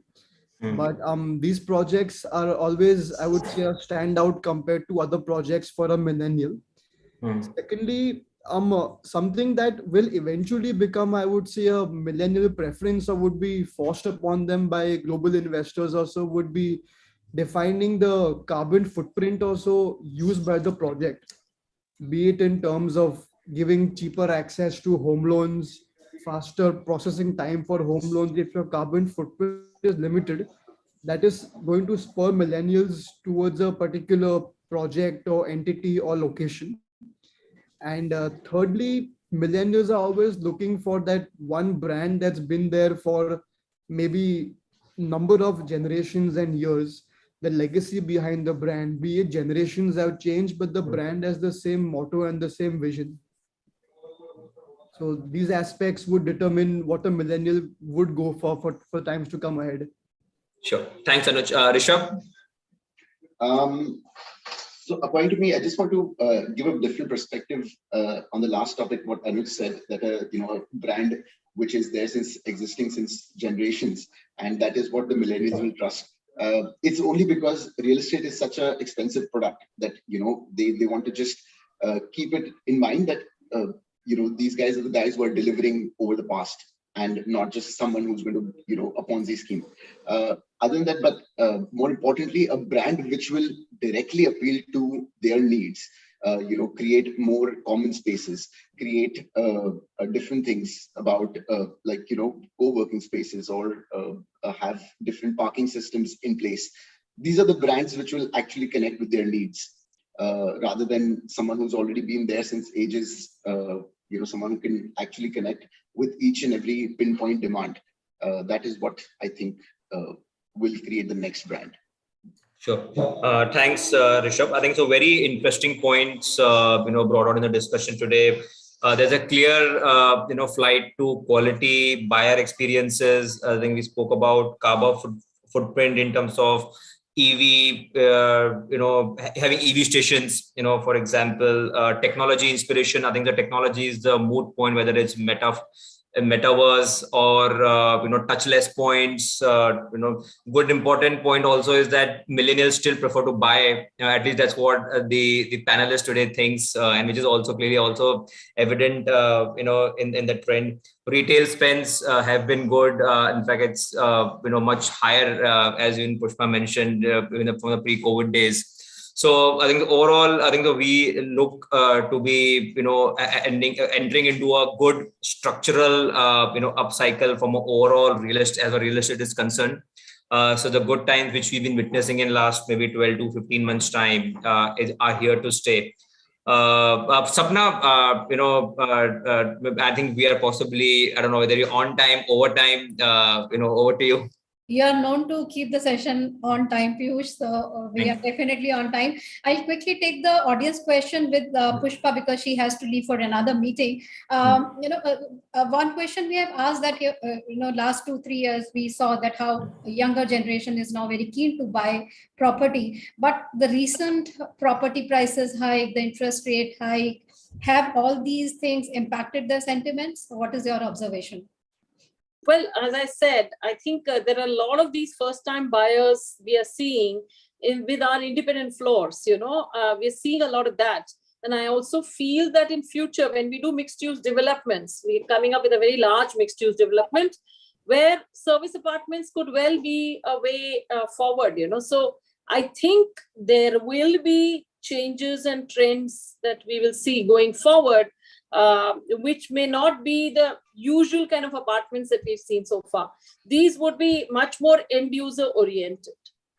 That's right. Very new trends that are coming in. Thanks, Pushpa. Piyush, going to you. You are in thick of the things from the buyers and as well as from the industry point of view. Pushpa mentioned a lot of new trends. You mentioned about fractional ownership and others. And now a lot of new options for investment have come up. Just, investing in property is not there. There are REITs, there are fractional, there are, realty, real estate mutual funds.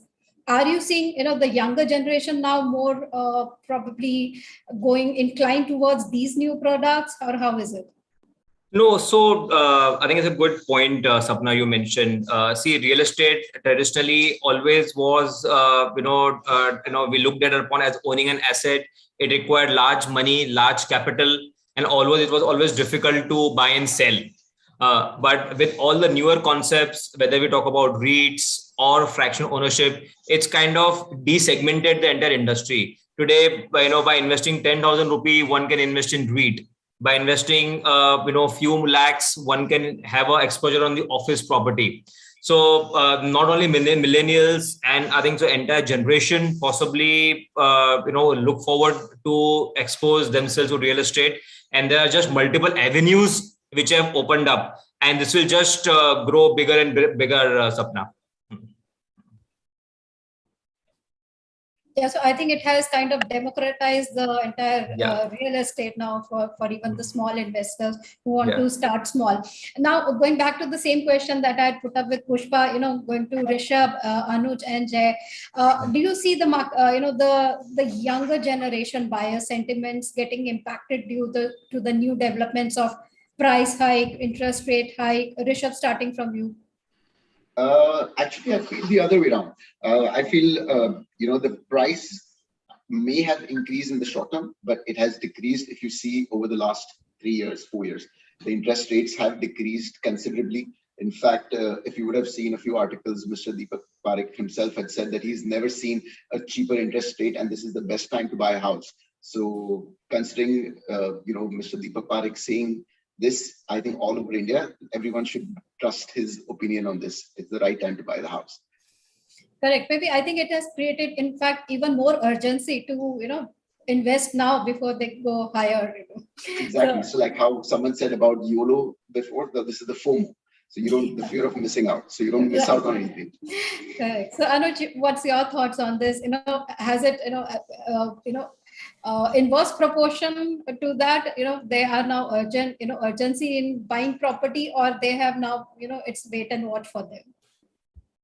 It's actually variable market to market also. So where what we are seeing based upon live data for the last 3 months is that for our more affordable markets beyond Mumbai, in Thane and beyond Thane, that's where due to rises in interest rates, the decision-making time has increased. People are taking more than 90 days to convert a property, which did earlier take about 60 to 75 days. Whereas for central Mumbai and Sobo, it has nominally or very marginally, or there's been almost no impact. So we're seeing people are realize this is the best time to buy a property. And actually the volume of sales has increased out there. And at the same time, a lot of developers, including us, are offering some incentive schemes to customers wherein we're capping the home loan rate for the first 2.5 years from a 25 to 30-year home loan. And we expect till the time the home loan is capped, the interest rates will again come down to sub 7%. So whatever loss is to be borne by the customer, that hit is being taken on by the developer in a way. Okay, that's right. So, Jay, coming to you, is this the right time to buy property? What is your... Though interest rate increased by 1% or so, still it's the lowest in the history. Interest rate is still lowest in the history. And as we always say, roti, kapada, makan is our basic requirement and basic necessity. So yeah, this is the best time to Okay, fantastic. So before we close this session, Piyush, let me come back to you again. You've been part of the industry. You have interacted with first generation of developers, second generation. Now we are seeing even third generation coming in. I'm not that old, Sapna. I don't look, I'm sure. But we have third generation also now coming in. So how are you seeing this entire, interactions changing with when you're talking to the first generation, the second generation, and now, in fact, Sangeeta Prasad was of the view that every 5 years, the entire scenario changes, the mindsets change. So we should not be talking about second generation, but multi-generation now, the brothers. Yeah. 5 years change. No, absolutely the point, and especially from real estate standpoint, every 10 years, the way real estate is done has changed. The developers, way they think they have changed. Even the developers themselves have changed, right? So and now from the 10 years, it's become 5 years, right? So, if at all we interact with someone who is 5 years younger to us, right, you will realize that they think very differently. And today, I think it's very important is technology. I think with all the panelists brought out the point, and anyone who's able to adopt technology the fastest and implement it is kind of go ahead in the race. So, and definitely younger generation will definitely have a much easier and a better flight to adopt technology. So I think it's great to, see newer thoughts, newer ideas, and hence, we see there's so many new ideas. What changes we have seen in last 3 to 4 years time in real estate or last 5 years time in real estate in terms of newer products, newer, different quality, different concepts is a clearly vindication that the newer generation, the way they're thinking and way they're implementing things it's really, way to go. And possibly, real estate, it will move towards how the developed markets are. I'm sure much sooner than what we all think. That's right. I think we are on the right track, and the younger generation is taking it, forward in a very accelerated way with many new ideas and technology, as you mentioned. And let me tell you, Piyush, you are the youngest moderator we have today in this entire conclave. So, great to hear.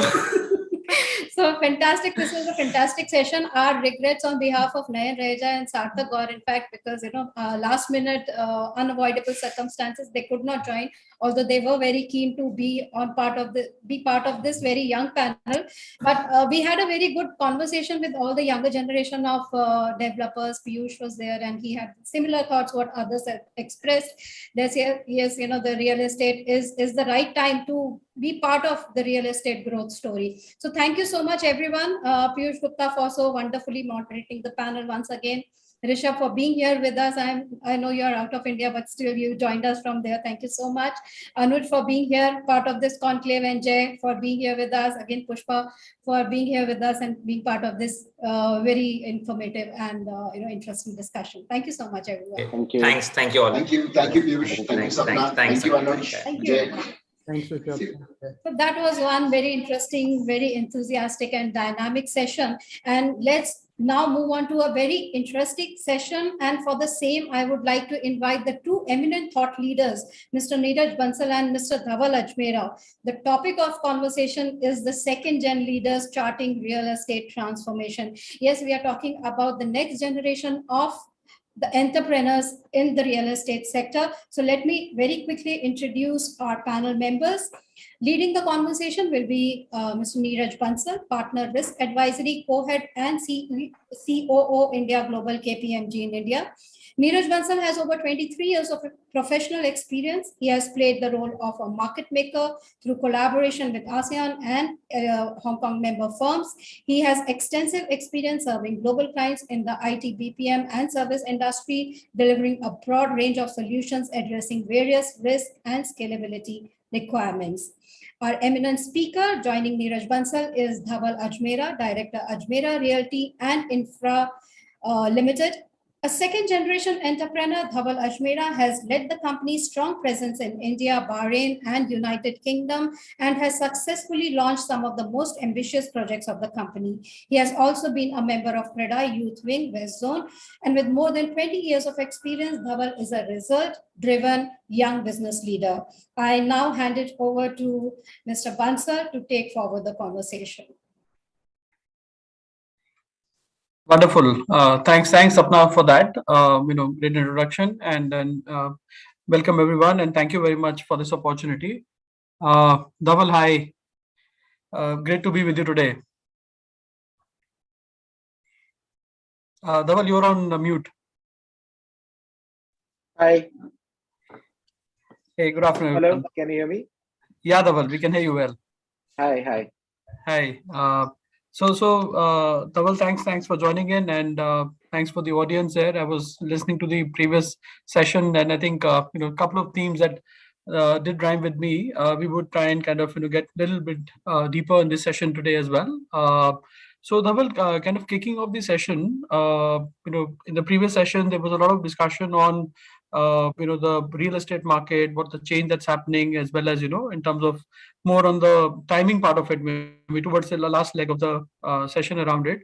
But if I take, let's say, if I take a little step back, right? We were speaking about that, that real estate is changing every 5 years, 10 years, in the previous session there. Now, if you take a step back, you are coming from a family-owned business, and you're the second generation entrepreneur there. What are the opportunities and challenges that you would say are there, from a family-owned business? And also, if you can add in terms of, what is your journey like has been, and when you look at your leadership style, how is it different from the earlier generation? Okay, thank you, Realty Plus and Neeraj, for hosting this and having me here. It's a great honor for me to be part of this. As we heard earlier also, and as Sapna rightly said, and Piyush said that today real estate is just been evolving year on year. It's not like a old cycle of 20 years or 30 years. Every 5 years or something, you see changes within the entrepreneurs, within the developers, within the market itself. So it's like the cycle is just going too wavy every month on month or year on year. So just to give you a background, I come from a joint family business. We've been in this business since last 53 years now. I'm a second generation entrepreneur and developer. I'm very proud to say today we are 3 generations working together. So even the third generation is also part of our business. And so it's actually I would say at least what works in our company is the unity, most importantly, that counts. And primarily my biggest thing is that, when there is, like at least what I see between 3 generations, like first generation's experience and that thought leadership which comes into place, second generation's execution or the challenges for the execution which come into place, and the third generation is like the idea. So even for us, like when the thought leadership and new ideas which come together, it makes a big difference in the entire process. And that's what we see happening in our businesses. So primarily for us, making mistakes or going wrong somewhere, honestly, it's not that we can't make mistakes, but the chances become very minimal, because you have the experience, you have the leadership, you have someone's head over it. So that's how the business goes on, and you are actually stopped from probably taking some risks or things which you're not supposed to do. So that's what I feel is the advantage in having 2 or 3 generations together. Coming back to how I started, well, it's a very exciting thing. Obviously, being advantageous to my own family business, you have the knack of starting very early. And I was a little more curious to know and get into business very early on. So probably just after my college, or probably during my college days, I had started part-time working. And then once I became a graduate, I learned during my college days only how construction takes place, how real estate. Although I came from a background of commerce, probably engineering was a practical lesson for me going at sites. And then obviously going forward, it was, once I finished my graduation, I took over a few sites.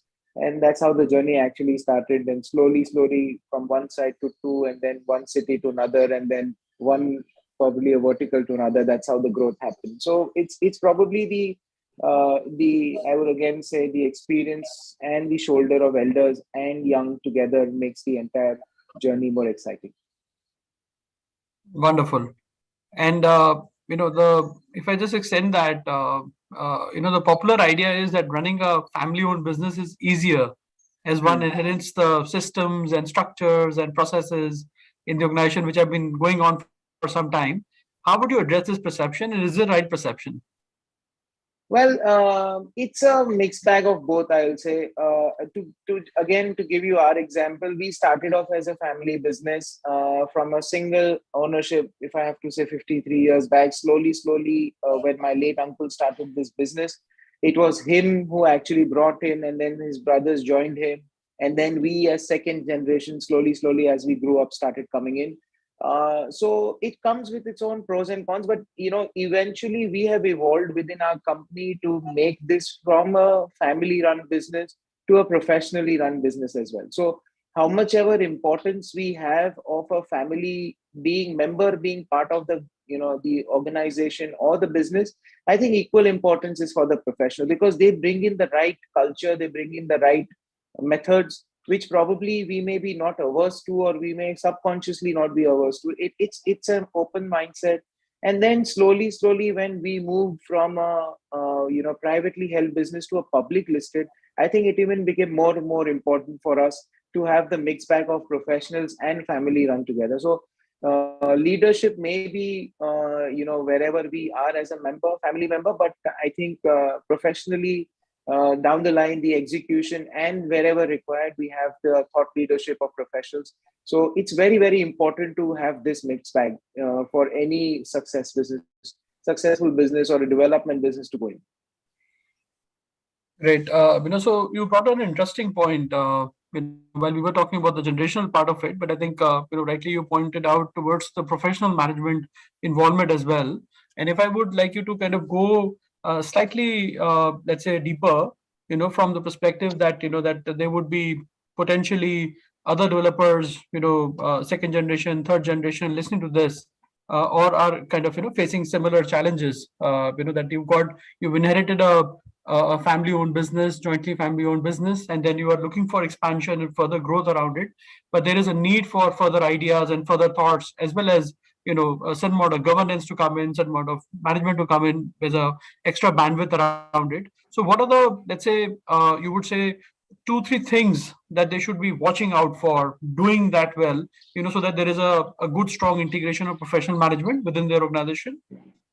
So, Neeraj, just to give you our example, we've at our, we have seen that wherever we require professional help, I mean, as today professionals bring in a lot of thought leadership.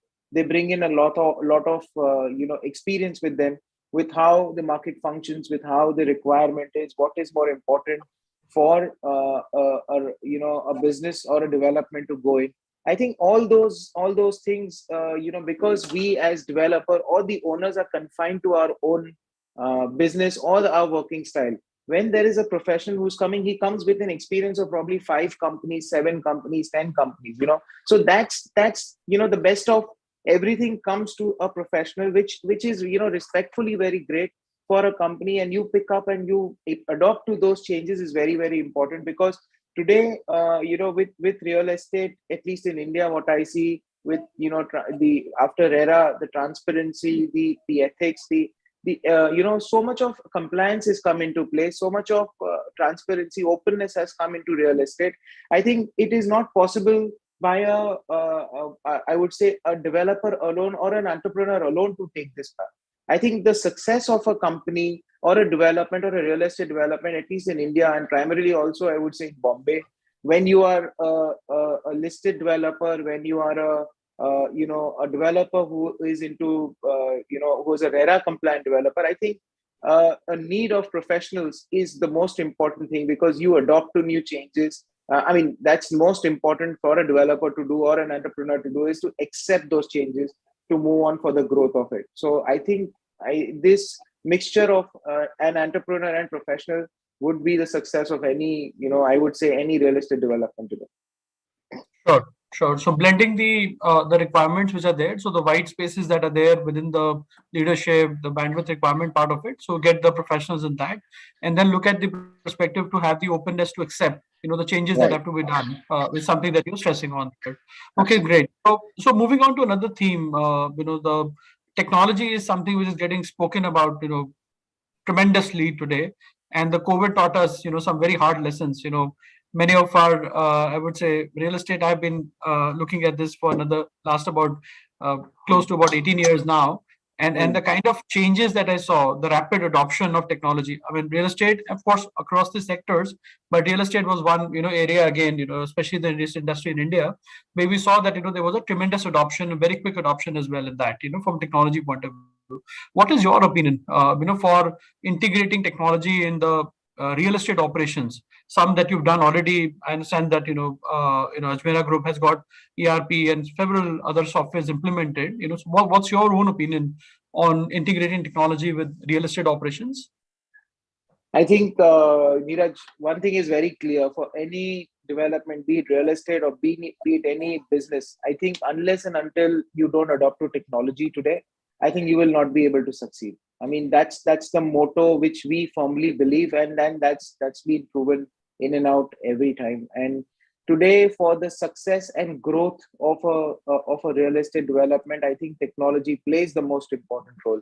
You have your horizon expands, your your bandwidth expands, your reach expands. I think that's the most important for any player to grow. We cannot be confined unless it's like, even if I'm confined to one micro market, or if I'm confined to, even if I'm confined to probably a bylane, where I will just do development probably for the next 10 years in that particular bylane. I think without technology, it's not possible for a developer or anyone to grow. So it's most important that we adopt to it. Secondly, I think we as companies, and looking at that, we all saw during the COVID times how every one of us got adopted to the Zooms of the world. Like, it just let's just take this, this probably, whatever we are doing. I think it was not always, we've done, at least pre-COVID eras, was only physical.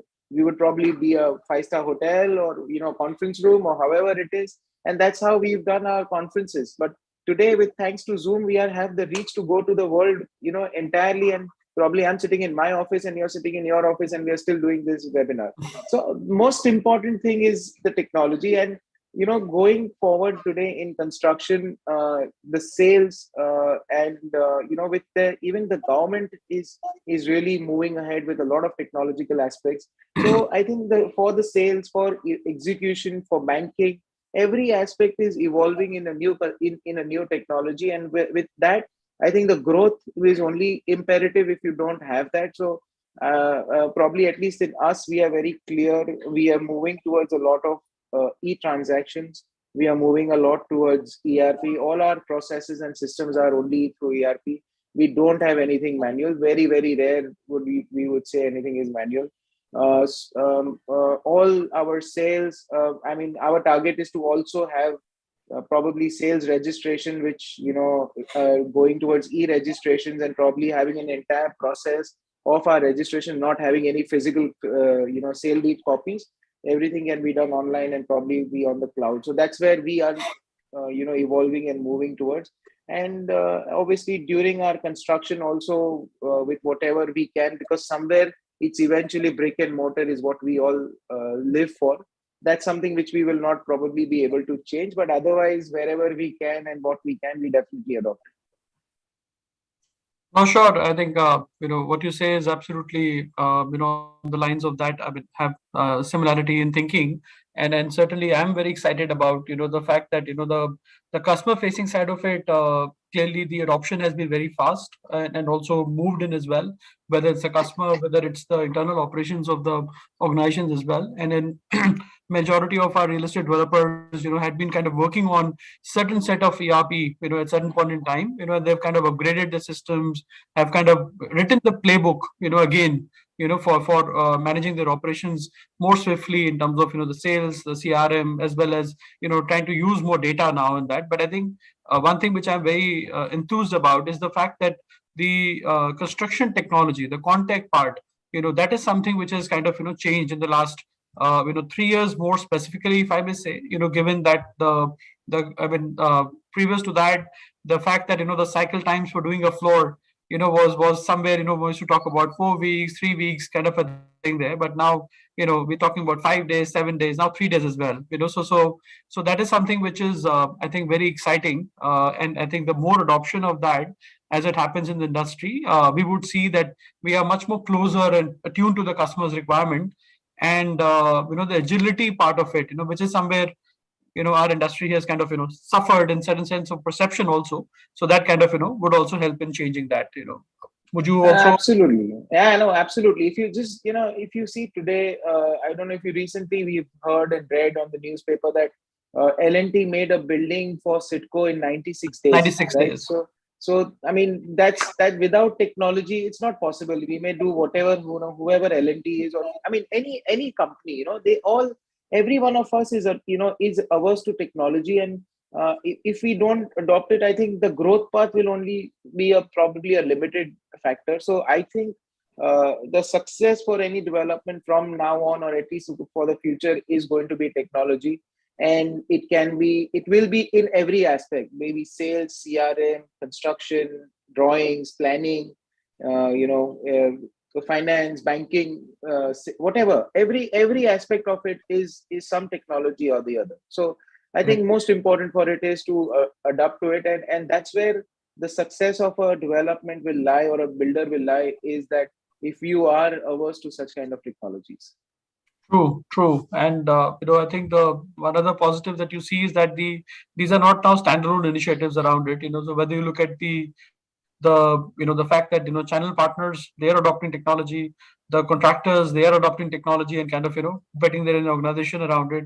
Even the lenders have got much different technology, both from a customer perspective and as well from a B2B point of view there. So just to kind of round up, from a technology perspective, metaverse, what's your view on metaverse, from a real estate operations in India? Well, very early to say, but I think I mean, at least if you personally ask me 10 years earlier, if you say I would have a virtual Ajmera Island, or I would have a virtual whatever, we all would laugh at each other. But I think that's where slowly that reality is coming in. But I think eventually, see, one thing is very clear: we all are humans, right? The touch and the feel of all of us is not going to go away. That's nature. That's what we all live and aspire for. So a physical house or a physical whatever real estate asset is something which every Indian will have for sure. In terms of virtual assets, virtual money, I think that's the future, and that will be something which will be there for your growth prospect. But for your personal look, touch, feel, I think brick and mortar is going to stay, and that's where we all humans, unless human existence go away, I think that's where we will start seeing virtually. But I mean, at least we all believe in, and it is all of us where we are. I think till we all are there, I think we will need a house for ourselves. We will need a road. We'll need an asset for ourselves. And that's how we will still all grow. But yes, having said that, I think for the, your personal growth in terms of your, what do you call, growth of money, development, your own self, I think it's going to be a business. So you can have your virtual assets and your virtual technology, but it is more of it's just a kind of a business than having it in reality. So that's, I think there could be a distinct difference between two. Sure. And I think the one of the aspects of metaverse which I am excited about, and I would believe that a number of Indian companies would also go for and look forward to that kind of change happening as well, is the fact that the interaction between the customer and the company, the fact that you can have a virtual mode of interaction which is quite close to the real side of it, so the kind of currently from a real estate perspective, as you do the 3D modeling, and there are various kinds of audio video presentations which are done, somewhere metaverse would kind of bring all of that together in a strong way. So the touch and feel in certain sense, as a perceptions from a buyer perspective, that's something which is gonna metaverse would kind of change that interaction mode of it in a good way. So while the virtual reality part of it is what we will see, because that's something we'll have to stand the test of time as well, and all the fact that that there are multiple metaverses also, so which one would finally kind of come to and stay on as well, as something that could be anybody's guess at the current time. But certainly in terms of it's a new way of interaction, which from a Gen Z perspective, as well as the as the adoption happens more, that's an area to look out for. I absolutely see. Even today, if you go to see today, when we were at COVID, I think immediately within the next 15 days or so, every one of us as developers adopted to virtual world. We started doing Zoom meetings with our customers. All of that was, was towards kind of, I would say, metaverse technology. But at the same time, I mean, at least as Indians, I would say 90% of us would want to believe in the at least the touch and feel. While we will have that kind of the virtual, even today when we see our sales being done in terms of 3D mappings and the 3D technologies and VRs and all of that, that is there. But eventually the final decision is after seeing the site or after believing in the site. So I think 90% of our business happens through virtual, but it's the hello. Yeah, I can hear you. Yeah, so 90% of our business happens virtually, but it's the last 10% which is very critical for him to take the decision. So yes, this is where we are moving towards, and that will be there. My thing was that whether a virtual asset will in the future be something which we all will aspire for. My answer is yes, but that would be like a side income or a side business, but not like a real asset what we all develop today. Okay, great. So kind of coming towards because we got a very limited time, but let's try and kind of get a couple of more thoughts from you. So since we are on the topic of the virtual as well as metaverse and other perspective in that, so how do you see the recent trends for working from home and also anywhere as well, affecting the trends of buying the house as well as from an office space perspective there? I know it's a very wide topic, but some quick thought on that would be appreciated. So my thought, even when we had the trend and era of working from home I was very clear at that time. We are Indians, we are social animals. We love to, how much ever we love to stay indoors and with our family. I think we have a world outside with the people whom we interact. Let me add a positive side to it as well, even from a real estate perspective. Do you see that when you answer this, if you can add on perspective on saying that how does it impact trends in a tier 2 or tier 3 city? Yeah. So as I said, and my thought was very clear that work from home is probably for us, and it's been proven worldwide that it was a temporary phenomena because eventually effectiveness of a person is different when he's home or when he's outside. And primarily we as India, we are a developing nation today. All of us, don't have the what do you call, the liberty or the luxury to have a separate bedroom or a separate workspace within us, within our own house. While at least I would say 20% of us probably may be having, but 80% still have to adjust to their needs and requirements. So I think it's more important, where, probably, to 1 or 2 bedroom where you have the wife, the husband, the kids, all studying. One is virtually studying, 2 are virtually working. I think it becomes more difficult. So work from home was a temporary adjustment for all of us, which we all did. But I think eventually for us as Indians, as I said, we being more social animals, we love to be, interacting and meeting people around, increasing our efficiencies while meeting outside. So I think that's where we all will adopt to. Tier 2, tier 3 had, luckily with them, space was not a constraint or, most of them. So in terms of, still moving out, so that was not something which they really had to worry about. But everywhere I feel work will be from a work space. You can have a hybrid, maybe 1-2 days from home and 4-5 days from your office, but we will require workspace where you have your own, people to work with and your decisions to take. Sure. No, fully endorse that. Given that the fact that that there is a need for larger collaboration to happen, and the fact that the bonding as well as the culture building part of it, and of course there are certain professions and there are certain parts of the profession as well, which can be managed through the work from home or work from anywhere as well. So we would see certain changes, and we are seeing changes as well. At the same time, there are it's a mixed opinion so far on that. And so coming to the last question, and we understand we've got we will try and take a couple of audience questions as well there. So just the last part of it, sustainability and green practices, is something which is a very important area, and something which towards net zero as a country was also moving towards it. Of course, we've got a 2070 given our population, given our state as well, towards that area part of it. But companies are adopting net zero on a very quicker basis as well at an individual company level. What's the practices Ajmera Group is following on this? We are, trying to move towards to see how we can, reduce our carbon emissions, and that's where we are as a company working on. While I wouldn't say we would be net zero in the next 2 years or 3 years or whatever, but we are. There is a team which is really working to see what are the practices which we can adopt to see that we become a net zero company in the coming future, because ESG is something which is our responsibility towards the environment.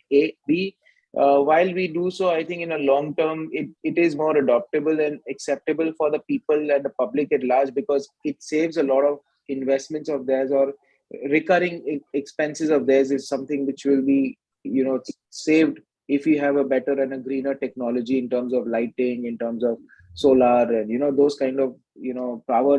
If you have a solar power, probably you have a less recurring expenditure. The e-vehicles, the electric vehicles which are coming forward, I think those are those places where you see your recurring expenditure being saved. So you may have a capital expense more, but eventually long run, probably your customers would be more happy. So that is one part of it. But in terms of construction technology, we are trying to see what best we can adopt, which are eco-friendly. Obviously, fly ash and bricks, those kind of things, which we anyways do it right now. But somewhere can we look at just to give a very wild thing, something looking at bricks which are made from completely plastic and waste plastic, which is not which is saving the environment and at the same time becoming more efficient for use. So I mean, these are some thought processes which we are working on. So hopefully we try to get something, and overall our target is to be a zero emission company in the coming few years. I don't know when, but that's where our process is. No, sure. So thanks Dhaval for the time. I think we've had a good interaction, and we got some points during our discussion as well. I'll invite Sapna back. If there are there's time, and if there's a couple of audience questions, we could kind of address them as well. Yes, we do have. In fact, we have many, but we'll take just a few of them. Neeraj, one question is for you that, you have interacted over generations of developers in the industry. What is the difference you find between generations when your interactions happen?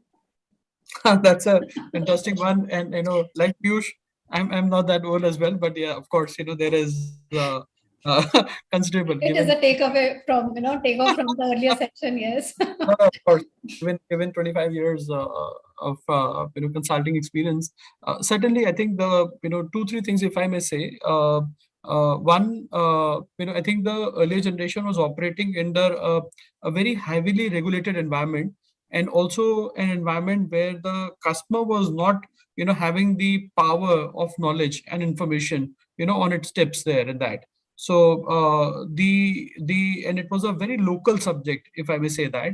I think the things have changed drastically in the last 7 to 10 years, effectively, where we've seen pan-India models coming up in a strong way. We've seen a much more integration towards the needs and aspirations, across, getting more thematically done across the country now, at least from a metro's perspective, and even I would say some of the non-metros part of it there.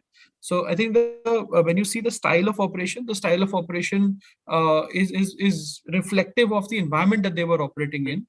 So in the second generation point of view, I think they bring in a lot of technology, they bring in a lot of change in practices, they bring in a lot of fresh energy to kind of see that they are able to influence the organization to have this integration of professional management very strongly. So openness for getting opinions out from outside, getting people from outside as well, and the fact listening much more to the customer. So I think after RERA, that is something which has happened even more tremendously and more fast, in the organization around it. So that I would say is a very good trend that we see right now. And I think and you would have seen this through the day as well. And how about the next generation which is going to come in? Is it going to be even easier for them, even more, as we are talking about, now would they be now dealing in metaverse with the properties, or how is it going to be?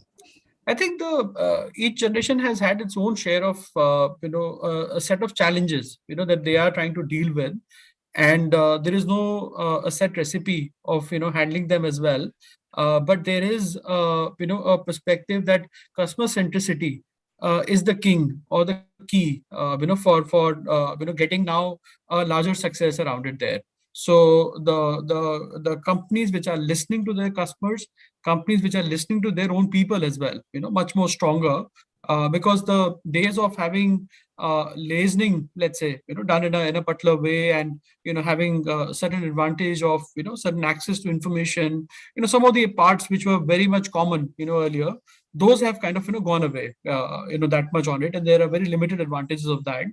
And so build to stock is not the case now. Build to sell is something which is now people are trying to do more there. Okay, that's right. Like Neeraj said, every generation has its own challenges. So what are the set of challenges that you face? You started very young, like you said, you got the hands-on experience. So what are the set of challenges that you are looking at now, which probably the next generation coming in would not have to face? Well, real estate development is something, at least, primarily I would say in Bombay, does not, is not as simple or as, just on clear.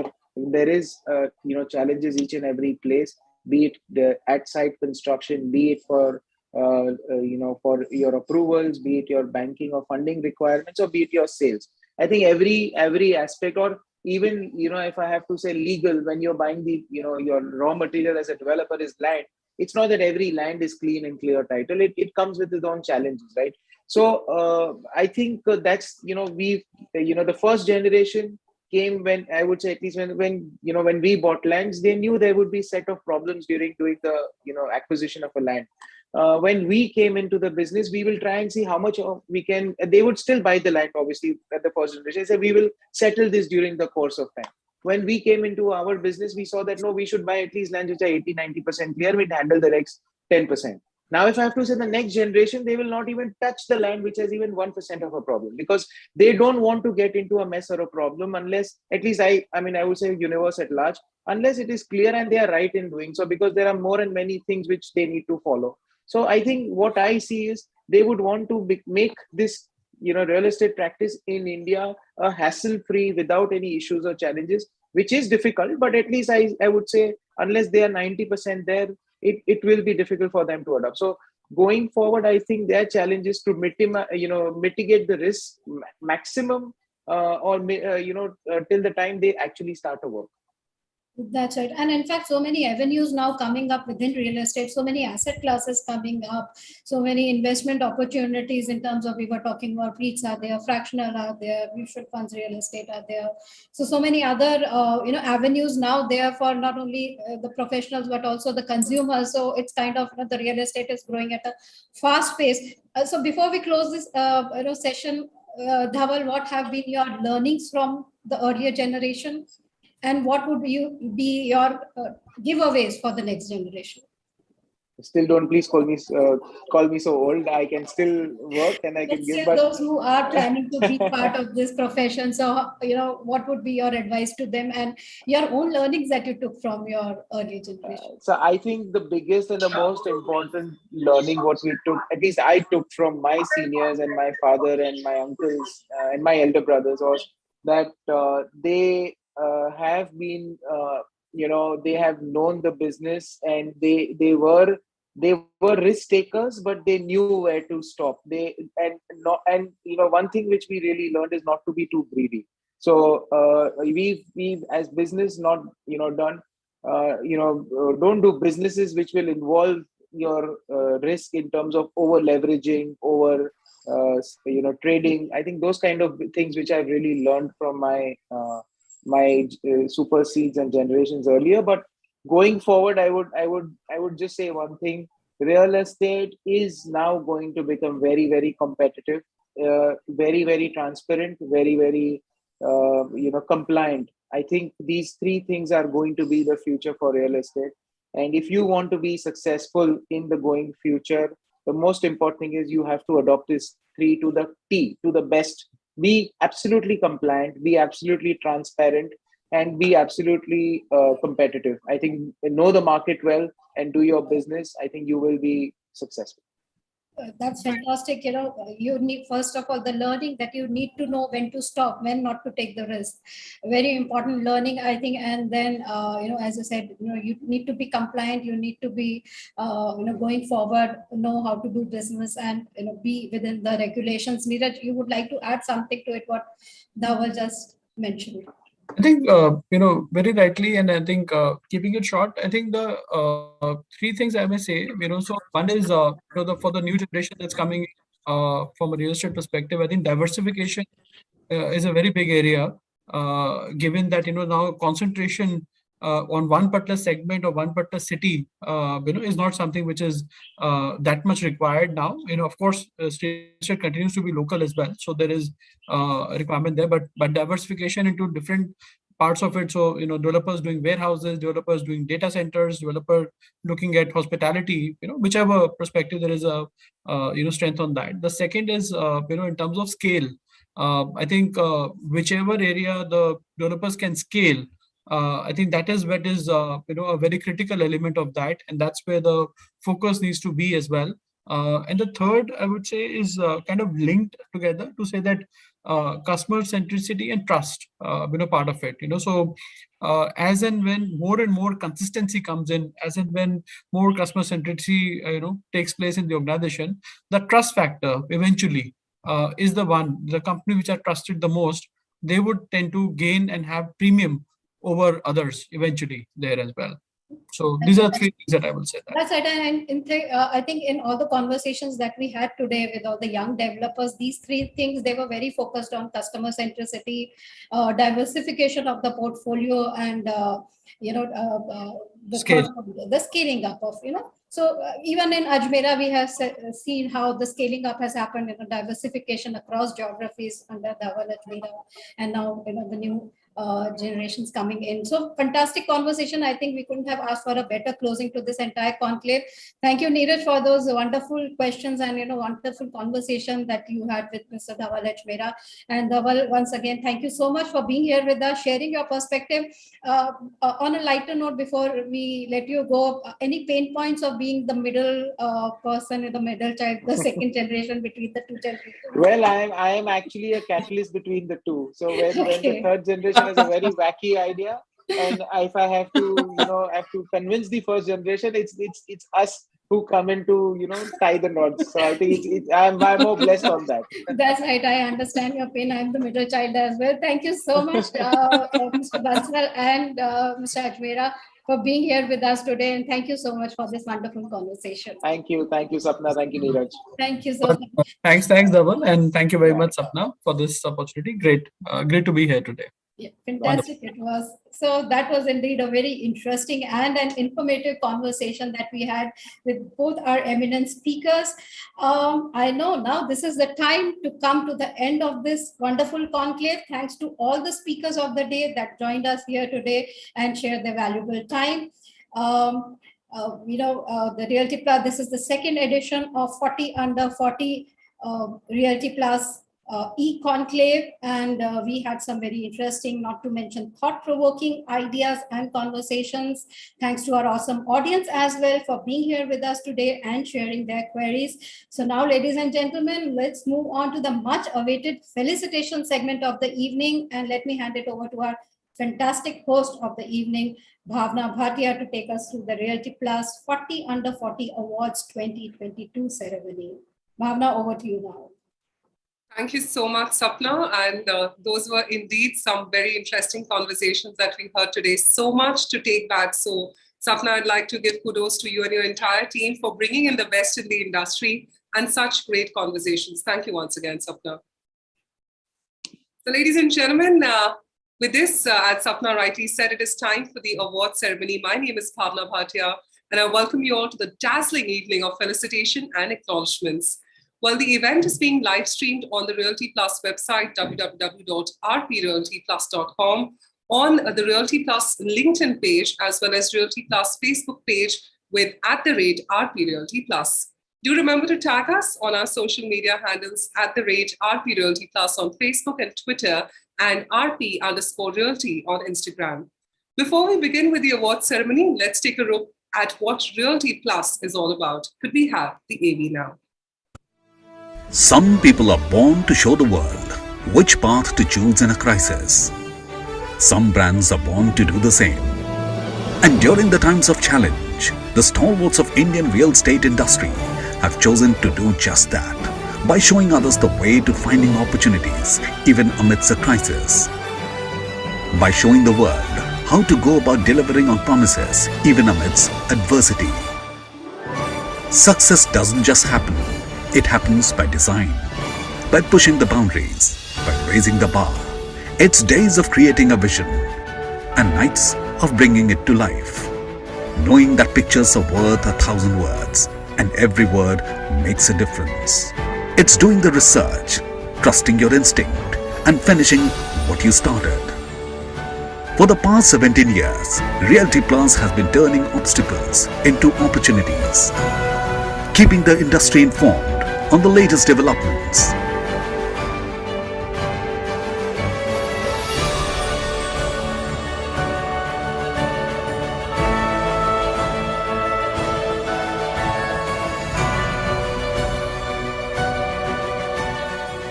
Innovating to inspire debate and discussion.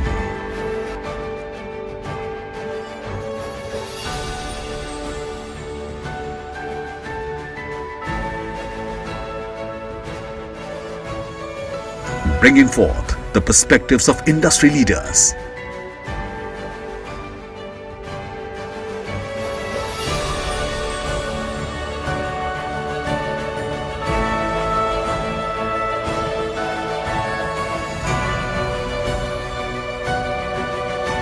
Honoring hard work and achievement.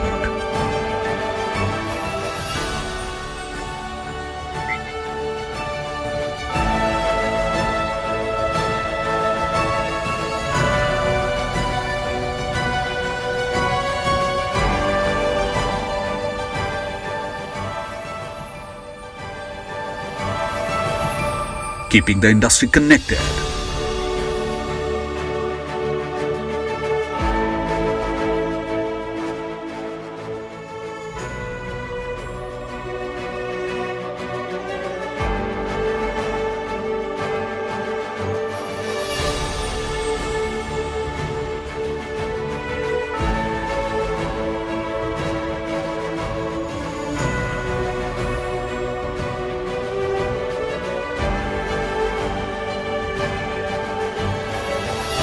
This is what we are built on. This is what we are building.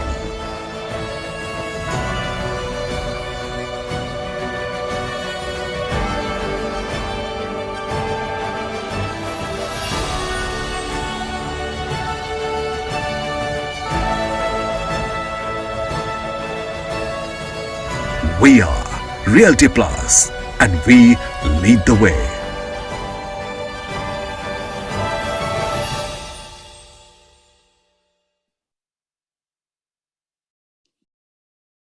So, well, ladies and gentlemen, that was a brief introduction to Realty Plus and its various products. Don't forget to get in touch with Ms. Tripti Kedia, the publisher and business head Realty Plus, if you'd like to know more. We'd like to take this opportunity to thank our organization for its support. First up, our event associate, Pinnacle Group, industry partner, Loretco NextGen, Business media partner BW Business World Media Group, online media partner exchangeformedia.com, and organized by Team Realty Plus. Well, ladies and gentlemen, with this, it is time for us to begin with a short message from Dr. Anurag Batra, Editor-in-Chief and Chairman E4M and Business World, known as India's media's mogul. Dr. Anurag Batra is a serial entrepreneur, a journalist, and an eternal optimist rolled into one. He's a first-generation entrepreneur, and after acquiring the iconic business media and magazine brand Business World, Dr. Batra has expanded BW Business World Media World into digital events and BW communities. Can we now have his video message? Good morning, rather good afternoon. Welcome to this Realty Plus Young Achievers Awards. These are the Realty Plus 40 Under 40 Awards. The real estate sector is seeing a revival after many years, and the revival is real. It is happening in residential, it's happening in commercial, it's happening in industrial, it is happening in retail. Today at the Realty Plus 40 Under 40, we celebrate these young achievers who are the next generation leaders, leading development of these iconic projects and coming up with new ideas on how to make them customer-centric. These 40 Under 40 of Realty Plus achievers have been selected through a robust jury process, as is with all Realty Plus and Exchange for Media and Business World initiatives. The Realty Plus 40 Under 40 has a healthy mix of players from all parts of the ecosystem, and when you see the list today, you'll know that the real estate industry is in progressive and safe hands. I wish these achievers and leaders success, all the best, and congratulations to this bunch of young achievers, the Realty Plus 40 Under 40 Awards. God bless you. Have a great day. Well, I must say, ever so positive and motivating. Thank you, Dr. Batra, for sharing those views. Well, as we go ahead in a ceremony, it is important that we hear from our eminent jury members about the selection process and the winners. Ladies and gentlemen, it is now time to take a look at the jury AV.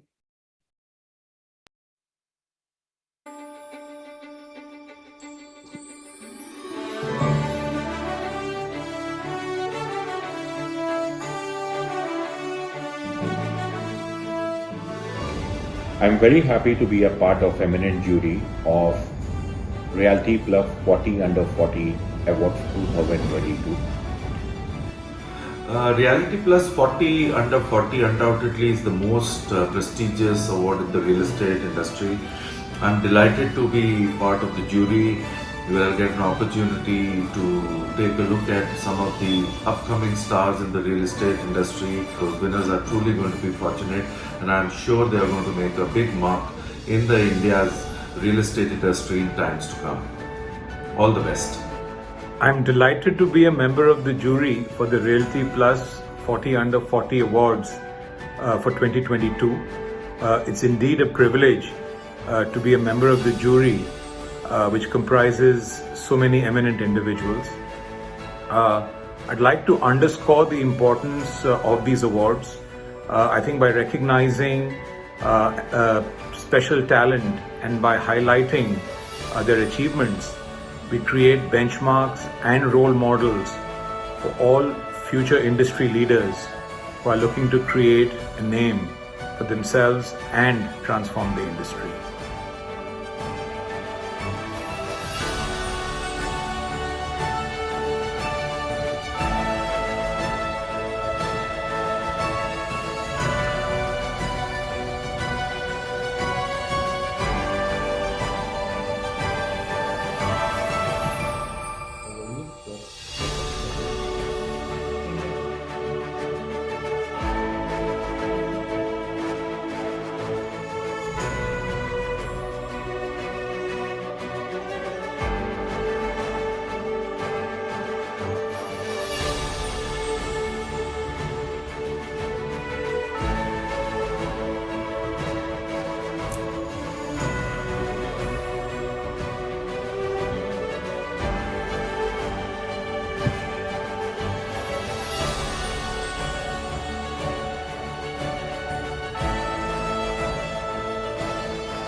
Well, that is what our esteemed jury had to say. And it indeed was a tough job that these esteemed leaders had on their hands to select the best of the best. Well, we would request all the winners and jury members to remain live with us to the very end of the ceremony for a group photograph. Do remember to tag us in all your lovely winning shots, and all the winners are going to be presented in alphabetical order. So now we begin for the much anticipated and looked up for the virtual red carpet walk of our winners of the second Realty Plus 40 Under 40 Awards 2022. Well, let's take a look. Could we have the first winner, Avi? Welcome to the second Realty Plus 40 Under 40 Awards 2022. It's here that we celebrate youth, the future. It's here that we felicitate the young tycoons of the Indian real estate industry. In this second edition, we announce the dynamic young stalwarts about to be crowned award winners of the Realty Plus 40 Under 40. Before we announce the winners, we would like to thank all the participants for their standout entry, showcasing dedication and dynamism. Making it as a nominee of the Realty Plus 40 Under 40 is a commendable feat in itself. All the winners are presented in alphabetical order. And now, ladies and gentlemen, we commence with the reveal of our first award winner of the evening. And the award goes to Ayush Puri, Head, Anna City, Anarok Group Business Services Private Limited, revolutionizing community management via first of its kind PropTech.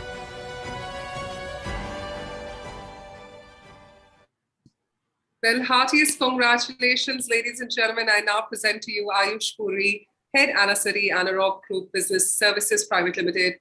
Ayush, heartiest congratulations. We'd love to hear from you. Thanks, Bhavna. Hi, everyone.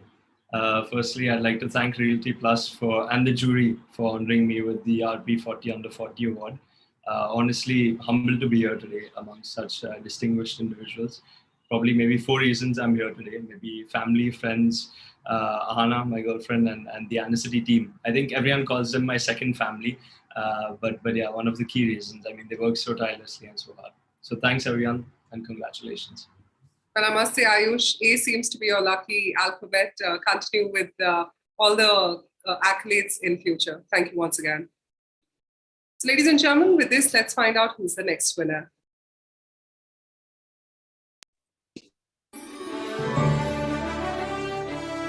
Next, we have a dynamic young achiever, and the award goes to Abhishek Trehan, Executive Director, Trehan Iris, a staunch business leader taking the company's legacy to newer heights.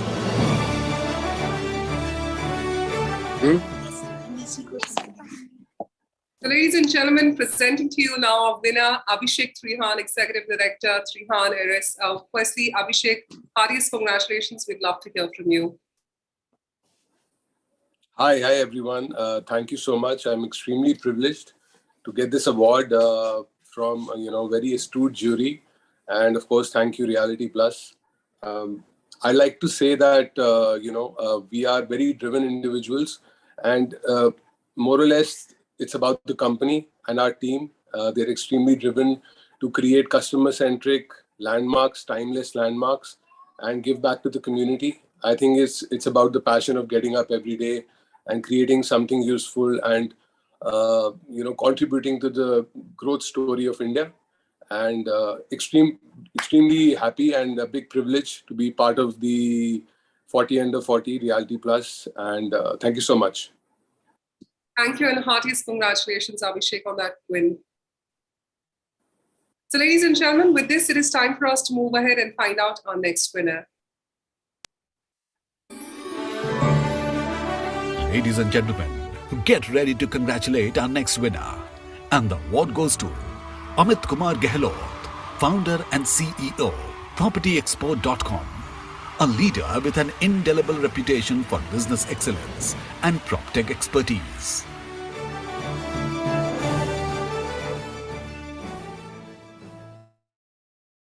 So ladies and gentlemen, I now present our next winner, Amit Gehlot, founder and CEO of PropertyExpo.com. Amit, heartiest congratulations on this win. We'd love to hear from you. Thanks, Bhavna, and thanks to entire Realty Plus team.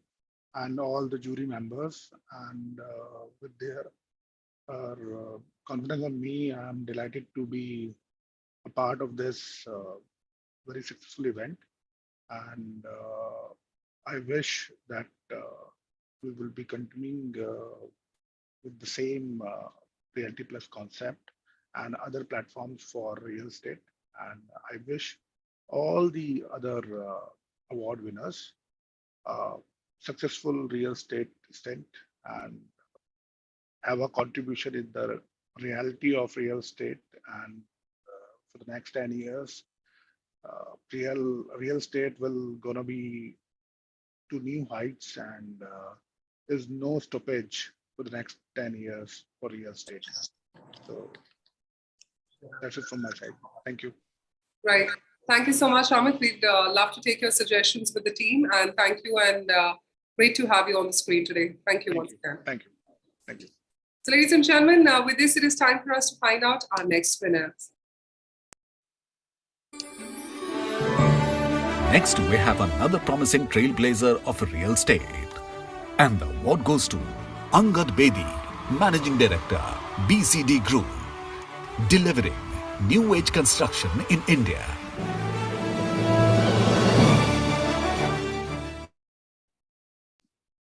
Ladies and gentlemen, I now present our next winner, Angad Bedi, Managing Director, BCD Group. Mr. Bedi, firstly, heartiest congratulations. We'd now like to hear from you. Thank you, Bhavna. Thank you, the entire Realty Plus team. We at BCD, we are truly humbled with this recognition. We're a team and a manpower of almost 5,000 people in India today.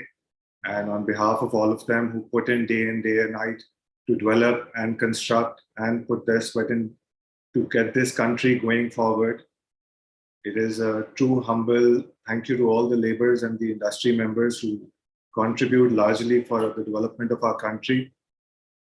We at BCD truly believe India is on the verge of its golden decade, and this country is going to see phenomenal growth, and we are excited to be at the forefront and take the construction of the country to the next level. Great to hear that, Angad, and congratulations to you and your entire team. Thank you. So ladies and gentlemen, now with this, let's stay tuned and find out who's the next winner. We are proud to announce our next Realty Plus 40 under 40 winner. And the award goes to Aryaman Veer, founder and CEO, Myri Capital, frontrunner in establishing the financial ownership category in real estate in India.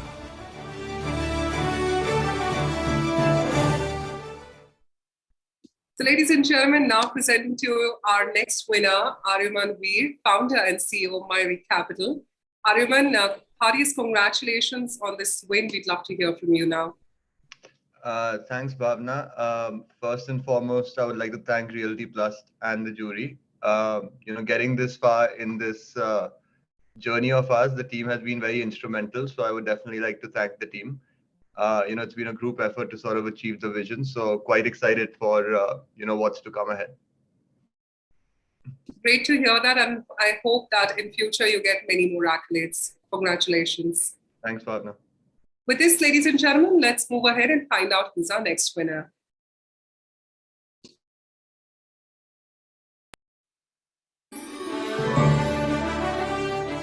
Revealing our next dynamic young leader, and the award goes to Ashish Bhutani, CEO, Bhutani Infra, the man who left his footprints on the real estate landscape with every endeavor.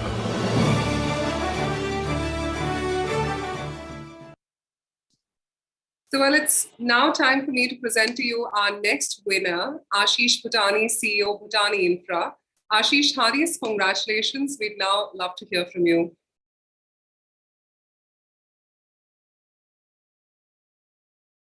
Mr. Bhutani, are you in the back end? If we could have you on the screen now.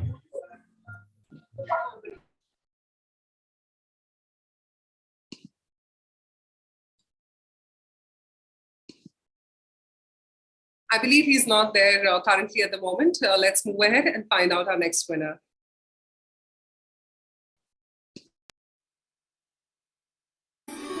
Also making it to the prestigious list of Realty Plus 40 under 40 is our young leader of real estate, And the award goes to Avinash Suresh, Chief Operating Officer, Arvind Smart Spaces Limited, a restless idealist altering the status quo in real estate.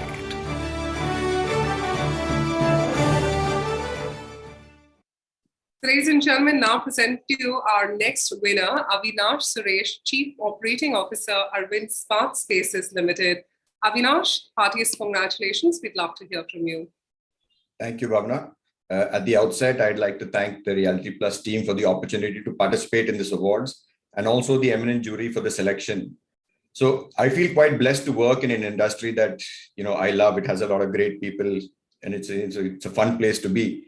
And getting recognized for all the good work is really the icing on the cake. So thank you once again. Great to hear that. And we'd like to congratulate you for your further endeavors. So ladies and gentlemen, with this, let's find out who makes it next on this list. The celebrations continue with our next winner, and the award goes to Gaurav Dugar, Director, PS Group Realty Private Limited. Young, inspiring and steadfast, Gaurav Dugar is taking PS Group to newer heights. We'll ask her once again. Can she find me? So, well, ladies and gentlemen, now present to you our winner, Gaurav Dugar, Director, PS Group Realty Private Limited. Gaurav, heartiest congratulations. We'd now like to hear from you. Thank you, Bhavna, for this wonderful award. Thank you to the jury as well. Just want to mention that nothing in today's day and age works without a good team, and being very fortunate to have a great team. And I just want to mention another value at PS that we really cherish, which is family time. In all our projects, we try and foster that. We hope we get to do the same. Thank you so much. Well, absolutely, Gaurav. It's all about maintaining that fine balance. So congratulations to you and your entire team. Well, with this, let's find out who's our next winner.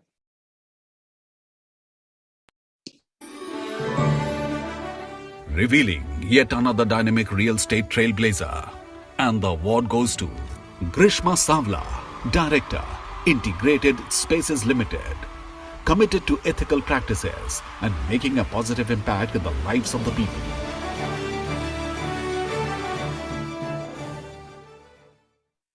Ladies and gentlemen, now presenting Grishma Salva, Director, Integrated Spaces Limited. Firstly, I can see this wonderful smile on your face. We'd now like to hear from you. Thank you, Bhavna, and thank you to Realty Plus and all the jury members for this wonderful recognition.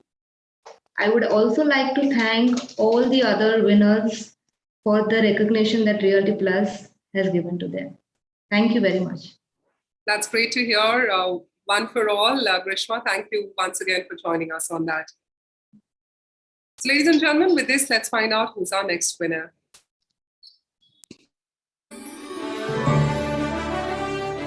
Now revealing another rising star in real estate, and the award goes to Dr. Advocate Harshul Sabla, Director, Subhida Life Spaces, Developer, National Best-Selling Author, World Record Holder.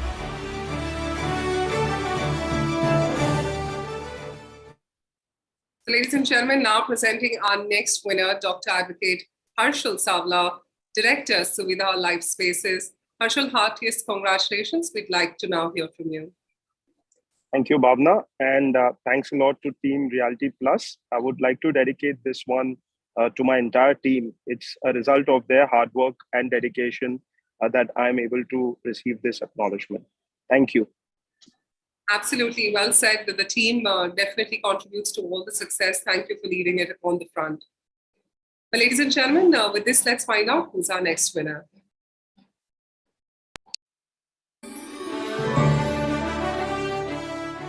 Get ready to cheer for our next award winner. And the award goes to Jay Mozaria, Director, Vraj Group. Define goals, take action, stay focused, and expect success, nothing else.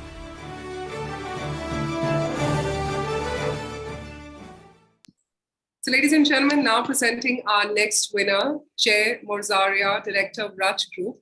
Jay, heartiest congratulations. We'd like to hear from you now. Thank you, Bhavna and Realty Plus. Thank you for this recognition. It inspires us to work harder to achieve bigger dream of providing better home to our people. Thanks to entire Vraj team. Without their support, this wouldn't have been possible. Thank you. Absolutely. And we hope you keep inspiring everyone around you. Thank you, Jay, for joining us. Thank you.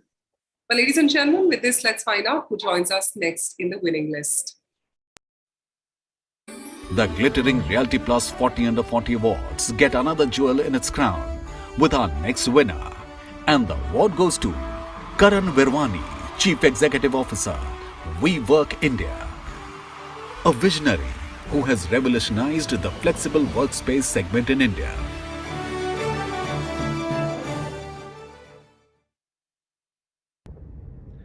Thank you very much to the Realty Plus team for nominating me as one of the 40 under 40 for this year's award. I want to thank the jury and also thank and congratulate all of the winners that are part of this cohort. I want to give a special shout out to my entire team, without whom I wouldn't even be here and be nominated for this. And this is a representation of all of their hard work and everything that we've put together as an organization. So thank you very much, and I'm honored and look forward to seeing you guys in person. Well, that's great to hear, and congratulations, Karan, on that wonderful win to you and your entire team. With this, let's find out who is the next winner.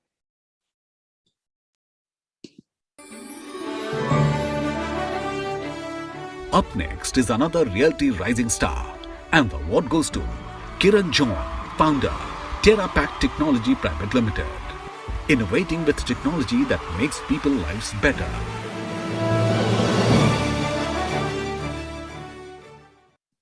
So, ladies and gentlemen, now presenting our next winner, Kiran John, founder, TerraPack Technology Private Limited. Kiran, heartiest congratulations. We'd love to hear from you now.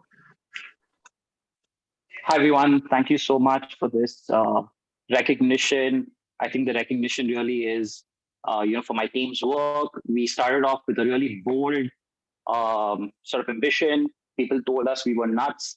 And, 6 years down the line, we've partnered with close to like 7,000 crores worth of real estate. It's been an amazing journey. And, we're really looking forward to partnering closer with the industry too. Thank you so much. Well, Kiran, we wish you more exponential growth in your business. Congratulations. Thank you very much. Well, ladies and gentlemen, with this, let's find out who's our next winner. Let's crown our next young trailblazer. And the award goes to Lindsay Bernard Rodriguez, CEO and co-founder, Bennett and Bernard Company. New age entrepreneur, the disruptive strategist, delivering sui generis luxury.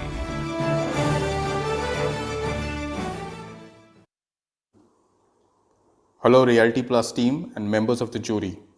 My sincere gratitude on this recognition. I'm thankful to my family.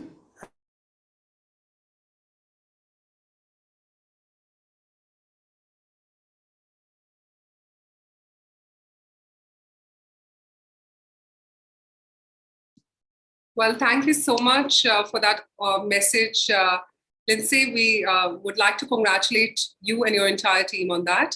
But ladies and gentlemen, with this, let's move ahead and find out who's our next winner.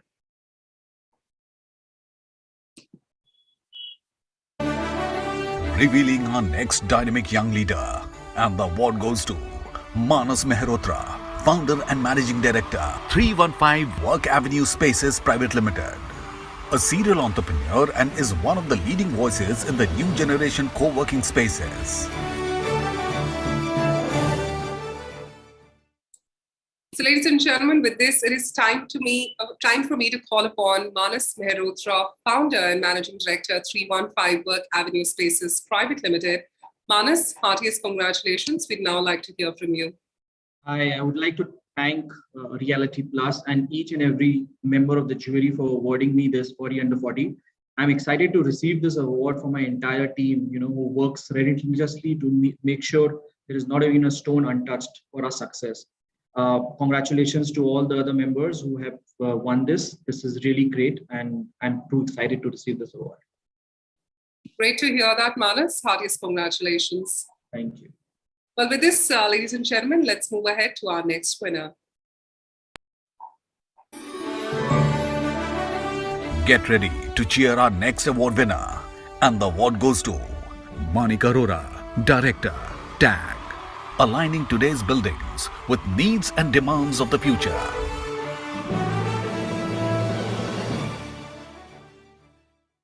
Ladies and gentlemen, now presenting on the screen our next winner, Manik Arora, Director, TAG. Heartiest congratulations. With this, we'd now like to hear from you. Thank you for this honor. Real estate is constantly changing the way people choose to live and work, and I'm privileged to be a part of this change. I dedicate this award to my entire team at TAG, without whom no achievement is possible. Thank you and congratulations to all the panelists. Absolutely. Thank you so much, Manik, and we wish you more laurels in future. So, well, ladies and gentlemen, with this, let's move ahead to our next winner. Also making it to the prestigious list of Realty Plus 40 under 40 is our next personality. And the award goes to Manik Kinra, founder, PinClick, committed to profitable scalability through processes and operational excellence.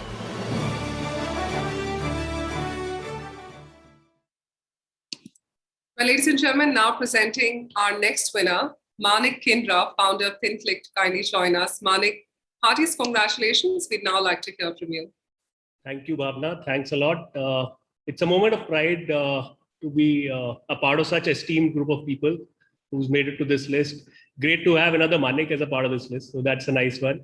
And it makes it even more sweeter to be a part of this list when it's the last time that I could participate in 40 under 40. So just in time for me. For any entrepreneur, I think receiving such an award from a jury of industry veterans is such a special moment. Thank you to all of them.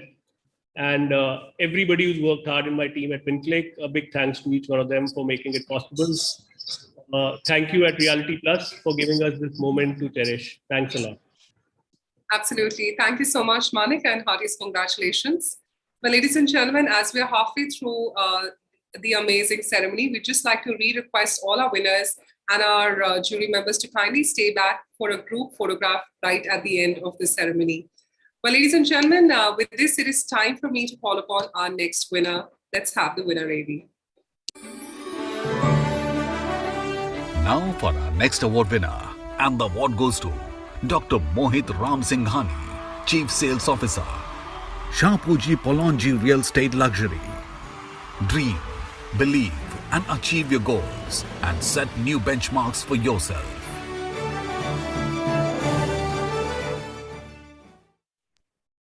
So, well, ladies and gentlemen, with this, I'd now like to call upon Dr. Mohit, Chief Sales Officer, Shapoorji Pallonji Real Estate Luxury. Dr. Mohit, heartiest congratulations. We'd now like to hear from you.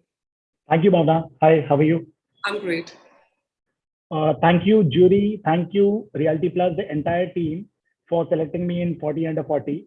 I must say this is a great initiative by Realty Plus team to recognize talent in the industry. And also, I would say that I'll keep on contributing towards real estate sector. So that's from me. So wish you luck. Thank you. Thank you. And we look forward to your contributions. But ladies and gentlemen, with this, let's find out who's our next winner.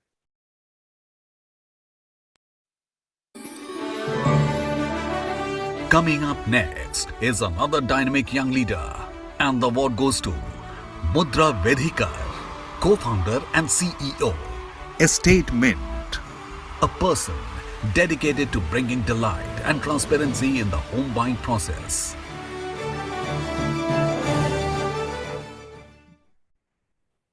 Ladies and gentlemen, I'd now like to call upon our next winner, Mudra Vedhikar, co-founder and CEO, Estate Mint.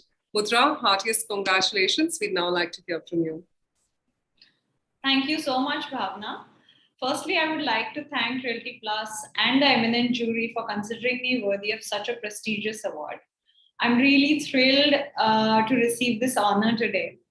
Actually, this award is a result of all the hard work of my team, which relentlessly, strives every day to achieve new heights.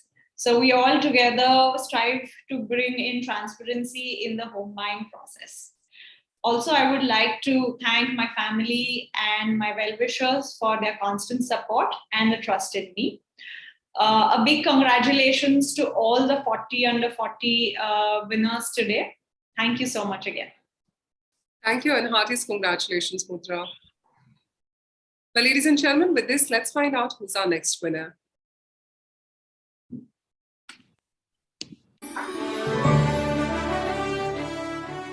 We now reveal yet another future leader. And the award goes to Nayan Raheja, promoter, Raheja Developers Limited.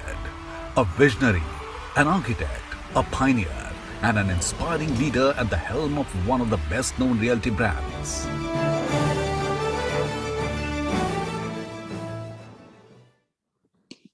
Ladies and gentlemen, I'd now like to invite Nayan Raheja, promoter, Raheja Developers Limited. Heartiest congratulations, Nayan, on this wonderful win. We'd like to hear from you. Yeah, thank you very much, Bhavna. I hope you can see me. Yes, we can. We can. All right, great. So first of all, I would love to thank Dr. Anurag Batra for putting together this lovely show that he does, every year. It's really, motivational for all of us, to have our work recognized. Second interesting thing is that, I'm also just slightly under 40, and so is my company, which will also probably turn 40 in a couple of years.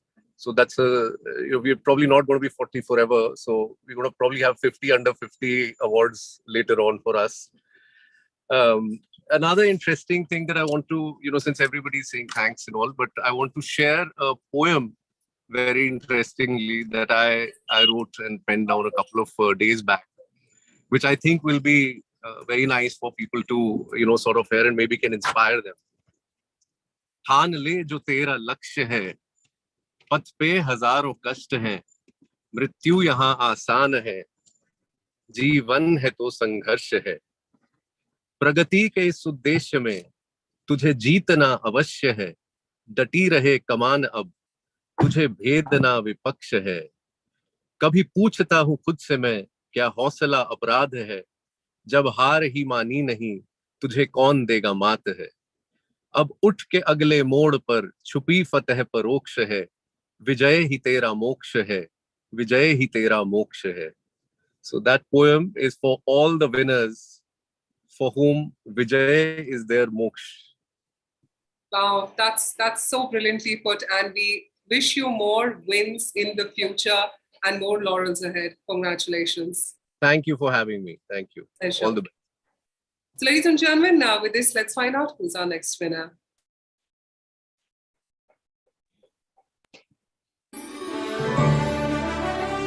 Let's have a virtual round of applause for our next winner.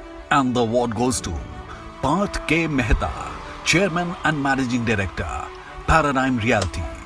A leader that strides in glory of visionary developments.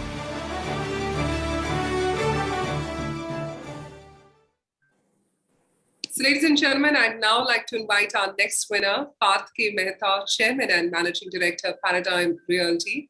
Parth, heartiest congratulations. We'd now like to hear from you. Hi, thank you Realty Plus and the eminent jury for considering me worthy of this prestigious award. So also a big congratulations to all my fellow colleagues who all have the same fire in the belly to try and create some good work and do good for their organizations. So we are a 7-year-old organization of 250 plus young driven individuals who not only just survived but thrived through the testing turbulent times of real estate. I would like to really thank my wife, who's my co-founder, and my partner Srishti, who's been a backbone for helping me create this canvas. My team, who's backed my vision for creating value for everyone associated at Paradigm.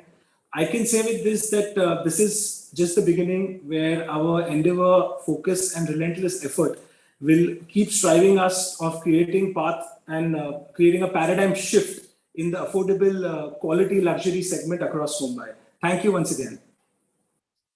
I like how your brand justifies with what you're doing, Parth. Heartiest congratulations. Thank you, Bhavna. Thank you so much. Thank you. So, well, ladies and gentlemen, with this, let's move ahead and find out our next winner.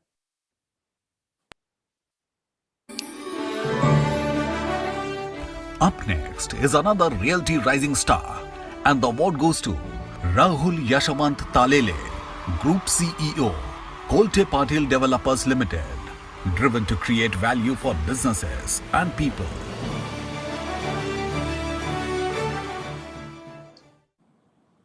So, ladies and gentlemen, I'd now like to invite our next winner, Rahul Yashwant Talele.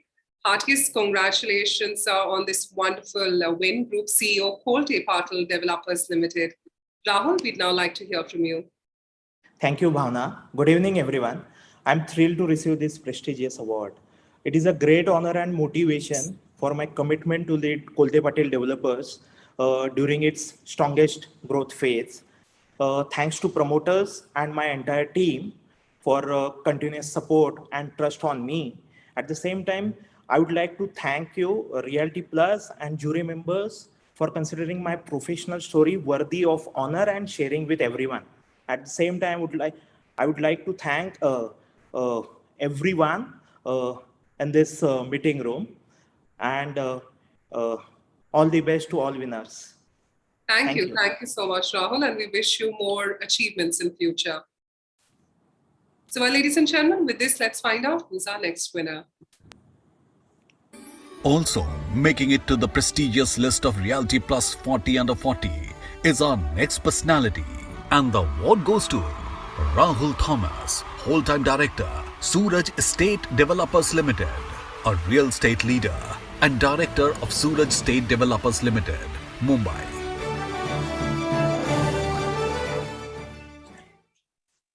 So, well, ladies and gentlemen, I'd now like to invite Rahul Thomas, Whole-Time Director, Suraj Estate Developers Limited.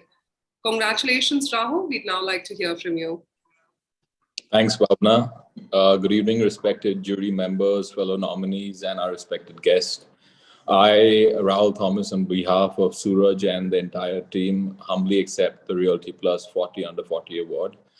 This recognition motivates us, the youth, to work even harder and create landmarks in the city. And I really want to thank Realty Plus for honoring me with this award. Thank you. Thank you again.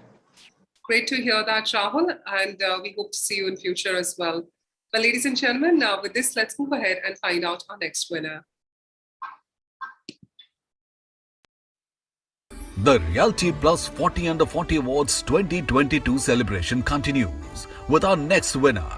And the award goes to Dr. Renu Singh, President, Sales and Marketing, Space Group, real estate professionals with 19 years of hardcore experience in residential, retail, and commercial properties.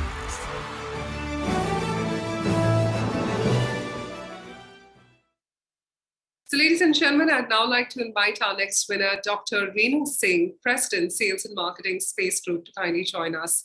Dr. Renu, we'd like to hear from you now. Thank you, Bhavna. Pleasure. Hello, everyone. A very good evening to all of you. It's been really a privilege to be part of this platform, and I would like to thank Realty Plus team and the jury on the board to consider my name for this 40 Under 40 award. And again, thank you all once again, the entire team of Realty Plus, Anurag ji, Tripti ji, my family, my industry colleagues, my company, which I represent, for their extended support in this real estate, my real estate journey, I would say. And my best wishes and congratulations to all the awardees who have been felicitated today. Thank you. Thank you, everyone. Thank you, and heartiest congratulations, Dr. Renu. Well, ladies and gentlemen, let's find out who's our next winner.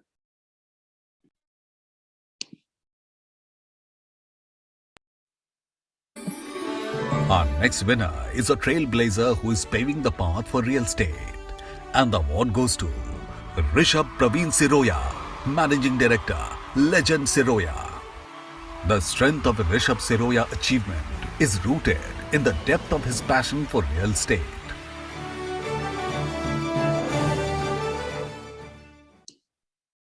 Well, it is now time for me to call upon our next winner, Rishabh Praveen Siroya, Managing Director, Legend Siroya. Rishabh, heartiest congratulations. We'd now like to hear from you. Thank you so much, Bhavna. I actually want to get it right. So I want to start by, thanking mom and dad, without whom I wouldn't be here. I I want to thank my wife, Paki, and my kids, Sky and Chloe, who inspire me to do better every time.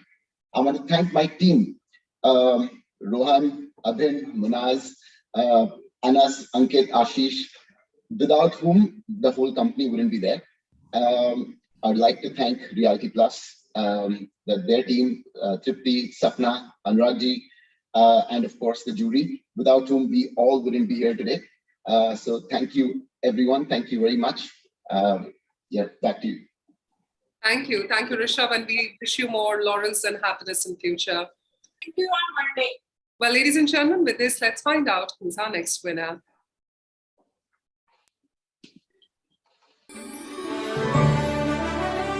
Next, we have a dynamic woman achiever, Riya Patel, Associate, Paycop Fried and Partners Architects LLP, an architect with multi-domain design acumen across scales and complexities worldwide.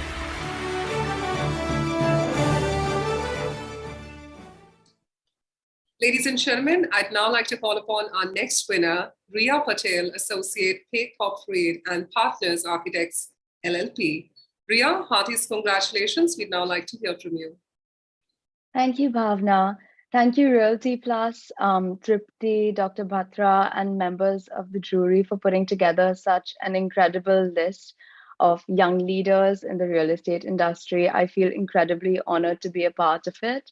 Congratulations to all the winners, and I look forward to the wonderful way in which we are going to shape the future of Indian real estate and the built environment together. Thank you. Great to hear that, Riya. Well, ladies and gentlemen, with this, let's move ahead and find the next winner.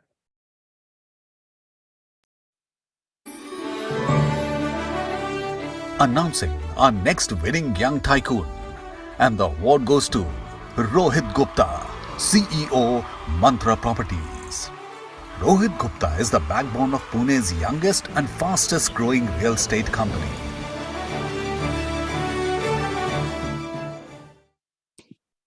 Well, ladies and gentlemen, now presenting our next winner, Rohit Gupta, CEO, Mantra Properties.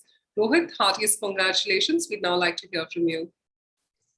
Well, thanks, Bhavna. Unfortunately, Rohit couldn't join because of some unavoidable circumstances. Well, on behalf of Rohit and Mantra family, I would like to thank Realty Plus and honorable jury members for recognition his effort and rewarding him. And thank you and congratulations to all the other winners also. Absolutely. Do pass on our congratulations to Rohit. Thank you for joining us. Definitely. Sure. Thanks. Well, ladies and gentlemen, with this, let's find out who's our next winner. Also making it to the prestigious list of Realty Plus 40 under 40 is our next personality. And the award goes to Shruti Kaushik Agarwal, Assistant Vice President, Tata Realty and Infrastructure Limited. A go-getter who knows how to get things done today with a vision for the future.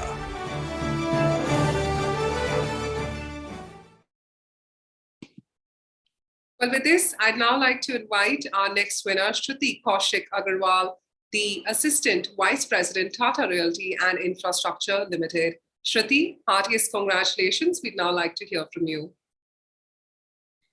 Thank you so much, Bhavna. And I think I'd like to start with thanking Realty Plus team.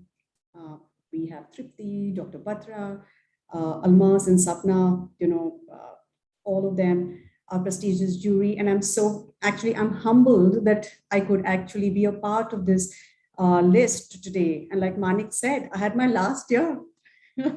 So yes, this is my last year to even apply for a 40 under 40. So I'm quite excited that I'm quite happy that I've got this. So I think thank you so much and congratulations to all the winners. Great to hear that, Shruti, and great to have you on the list. Well, ladies and gentlemen, with this, let's find out who's our next winner. Up next is another Realty Rising Star, and the award goes to Smita Mehta, AGM, Investments Brigade Group. Organized, creative problem solver, and excels at managing and supporting cross-functional teams.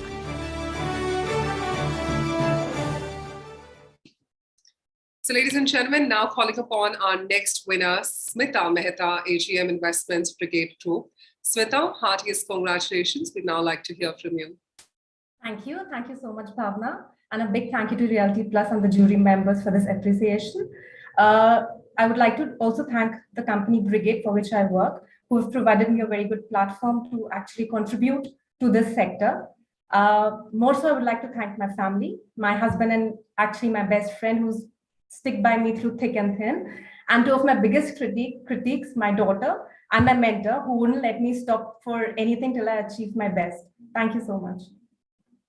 Great to hear that, Smita, and heartiest congratulations.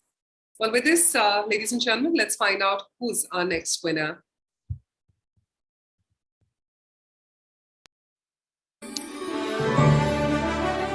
We now reveal yet another future leader, and the award goes to Snehal Gautam, CMO, REA India, Housing.com, PropTiger.com, and Makaan.com, a seasoned marketeer, growth alchemist, and a constant learner.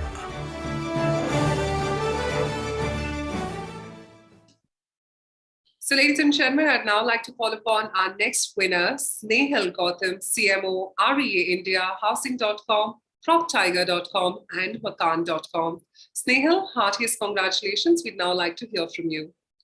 Thanks, Bhavna. It's a privilege to share this award with other winners. And whole credit goes to my team, to my organization.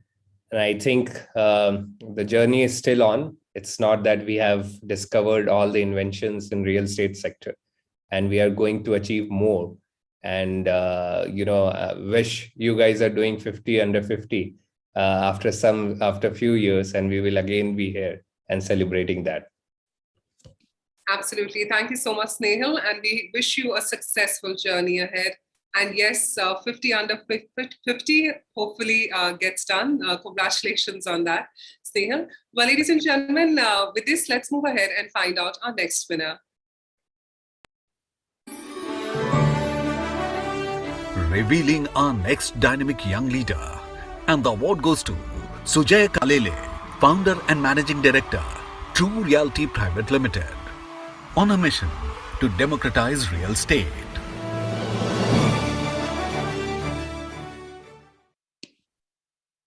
So, ladies and gentlemen, now calling upon our next winner, Sujay Kalele, the founder and managing director, True Realty Private Limited.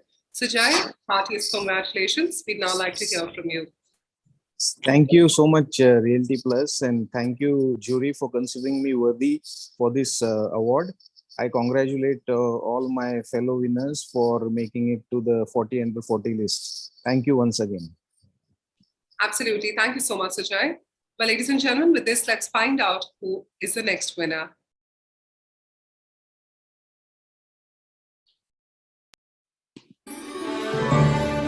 Ladies and gentlemen, get ready to congratulate our next winner.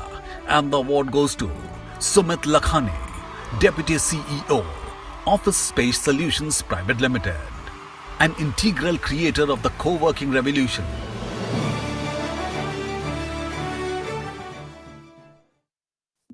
Now presenting to you our next winner, Sumit Lakhani, Deputy CEO, Office One second.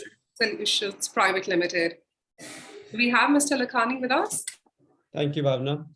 Good evening, everyone. Thank you, Reality Plus and jury members, for this award. I'm truly excited to receive this recognition today and deeply appreciate the efforts of all who have contributed to my professional journey so far. It's heartening to see that my contribution in building Office as India's largest co-working network is being recognized by a larger audience. Thank you. Absolutely. Congratulations on that wonderful win, and we wish you more laurels in future. Well, ladies and gentlemen, with this, let's find out who's the next winner.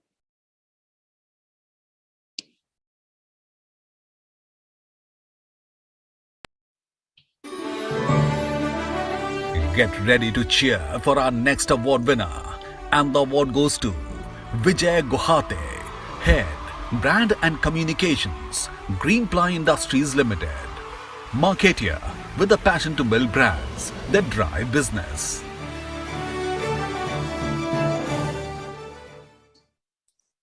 Ladies and gentlemen, I'd now like to call upon our next winner, Vijay Gohate, Head, Brand and Communications, Greenfly Industries Limited.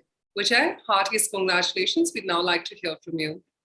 Thanks a lot, Bhavna. First of all, thanks a lot to Reality Plus team, the jury, and basically my family who basically stood behind me throughout my journey. I think this is just a beginning, and there is a lot more to come in my whole quest to achieve the best. So for now, congratulations to all other winners, and thanks a lot again. Absolutely. Thank you so much, Vijay, for that. Well, ladies and gentlemen, with this, let's find out who's our next winner.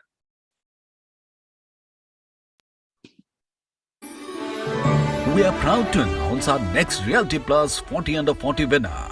And the award goes to Vishwas Mudagal, co-founder and CEO, Good Works Spaces Private Limited, a multi-talented leader with expertise in real estate, technology and education.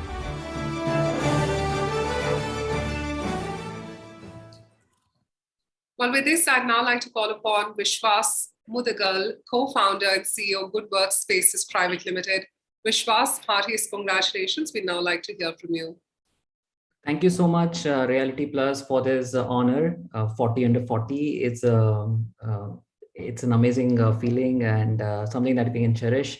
All of us, I think it's been a fantastic jury as well, and congratulate all other winners as well. I think, and Good Works as a group, we have come a long way and established ourselves as a significant player in the industry, and our focus on tech and platform strategy has really played off really well, and we'll continue to focus on tech as a backbone for our growth. And this award basically is for the team and the customers and supporters who have really stood by us through the years, and I would really thank all of you guys for the support, and thank you so much again, Reality Plus. Thank you so much. Congratulations, Vishwas. Well, ladies and gentlemen, with this, let's find out who's our next winner. Our final award for the evening goes to another young tycoon of Realty Plus 40 Under 40 awards. And the award goes to Yashashvi Shroff, Executive Director, Conclave Realty, a dynamic leader who is imparting his learning to the entire industry.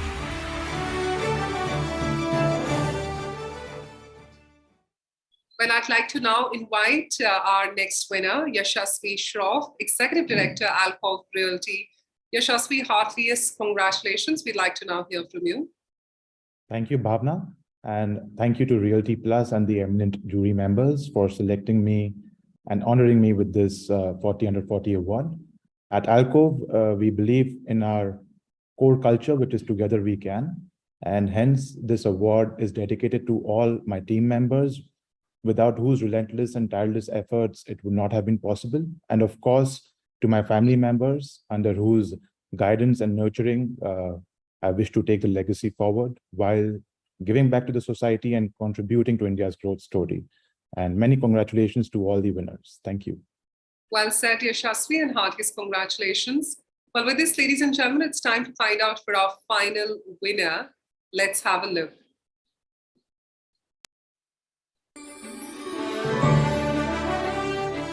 Up next is another Realty Rising Star, and the award goes to Rohan Pawar, Chief Executive Officer, Pinnacle Group.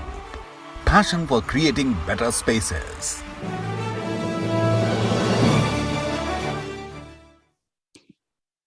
So heartiest congratulations to Rohan Pawar, Chief Executive Officer of Pinnacle Group. I believe Rohan can't join us, but we do have Sushil from his team who would like to say a few words. Sushil, are you there? Yeah, I'm there. Good evening. Rohan sir is actually out of town, is traveling to somewhere else. So on behalf of him, I'm here to, collect this award. And it is such an honor to receive this award from Reality Plus. And looking forward to achieve more and more and, further going ahead with my career and with Pinnacle. Absolutely. Thank you so much, and do congratulate Rohan on our behalf. Thank you so much. Thank you.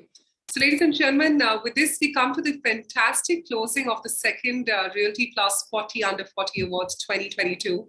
As I had told at the very start of the ceremony that we would request all our winners to come live with us for a lovely group, a winning shot.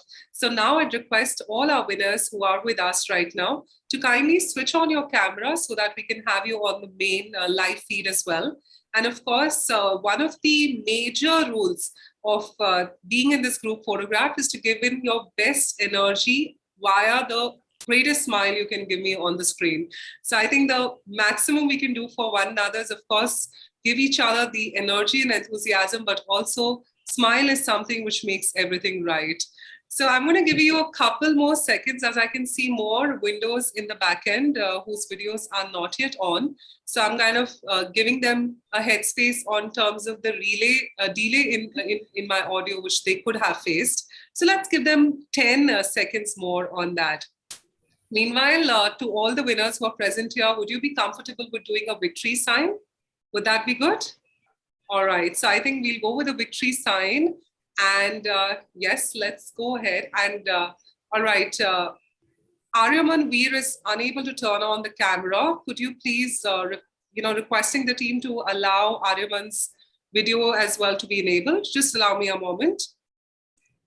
See, and I like the fact that everyone's still smiling. Yeah, there's not going to be any countdown to that, right? That's great. Aryaman, I hope that's sorted from your end. Yes. Okay, perfect.